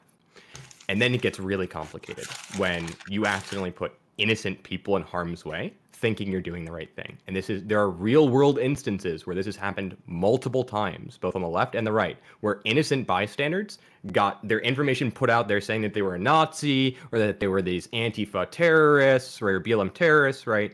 And they freaking did end up getting attacked, both online, and I think there was at least 1 or 2 people who got attacked in person, physically. No, you shouldn't be engaging in these kinds of tactics. You have no control over the outcome. Handle things in a more mature way. I would also say that there seems to be an issue. Like, imagine like a group having the individual discretion to determining which groups that they consider a danger to society. That seems to be a very scary thing to let people do. Like in the topic, at least, you're just asking whether hacktivist groups, like extremist groups, that they consider to be a danger to society. But like extremists is also like very like broad. For some groups, extremists could be like farther Republicans. And the issue with that always ends up coming is that, like, if you live in a home with like multiple people, if you have a family or the people that you care about, if you get swatted, they may result in the death of the people that you care about. They may result in like the loss of things that you care about heavily. So I would say that like there's a lot of issue when it just comes to leaving like the individual discretion up to activist groups, the harm that may come afterwards. And even if that group doesn't necessarily dox them, there could be other groups who latch onto that information and just make that individual's lives worse. It's like a very, I would say it's a pretty bad thing to do. Is there anybody here that thinks that doxing should be acceptable? Because we might all be in agreement on this. There has to be some cases where it's acceptable. Yeah, I agree there with would be Grimmett on some that. cases, but like generally speaking, especially like with respect to like, you know, an online Avenger making some decision on their own, it's probably a bad idea. Like Polar. Yeah, culturally is fucking awful for all of us. Right? Yeah, I'm surprised. Yeah, like is there agreement here? I mean, we have another topic if there's too much agreement here. Other topic. I'm surprised that no one is making the case for doxing here. I would have. Why are you surprised by this? Yeah, the best case I can make. Yeah, is let's just that advocate for crimes on Twitch, right? Like, Well, Technically, doxing isn't illegal at all, right? Yeah, I don't. No, it would be it like can be in some circumstances. I think. Very, very I don't rarely. know the Yeah. details on that though. That's what I've heard, but and read. But I don't just know all the details. situations I can think of where it would be, you know, okay, or I guess maybe morally or, you know, whatever would be kind of edge cases, not like what I'm imagining typically happens that if somebody on Twitter concludes that somebody else on Twitter is like an extremist threat to their life because of something they posted about some opinion or something, and so they decide to dox them. It seems to be typically the kind of nonsense that we're talking about. So it, you know, yeah, it doesn't seem like a good idea. Okay, all right, fine. You guys, oh man, that's surprising. I wish I had Mix Vivian Wolf here. She would have, I think, argued the other side of this. I think she would have. But all right, fine. We'll try this one. Should we have a statute of limitations on felonies, or should you have to answer for your crimes regardless of time passed? Okay, wait. Can we pull the pin on this one? Is there anybody here that believes that you should answer for a felony indefinitely till the end of time? What do you? Please, does no one think that? Oh my god, I'll fucking argue this myself. I'll say there are certain exceptions, but other than that, probably not. So for murder, should be a time where we get away, like at some point in time. Yes.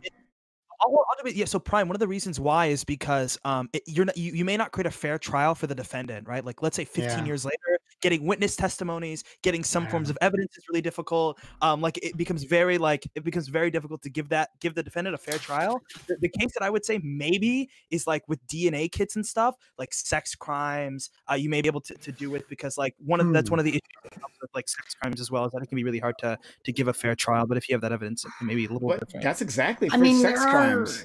Like, go ahead. I guess though, would you say like that really, if you're it should be somebody, never for just, no real quick, crimes? if you believe that there are certain crimes that like make it so that you should be punished forever, then you should stop pretending that you're for like rehabilitative justice or whatever. Like you have no, not punished forever, not punished forever, right? Like, but should there be a statute of limitations within which you, after that time passes, you can no longer be charged, right? So, for example, on federal investigations in the United States, from the day the investigation opens, unless something is impeding that investigation, under federal law, it must close and all charges must be pressed, I believe, 5 years. Sure. If we're talking about statute of limitations too, I think that normally, and you'll see this, I wish I could remember this offhand, but if you go in front of a judge and there's been a case that's been opened that it seems like the statute of limitations passed or whatever, I think they normally take into account like your lived experience since then. So for instance, if it was found that you committed arson when you were 18 and somehow that gets uncovered and there isn't like a particular statute of limitations and you're like 40 years old and you're like a school teacher and your community loves you and blah, blah, blah, I think they're either incredibly lenient or they'll just throw it out because like, what's the point? Like, what is the purpose at that point of bringing charges against a person? Like, what are you accomplishing in a positive manner? Yeah. I guess that said, I suppose I would be willing to make an argument for like, maybe like no statute of limitations in some situations, but like maybe, murder, for example. But at the same time, it seems like some of the problems Polar mentioned, like, maybe you couldn't have a fair trial because there wouldn't be the evidence. At the same time, if the evidence isn't there, could you even convict? I don't know. Yeah. So I don't know. I mean, so like, for example, would a statute of limitations be necessary if we had a fairer justice system? I don't think so. If we had a justice system, both in terms of our court system and in terms of our imprisonment system that was fair, like I don't know if you would still have the need for a statute of limitations. I think the courts would just bear that out in that case. Well, I think it's a function. This question is a function. The answer is a function of what you believe the justice system is for. If you believe it's for rehabilitation, then it seems like obvious that there probably should be. If you believe it's just for like punitive measures or for like vengeance or justice or whatever, then I guess you want to be able to charge somebody until the end of time if you found out that they did something bad. But it seems unlikely that 20 years after a particular crime, assuming they've committed no other crimes, that it would make sense in a restorative way or in a rehabilitative way to go and charge. Hold on. But how do we know they have? But there's also the advantage of having the criminality exist in the public eye, right? As well as having the conviction, right? Because for example, someone like Les Moonves, who I talk about all the time, right, who was a serial rapist for years, right? Like in these particular cases, if it comes out after whatever the time frame is, like, okay, yeah, they've had a whole life and whatever, right? But like, not having that sort of social affirmation through the justice system can be a bit of a problem. And that seems weird. So like, I can see the problem with a statute argument where we have certain crimes dealing and with we systemic people issues certain ways in order to make it so that we like deter them from committing future crimes. I feel like that argument has just never been borne out when you look at like the actual crimes that people still commit. Like I think earlier it was even said in relation to the gun stuff that a lot of crimes, for instance, are like crimes of passion. I guess maybe arguably for maybe certain sectors of like very specific premeditated conspiracy crime things or whatever, maybe. Well, that's what I'm saying. Like sexual assault is usually serial offenders, right? So like the majority of sexual assault is committed by serial rapists, right? So like when you have a problem like that, it becomes a what do we mean by conversation. sexual assault there? Because I don't think that's true. Rape. So my understanding is that rape is generally committed by serial offenders. Like particularly when we're looking at like the college stats, it's a very small, like the 1 in 4 statistics or whatever like that, right? If you actually start breaking down those statistics and look at who's committing those crimes allegedly, you find that a lot of the time it's the same people. When we talk about like rape, particularly what athletes, kind of for rape are example, we in college talking about scenarios. though? When we are talking about these scenarios, Sorry, what kind of rape are we talking about? I guess. Yeah, it depends on which study you look at and what metric they're using. Well, because I'm saying like if you're talking about like a serial rapist and that like somebody that's like somebody like Bill Cosby, like I would say that's probably, I'm not saying any of these are good, but that'd be different than like a serial rapist. It's like an athlete that just like gets girls drunk and like, fucks them or whatever. And it would amounts to rape or whatever. That this is a person that like, somebody like Bill Cosby should probably be held accountable, even if it's 20 years later because of the premeditation and everything that went into those crimes. But like somebody that is doing a different type of an activity that's really bad, but different. Like it's probably not doing these things anymore outside of like a college environment. You would imagine. In the restorative justice system that I suppose Destiny has laid out, I can see the argument for everything you said so far. I guess I would feel differently with respect to like violent crime, that people who have committed violent crime should be excised from society in some fashion. And, you know, if you've taken the life of somebody else in society, I would prefer to have you excised from society as soon as possible. I gotta say this, and then I'll go to Polar, because I don't believe. I don't believe this is a good idea for Destiny, right? Like, I don't know how it's restorative justice if we simply just kind of like forget about it and like don't actually address the issue, right? So I don't agree with restorative justice. I think it's a stupid concept. Okay, I think it should be rehabilitative. Like I feel like the entire purpose of the criminal justice. What's the difference between the two? Between restorative and I'm not sure I'm following. Sorry, I just want to make sure I understand where people are coming from. Yeah, are you talking about like? I think restorative is to like pay for the crime, right? Is that what you mean? Yeah, like if we're talking about restorative justice, in terms of like this person needs to suffer in order to make the crime right. Retributive justice. Retributive. Yeah, retributive. Yeah. Okay, sorry. Okay, that makes more sense. Yeah. Okay, so I agree. But like the point is, I don't want to. I don't think it has anything to do rehabilitative or restorative or whatever justice, right? To say that these people need to answer for the issue, right? Now you can say that like we may not be putting them in prison, right? But like I'm simply saying that you are going to be in front of a court of law and we're going to adjudicate this, right, one way or the other. I don't think has anything to do with what a rehabilitative or restorative justice advocate would say. I don't think those things play into this. Go ahead, Polo. You want to say something before? Yeah, so I think to address the case that Bastiat was like, what kind of case would there be where if you couldn't, like, you didn't have the evidence at the start, you probably wouldn't have it later. So for an example, maybe like a witness to the crime, and then you wait like 10, 15 years later where their memery may become a little bit more foggy, and then it's harder to give an accurate representation. And then also to Destiny, I would ask, so how would you feel about like there are certain there's certain regulation and law that allow for like children who got sexually assaulted by individuals to come out like 20 years later against like the person that did it, because what we end up seeing a lot is a lot of children or like a lot of children or just younger people don't necessarily come out until much later. They don't realize there's a lot of social like pressure against it. How would you deal with something like that? I mean, like, it depends on if the person has like continued to offend or not, right? But if they haven't, then I mean, like, what do we gain from doing it? Yeah, and I mean, I feel like the alternative that I've proposed here to Destiny's system is if I know somebody's committed violent, like a murder, for example, I want to minimize the chance of them committing the murder ever again by excluding them from society, I guess, ideally forever. Sure. So I don't like that's the different purpose murder, to the system. That, I mean, that may, and that's your opinion, and I respect that. But I feel like once you've committed that kind of violent crime, I'm not interested in like, like trying to fix you. I want to exclude you so you cannot murder me, right? I don't think you should have that ability to ever do that again. And therefore, to the extent we're going to have a statute of limitations for something like murder, I don't think we should have one. Sure, but philosophically, are you even the same justice, person? I guess. So let's just say you kill someone when you're like 18 out of like some high school revenge thing, and then you get found out when you're like 44, married with kids, like your entire life is going well. You're completely adjusted to society. Is that like something we want to have a person like that like removed from society who's like absolutely not dangerous? Sure, but why take a chance? Like, what's the what is the purpose of taking the chance here on somebody who has already taken somebody's life? Like, what exactly? Because in general, we do this all the time. We don't want to like this idea of like not taking a chance could be used to justify like so many more types of like permanent, I guess, penitentiary systems or whatever. Like, is any violent crime there? Like, what about all attempted murder, or what about like robbery with a deadly weapon? Like, I don't know. There might be some argument with respect to violent crime, but I feel like a good compromise on that is to at least say that if you've committed a violent crime, there's no situation where because you've been successful in escaping prosecution for the violent crime, and then you decide to live a nice life afterward, that is to say you weren't caught for any other violent crimes, you therefore get off. I mean, I understand the idea that maybe you don't want to incarcerate people forever, but I think you should at least have the option to incarcerate people for as long as they have, to prosecute people. Forever with respect to if you have a justice system that's focused on restorative justice, though, do you even need a statute of limitations?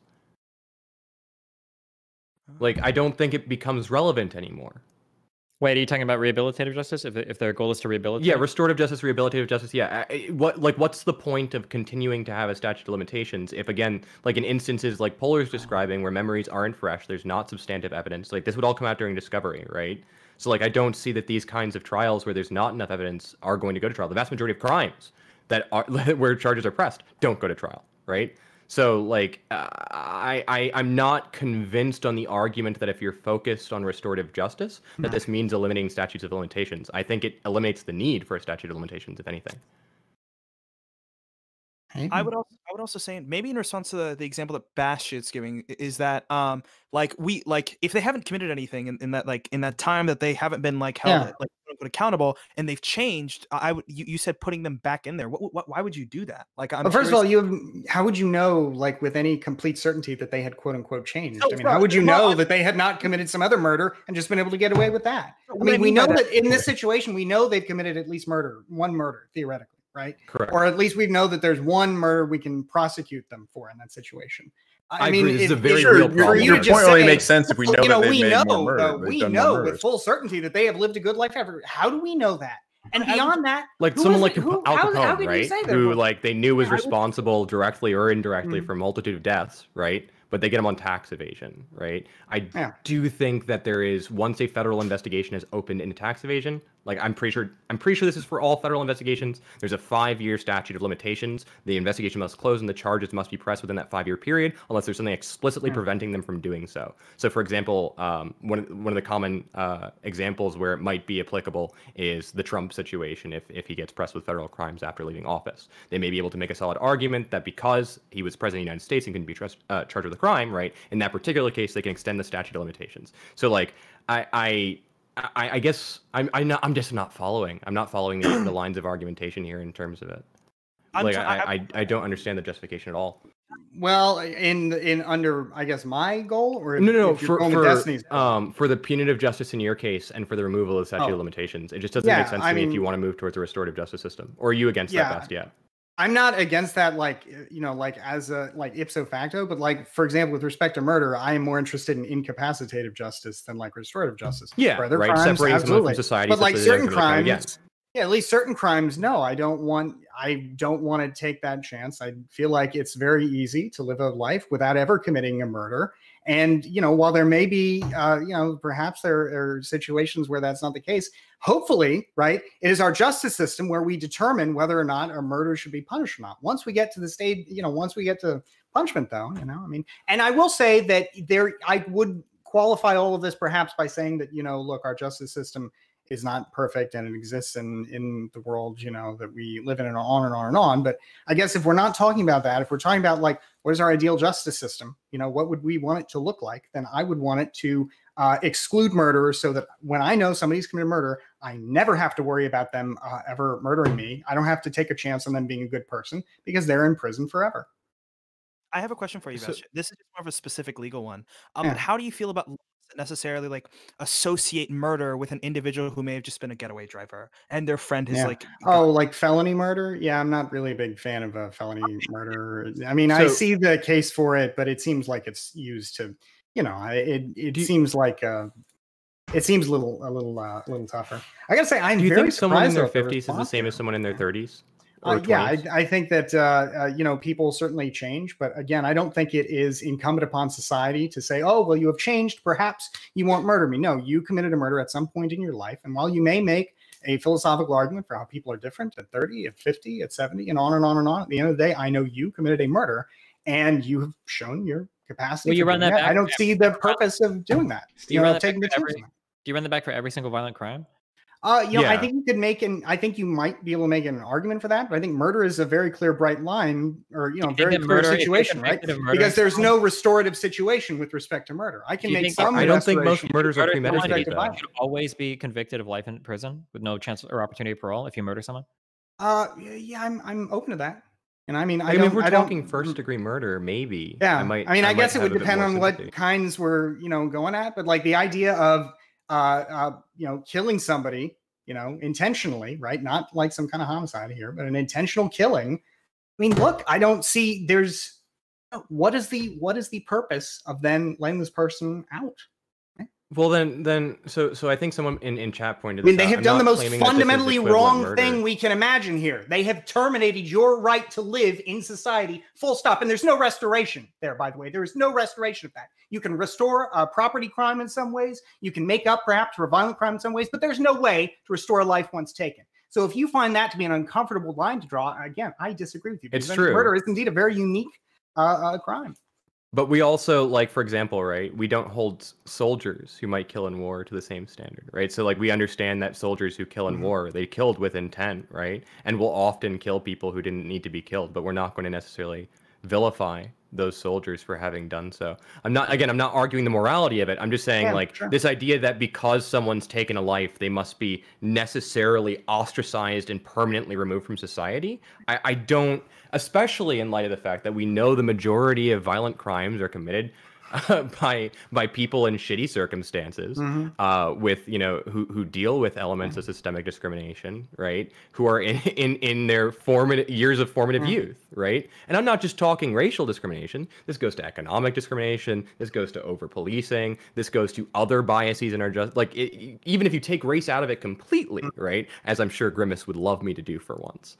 I saw you smiling there a little bit, but no, like I don't see the benefit to like, I understand if we're talking like someone who's like a first degree murderer, right? Yeah. That might be a significantly more justified thing, right? Where someone has taken a life, they planned it ahead of time, they knew what they were completely conscious of what they're doing. But this is not most violent crime. Yeah. Most violent crime is either spontaneous or crimes of passion, right? So like, I think that the focus on punishment is concerning and kind of just dismisses what actually leads to murder. I must draw a line here. I am not interested in punishment. That may be punishment for you, but for me, the purpose is incapacitation, right? If I can if the most successful means of incapacitating you would be a very nice and comfortable life where you have, you know, I suppose a variety of desires, you know, whatever you want during that time, if that would be the best way to incapacitate you, prevent you from ever doing it again, yeah, you know, 100%. Wait, have you ever, if your goal isn't punishment or rehabilitation, have you ever seen the movie Minority Report?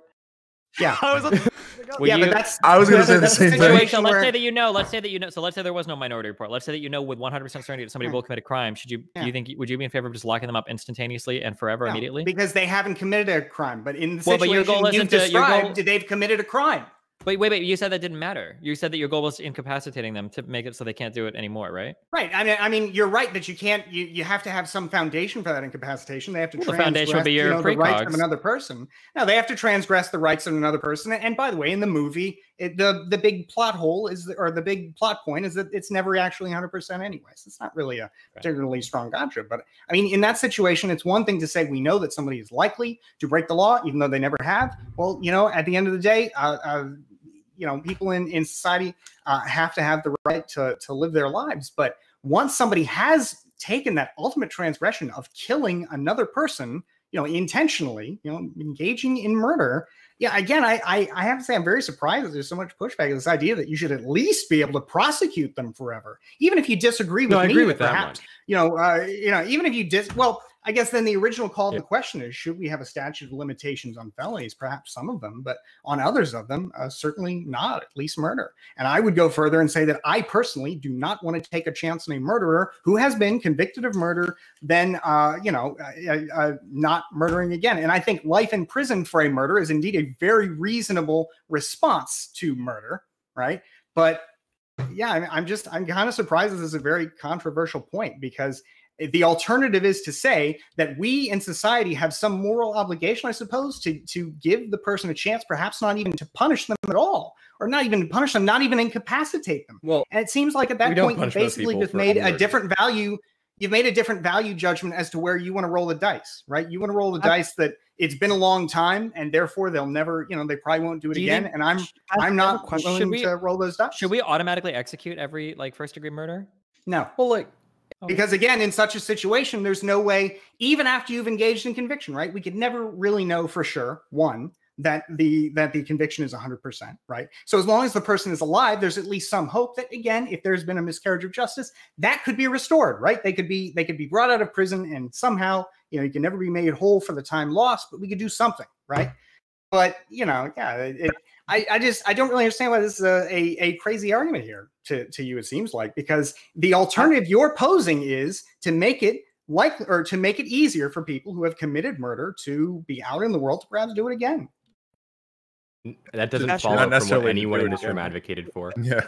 That should have a question for you. You listed two reasons for as to why you'd be in favor of like what you're talking about. One, they've taken away someone else's fundamental right to life. Yeah, and the most egregious transgression imaginable. So the other one is yeah, well, that's just his reasoning for it. But but the other one is talking about preventing this from happening in the future. Destiny gave you a scenario. If you were 100% certainty, you can determine that like they're gonna do like what if we said that we had like 100, we were 100% certain that this individual was never gonna commit murder again? Would you let them go back out and? All right, I'll grant you this then. If you can give me a scenario where it is 100% certain that they will never do it again, that doesn't involve locking them up forever, then sure, yeah. But I guess that would be the same thing. Like if you're saying, you know, like if you're, I don't know, that just seems like kind of a strange hypothetical because yeah, you're achieving my goal without having to lock them up. So sure.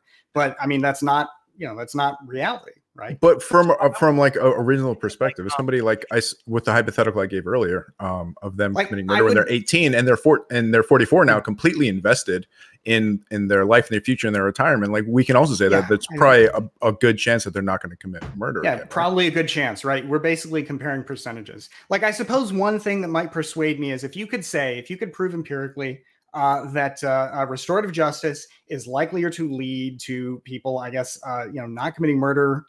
Like, I don't know how you would compare this, but if you could say, for example, you know, U.S. has higher recidivism than any not restorative.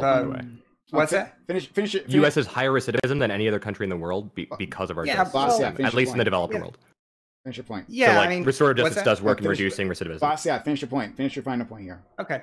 Yeah, look, I guess I would say that if you could empirically prove that somebody who's committed murder, like there would be a better way to ensure that they would not commit murder again, other than to, I guess, lock them up forever.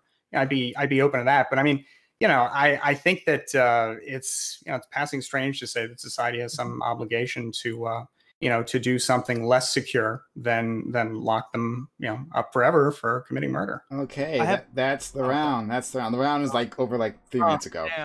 Sorry, but you got to respect everyone's time here. I'd keep you on for longer, but you know. Okay, this is the final straw poll. Final straw poll. It is in chat. Everyone, you're voting for the winner now. You're voting for the winner. Who will be crowned the winner? The game is still open. Bastiat proved it. Game is still open. So vote. Who do you think should win? Should be the champion. Should get the title of Stream Queen here on my channel.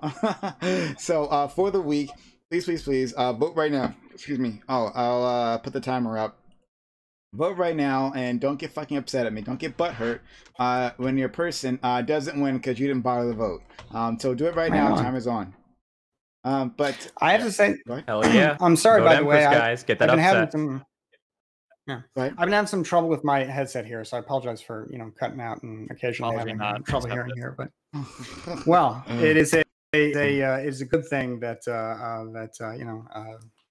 I'm just going to make some retributive or a restorative justice meme there, but can we keep trying to fix my headset here, so I can't figure it out. Talking for the sake of it, Prime, is that cool? Yeah, you could keep talking. Yeah, you can keep talking.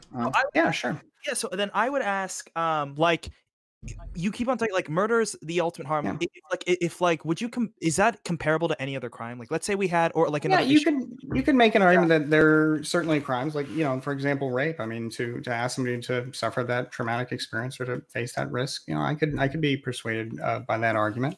And I guess what I would say is if you could demonstrate to me, you know, because again, my goal here is not punishment. My goal is to find the most efficacious way to ensure that I, as a member of society, do not have to face the threat of being murdered from somebody who has committed a murder, right? That is my goal. My goal is not to punish these people. If I could be persuaded that there is a way to achieve that goal that does not involve locking them up forever, I am absolutely open to that, right? Because I have no interest in punishment for punishment's sake, right? My goal is to incapacitate so they cannot do it right again. Right? That's the goal. So if there's some proof out there that what I've said is basically wrong, that there's a better way to keep somebody from committing murder again that works better, open to that too. But you would also probably give the caveat that like it couldn't be like, oh, like 100 murderers go in and then like only like two all 100 come out and then 2 end up killing people again in comparison to other recidivism rates, right? Well, I mean, if you could, I guess I'd be thinking about the recidivism rates for the particular crime, right? But if you could show that, I guess there were 100 people, say, who were convicted of murder, right?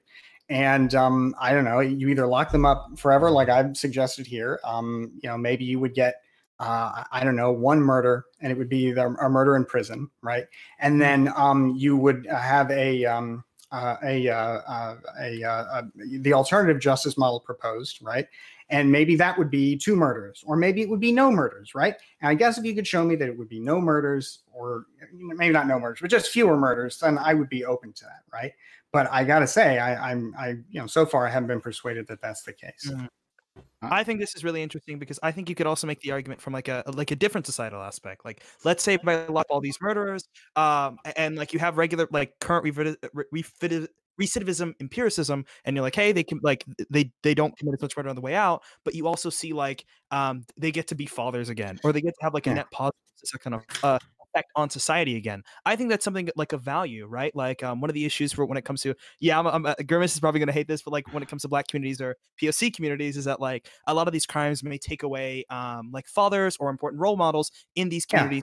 They bring detriment to that community. Wait, then I agree with that. What are you talking about? Everyone, keep voting. Just quickly, everyone, keep voting. Right now, we have a minute and a half left. So keep voting. Now's your time. Pullers. I see what you're saying. My issue is that the fact that they're people of color have nothing to do with that. Like taking away fathers and people from society. Do we ever have anything to do with anything with you? Like I'm like, what do people of color actually have involvement in, Grimace? Listen, where do we actually draw the line? I will say, somebody made a very persuasive argument, I think a moment ago, where they said, well, perhaps a society where people are more in touch, aren't separated from families, through this eternal Bastiat imprisonment situation for murder, perhaps that would lead to fewer murders overall. Maybe there is an argument for that as well, right?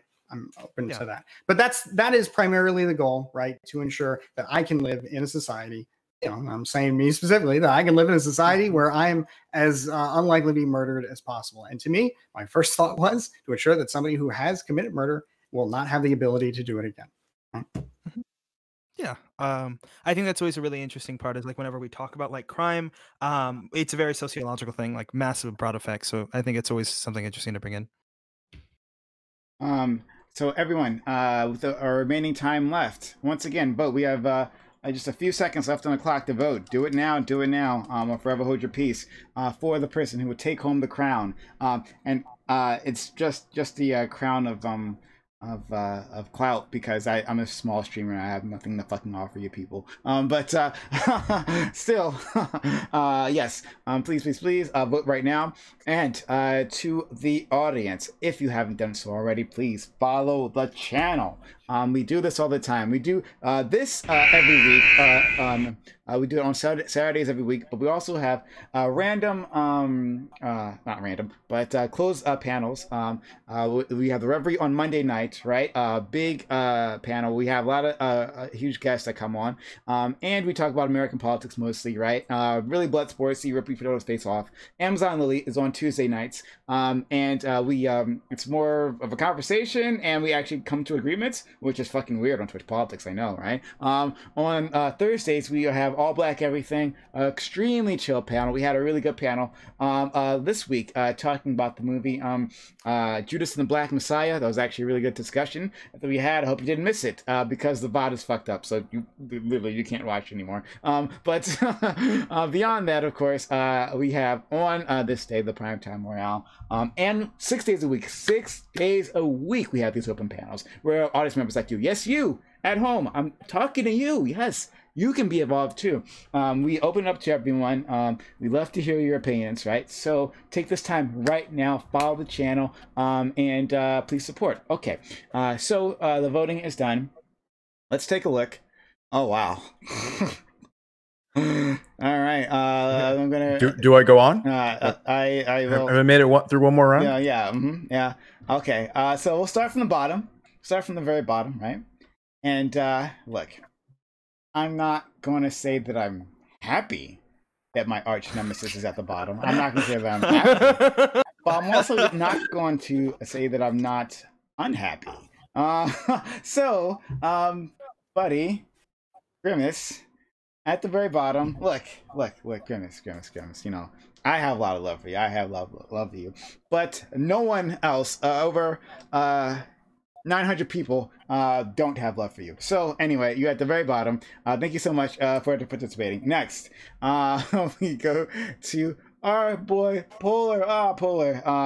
My good friend Polar, who I'm always excited to have around. My mod, Polar. Yes. You have made it to I guess what was it fourth place this round. But Polar, you've put up an incredible fight, my friend. Thank you. Yeah. Next.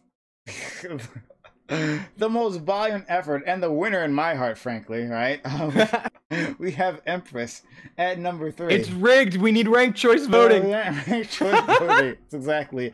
Yes. Ranked choice voting. Oh man. But Empress, dude, you've crushed it, buddy. So I thank you for your participation. You really of course, impressed. always a pleasure. Okay, but obviously, things were a little tilted today. The playing field here. So there are 2 left. Only 2 Those left. are the results. Where are they gonna go? Where are they gonna go, guys? We have 2 amazing competitors here with, frankly, huge audiences. Who have battled it out, right? But clearly, right? The audience appreciates a man with a good head of hair. So Bastiat is our winner. Bastiat has conquered this competition right here. Bastiat, thank you so much for doing it. And Destiny, thank you for being runner-up. Yay! You get a sash, but get off the stage. But Bastiat, you are now the stream queen. For 1 week here, Bastiat. Give a speech to your adoring fans. You're muted. Oh, fantastic. The best streamer. Oh, sorry. Hey, you're giving me the vapors right now, buddy. Thank you so much for that. I really enjoyed the panel, and I enjoyed that last discussion a lot. And I don't know. I feel like that was actually a pretty cool discussion because I feel like we really went through all the different sides of the issue, and I feel like I moved a little bit in terms of at first I was like, well, maybe anyway, so I just want to say I appreciate that, and Destiny, as always, is certainly a pleasure talking with you, and it was cool to kind of spar back and forth because I know on a lot of these panels we typically agree on a lot of the issues, so I enjoyed that. I appreciate that. And Polar, always really good to see you, buddy.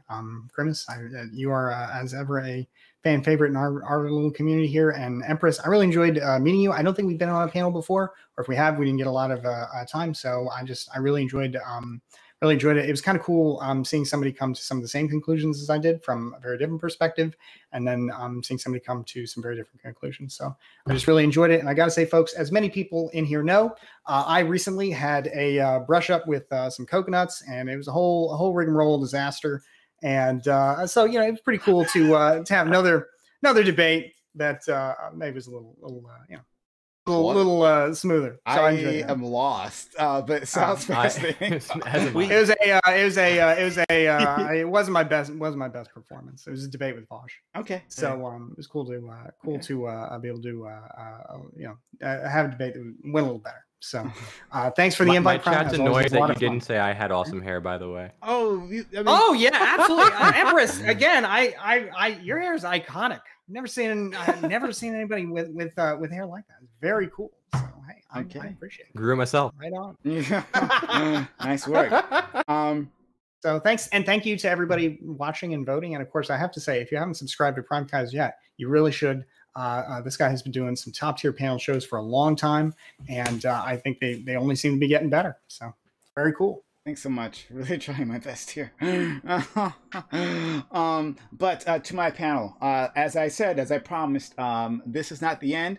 This is not the end. The stream is not ending at all. Oh God, the stream is not ending, so there's no need to go away. We're going to roll into our open welcome panel next, but I just want to give the quick shout out to everyone else and give them selves a chance to shout themselves out so that everyone knows where to find these amazing individuals. So we'll start with my good friend, Grimace. Grimace, thank you so much. Seriously, I do appreciate you coming through. I know you got a bit of schedule and you got a personal life happening, but Grimace, could you tell the world about yourself?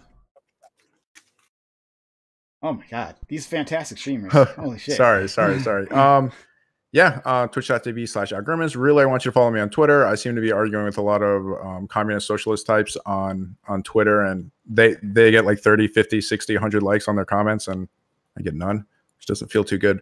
But thanks for having me on Prime. I have no idea how I got this far. I got so popular on this panel that Nazis attacked my my non-Discord, which is nice. I don't know how to deal with that. I'm gonna have to be a boomer. But yeah, thanks for having me on. Thanks for letting me I don't know, be here.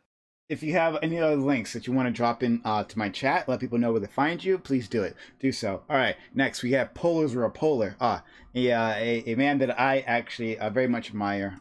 I make that very clear here for my panel. My man Polar, coming up in the world, always doing an impressive showing on my channel and anywhere else he goes. Polar, tell the world where to find you.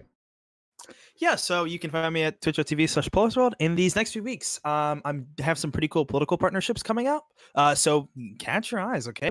We're transcending Twitch politics. No, thank you, Prime, for having me on. Okay, I'd be, like there are very few people I'd be happy to lose to, and thankfully one of them was Bastiat. So great job, Bastiat. Okay, I know these past couple weeks are a little difficult, but we're proud of you, buddy. We're proud of you. Oh my God, yeah, I appreciate it. Okay, next we will go to, again, the true MVP of this stream. We're going to Empress. Empress, friend, seriously, I always love having you around. You bring such amazing points, right? Even when we're on the other side of things, again, like it's actually fun fighting you, right? Or engaging with you, I'll say that. Thank you. But Empress, my friend, tell the world where to find you. Yeah, so you can find me on Twitch and Twitter at Professor right there. It's Professor, but instead of an E, there's a WA. You should also check out the Politics Discord, discord.gg/politics. It's a place where we always get along, always have good conversations, and Doobie is definitely the most leftist person you'll ever meet. But yeah, no, seriously, it's been an absolute pleasure to be on with all y'all. Debated some amazing people tonight. Bastiat, stealing my points, stealing my hair cred. Like, I can't blame you for winning. I'm just messing with you, man. But it's been a pleasure to be on a panel with you and Destiny and Prime in particular. I've always wanted the opportunity to talk with you guys a little bit more. So, special shout out to you guys. Sub to Prime if you haven't done it yet. The fuck are you doing? Go do it. Yes, that'd be awfully nice of you if you did that. And last but not least, okay. Steven, it's your turn. This Steven is running a little known channel. Just gotten started. He's super nervous, which is why he barely talked. But we want to give him space to shout himself out. Maybe guys, give him a follow. You haven't done so already. He's a nice guy. Doesn't talk much, but nice guy. Steven, tell the world about yourself. Hi, I'm Destiny. I stream at twitch.tv/Destiny. We talk about politics, philosophy, and play video games sometimes. Yeah, I know. Thanks so much, buddy. One day he's gonna make it, I'm sure. This guy's got a lot of potential. Destiny is like the only reason I know about Twitch politics, and ultimately the only reason I'm hearing anybody watching me, because otherwise I would not have even found out about this platform. I found out about this platform because somebody linked me to one of Destiny's streams. So I really appreciate Destiny's stream. Yeah. I'm gonna have to second and third that for Destiny. I've been watching him for quite a while, and that's how I first knew that there was any politics on Twitch. And then eventually I found the rest of these people. It's been all downhill from there. I used to hate watch him when he was a StarCraft streamer. To add on to the love, Destiny helped me get out of my right phase, so I appreciate that a lot. Thanks a lot, guys. Yeah. And the only reason I actually started watching him specifically was because he was doing StarCraft. He hadn't been doing StarCraft at that point, but he was a StarCraft player and a Protoss player apparently. So clearly this is a man of taste. Thank you all so much for being here. This has been amazing. Thank every single one of you. We are going to roll into our walk-on panel right after this, so don't go anywhere. Anyone here is welcome to join us, but if not, thank you for spending your time, your energy, your knowledge, your passion with my audience. I'm sure they appreciate it just as much as I do. Have a good night, everyone. Take care, y'all. Yep. See you later. Mm-hmm.